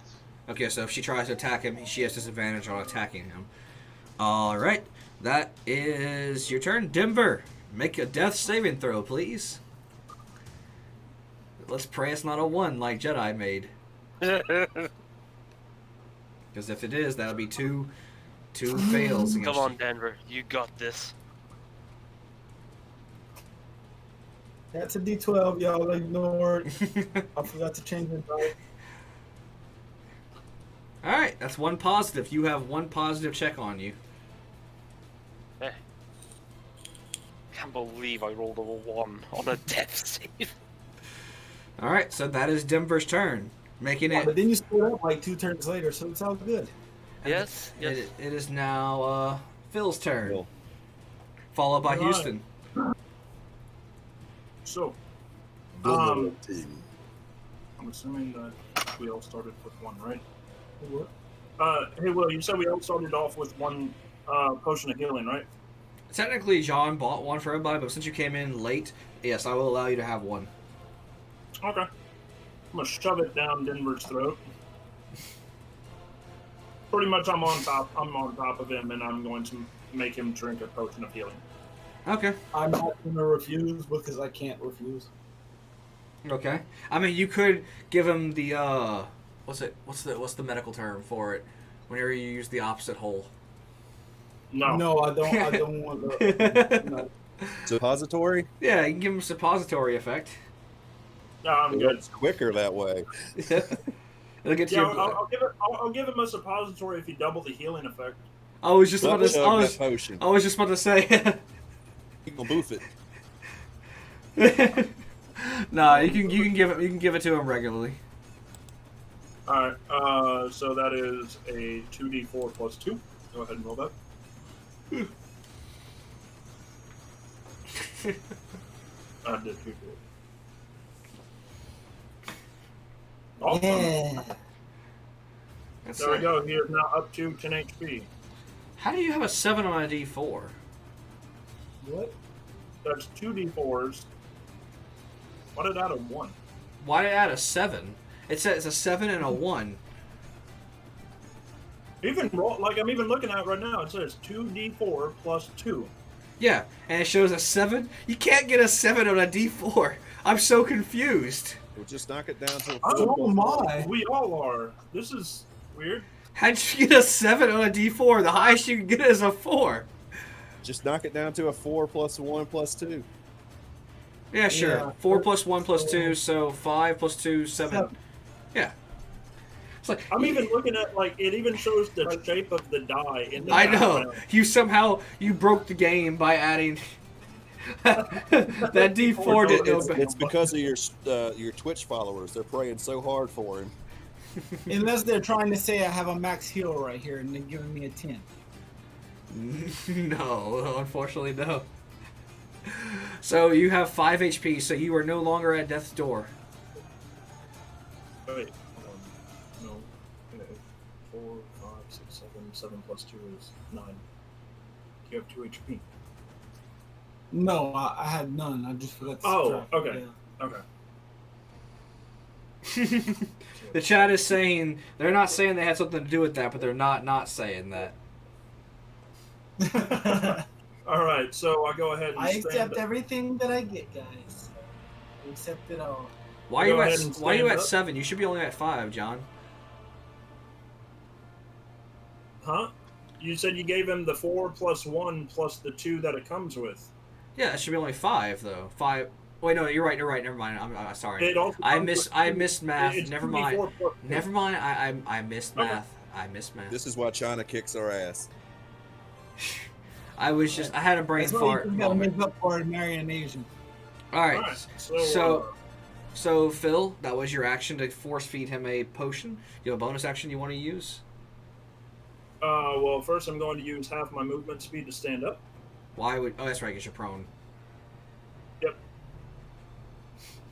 And I'm going to use my. Use your bonus action, your bonus action to make that bitch regret this.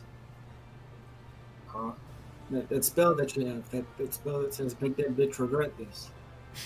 He doesn't have a Yeah, I spell. already used that. She's about to regret a lot because them mind games ain't gonna Yeah. work I on mean, Donna no she more. still has 6 rounds. By the way, well, she still has 6 rounds before she can make a con save on that that necrotic damage. It lasts for a total of 10 rounds. Okay. Well, she hasn't been making any physical attacks, so. That's fine. I keep forgetting. I keep forgetting to make the save for her. Shit. But Oh no, you don't make it until a minute has passed. Oh well. Anyway, so what is your bonus action you're trying to accomplish? Okay. He's right. I didn't use turn. Okay. So let's see.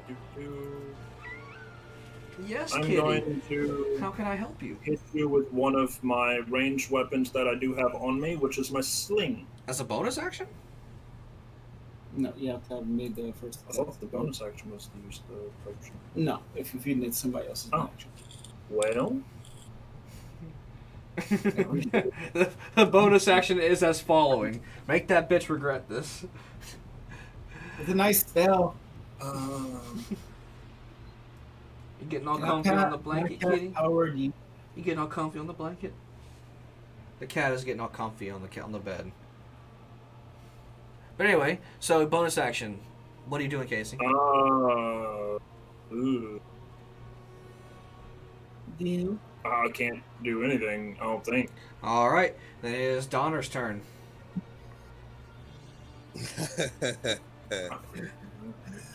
Okay. All right. Donner's gonna look over at her, shoot her a glare, and say, "Oh, darling," and come running at her. And as he runs at her, how is she standing? Is she standing or is she hovering still? She's hovering. She's always in hover mode because that gives her more movement speed. So she's only hovering like a few feet off the ground, though. All right. I'm going to.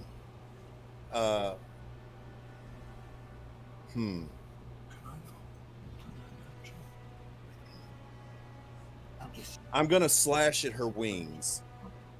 Okay.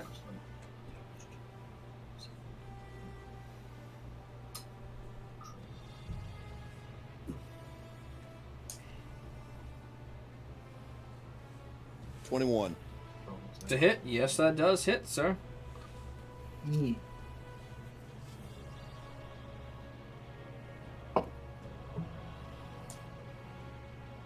Eight damage. And I'm going to swing again. Okay. This is non-magical, so that counts as 4 damage. So, the prenup and just take it. They can't take the crystal. The crystal is too big for them to move. So that's 4 damage. So 60. So anyway. Because otherwise, I would have taken that crystal on the first turn. All right, then I rolled a 6. 6? Yeah, that's not or hit.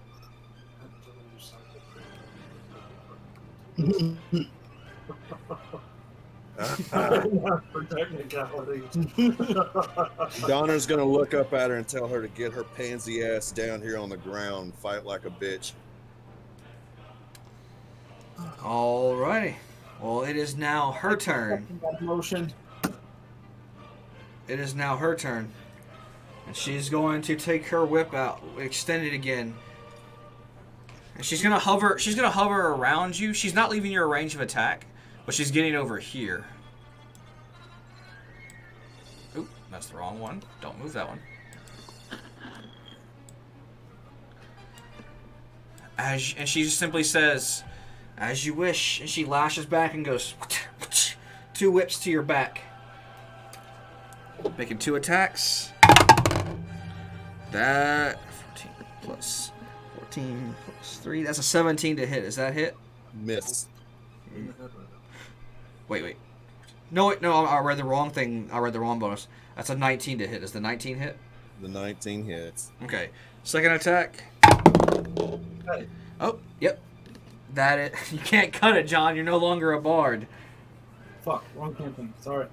So that is a 24 to hit. So both attacks successfully hit.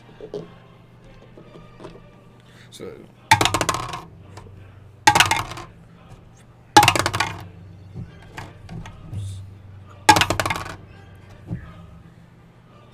that is 15 slashing damage from the whip. And she simply just leans forward. How is that, dear?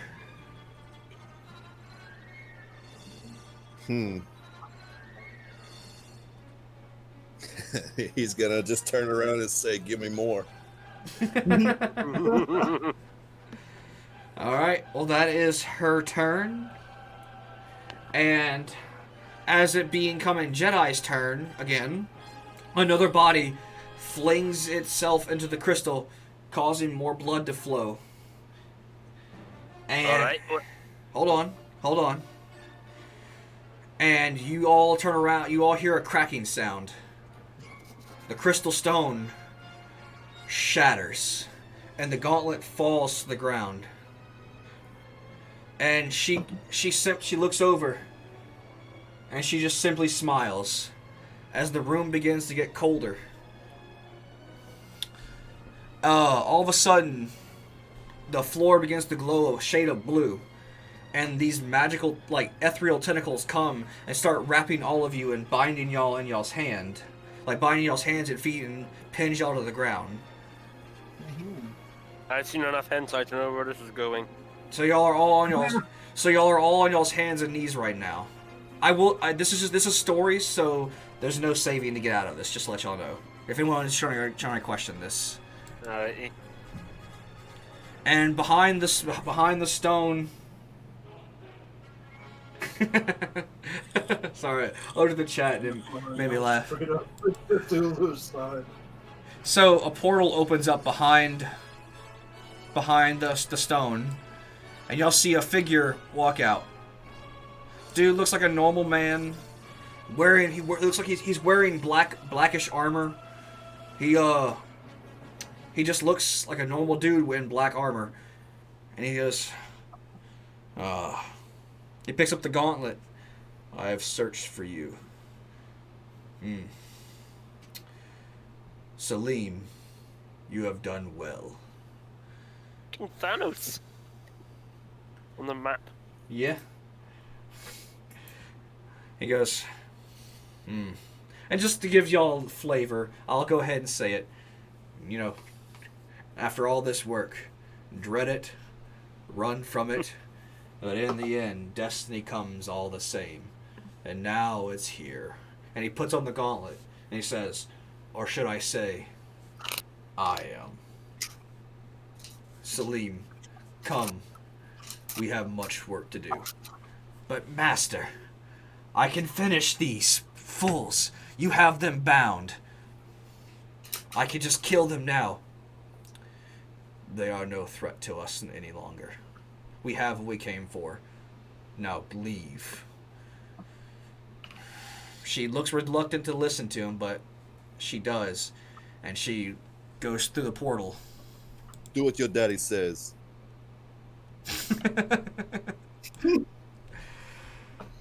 Bring back the whips and the tentacles. This was leading in the right direction. So, All we needed was a Japanese businessman. Konnichiwa. so he says, he looks upon your group. If you were wise, I'd recommend you find your loved ones and make final peace with your loved ones, for you soon will not have a life any longer. And he leaves the portal, and he's walking back towards the portal. This is y'all's last chance to say anything before he leaves, so if y'all would like to spit out some remark, you're more than welcome to at this point. You know, it's not too late for you to leave her to actually fight us, and you can head off. She said she wanted to finish us. An elf's memory is long. This meeting will not be so one-sided next time. Well, I have many uses for one of my generals, and that is not dealing with plebes like such as yourselves. Oh, cute. You think I'm a plebe? I've lived longer than you, bid. Have a nice day. And he just... You look like an edgelord. Did you get that omelet from Hot Topic? And he closes. He walks to the portal, and the portal closes behind him, and the tentacles that bind y'all to the ground are gone. Oh, I thought that was going another way. Did we just lose? Is there any way for me to possibly Jedi, I love that comment so much. Give yourself an inspiration point. Is there any way for me to like throw a piece of gold into that portal? Why? Are you just trying to get rid of even out your gold number again? No reason. No, John. The portal closed before you could do such a thing. I would like to attempt. No, John. The portal closed before such a thing happened. So was there any way for us to win that fight?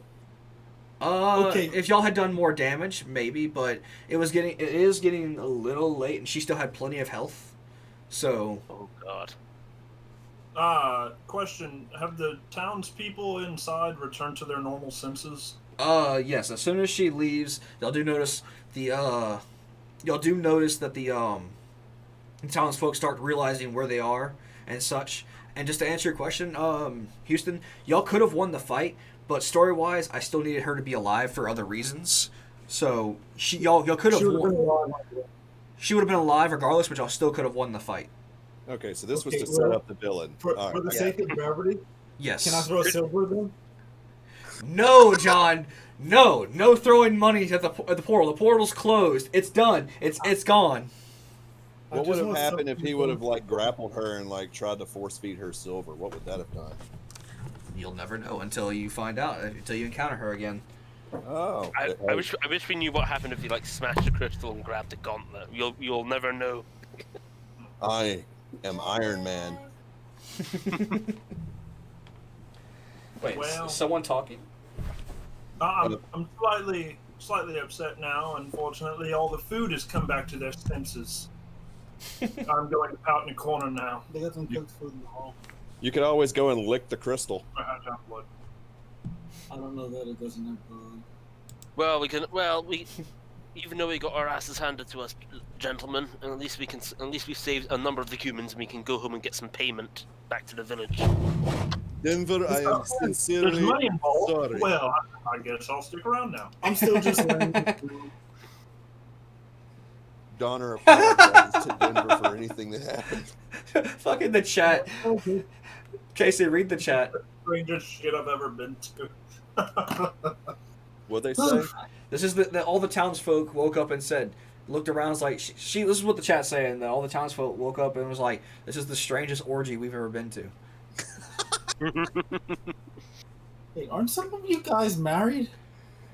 Shut up. Wait, this was an orgy? I thought this was a dinner. God damn it! Don't We take. were about to introduce a 1-2 Chris Brown combo on her ass. Hell yeah, that I was definitely about to do. So the townsfolk are looking all confused, and they're asking, these unknown people, like, what's going on? So who's gonna address the situation to them? Well, I don't even know who the hell everybody is. I just thought, this looked fun, Well, so I did it. While y'all are free to have y'all's commentary, I'm gonna go take a quick piss. I'll be right back. Right. See, what I was gonna do, I was hoping that they wouldn't have came back to their senses. I was just gonna eat like 1 or 2 of them, but they kind of. I'm still laying on the ground, slowly just turn my head towards you. Are we done? No, she was just gone to the loo, and I think we're just finishing up. Okay, I'm well, gonna I'm a go in. vampire. I eat people. I'll be right back. I gotta go check on it. Crying baby. All right. How close are you to me right now? And why Vampire. Why Well. would you not consume me? Why'd you heal me? You look like you could use a lift. I mean, I clearly did, but I mean, I'm not a psycho. I just eat people. I know it sounds redundant. That's life. Hi, kitty. so terribly confused. I'm going to walk over to one of the corpses on the ground that's been drained of all its blood and see if there's any blood left in it. It's like trying to suck out the last. So what are you sips from trying to this- do, Casey? I'm walking over to see if there's any blood left in the corpses on the corner. The corpses, like in the hallway? Oh, no. Yeah, John, there was some cooked outside. Oh, shit, hold on. Wait, what? No, they're the corpses of the ones that were drained dry. Oh. This is basically where she put the corpses whenever she was done with them. Well then. Is her whip still on the ground? Because that had blood on it. She never dropped her whip. No. I've got nothing. All right. Well, y'all are more than welcome to bring the townsfolk back home. All right. Come with us, townsfolk. Let's get you home. Everything has been resolved here, and I hope make sure you tell your mayor that when we're asking for payment. Are you threatening the townsfolk you just saved? No, I'm just reminding them. There's a difference. Two of us damn near died for you guys. And I think we earned our Is there paycheck. any noises coming from this door over here now? Oh no, all the noises. Oh shit. The hell did you do, William? Reveal it. William. Hold on, damn it. Reveal it without revealing it. It doesn't matter. You've already found everything already. No, all the corpses have dropped. All the corpses have dropped. Like they're no longer the ones that didn't get burnt to crisp by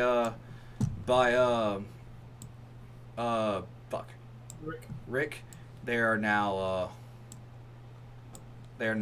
cured.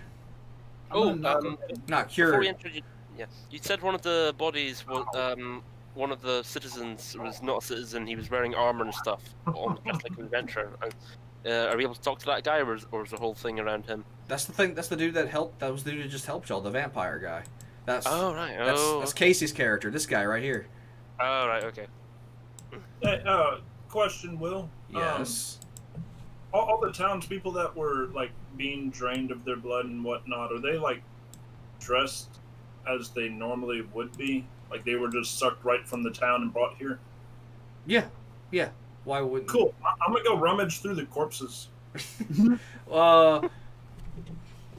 That's not a bad idea. We should take at least identification so that we know There. which one- Okay. So of all the dead bodies y'all knew, of all the dead bodies that y'all knew that were in that room, there were only 10 remaining.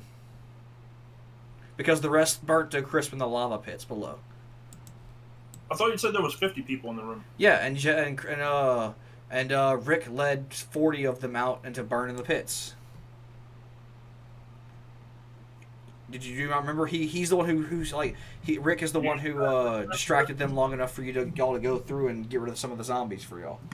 That's weird because Okay, I'm back. you had said whenever we entered the room and started up the combat, after like the third round, you said that there was still 47 left. No, alive people. That's live people, not dead. Oh, there's only 10 corpses left. Yes. Okay, cool. That's fine. I have to Okay. go get some identification. Roll What did I miss? hold on. Roll a deception check there, Casey. Deception check. Yeah, you said you're lying, aren't you? You're like I'm gonna go get identifications, like, but you're really trying to loot them for their gold. Dirty 20. Yeah. Anyone who would like to roll against that to see if he's bullshit, y'all, you're more than welcome to.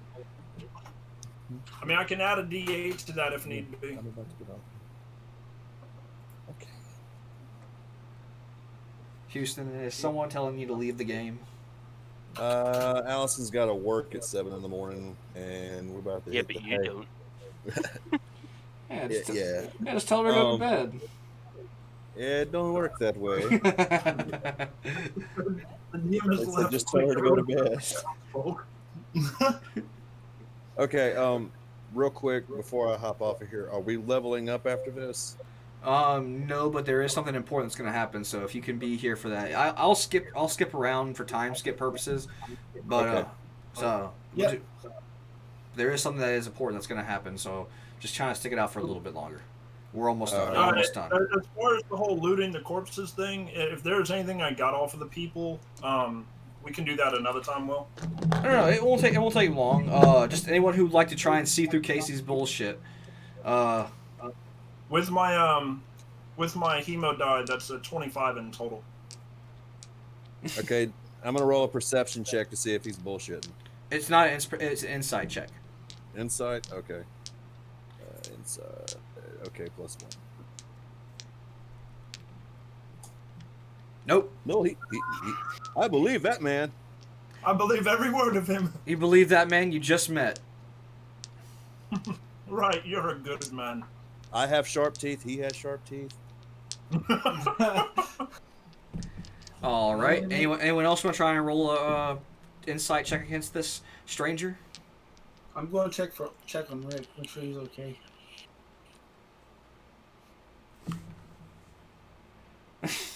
They weren't gonna get the glove. I promise you, they weren't gonna get the glove. There's no way to stop it. It happens in every campaign. Third time, couldn't stop it. 3 different times, 3 different ways. No way to stop it. Actually, the funny part is she's saying I lost a Thanos glove. I completely playing the game. I didn't even know that there was a glove in here. I just came in here for the food line. Well, anyway, so is anyone else gonna try and roll a deception against Casey's character? Or insight? No, I don't have the problem with Casey. Okay. Well, fine. So, all right, Casey, you rummage through the bodies and you find 21 pieces of gold. Sweet. And then Being flat broke, I mean, that's awesome. And Denver, you went to go check on Rick. Rick. You're more than welcome to. I mean, as you get up there, he's fine. I'm just gonna skip it all. Let's just say to save time, so I don't have to do this 6 times. That's cool. Yes, you did ask for technicalities actually. So you all get to the entrance. Y'all got successfully over the lava without any issues. And y'all are back in the main room, and that fire that was still there. That fire that blocked y'all in is still there. And Rick goes, well, the hammer didn't work on the 2 doors that were thought. Maybe it's meant for this. He walks over and he taps on the fire seal. You did actually. He taps on the fire seal, and the fire that's kept y'all trapped in this temple goes out. So, we just logged off Discord. That was the music part. Oh, That was Chris. okay. Too. Well, If he had to go, he had to go. But, alright. So y'all made it outside. Jedi, this part is specifically for you. Y'all made it outside to the area of the temple where y'all are at. Let me go ahead and hold on. I gotta go pull his character off. Copy.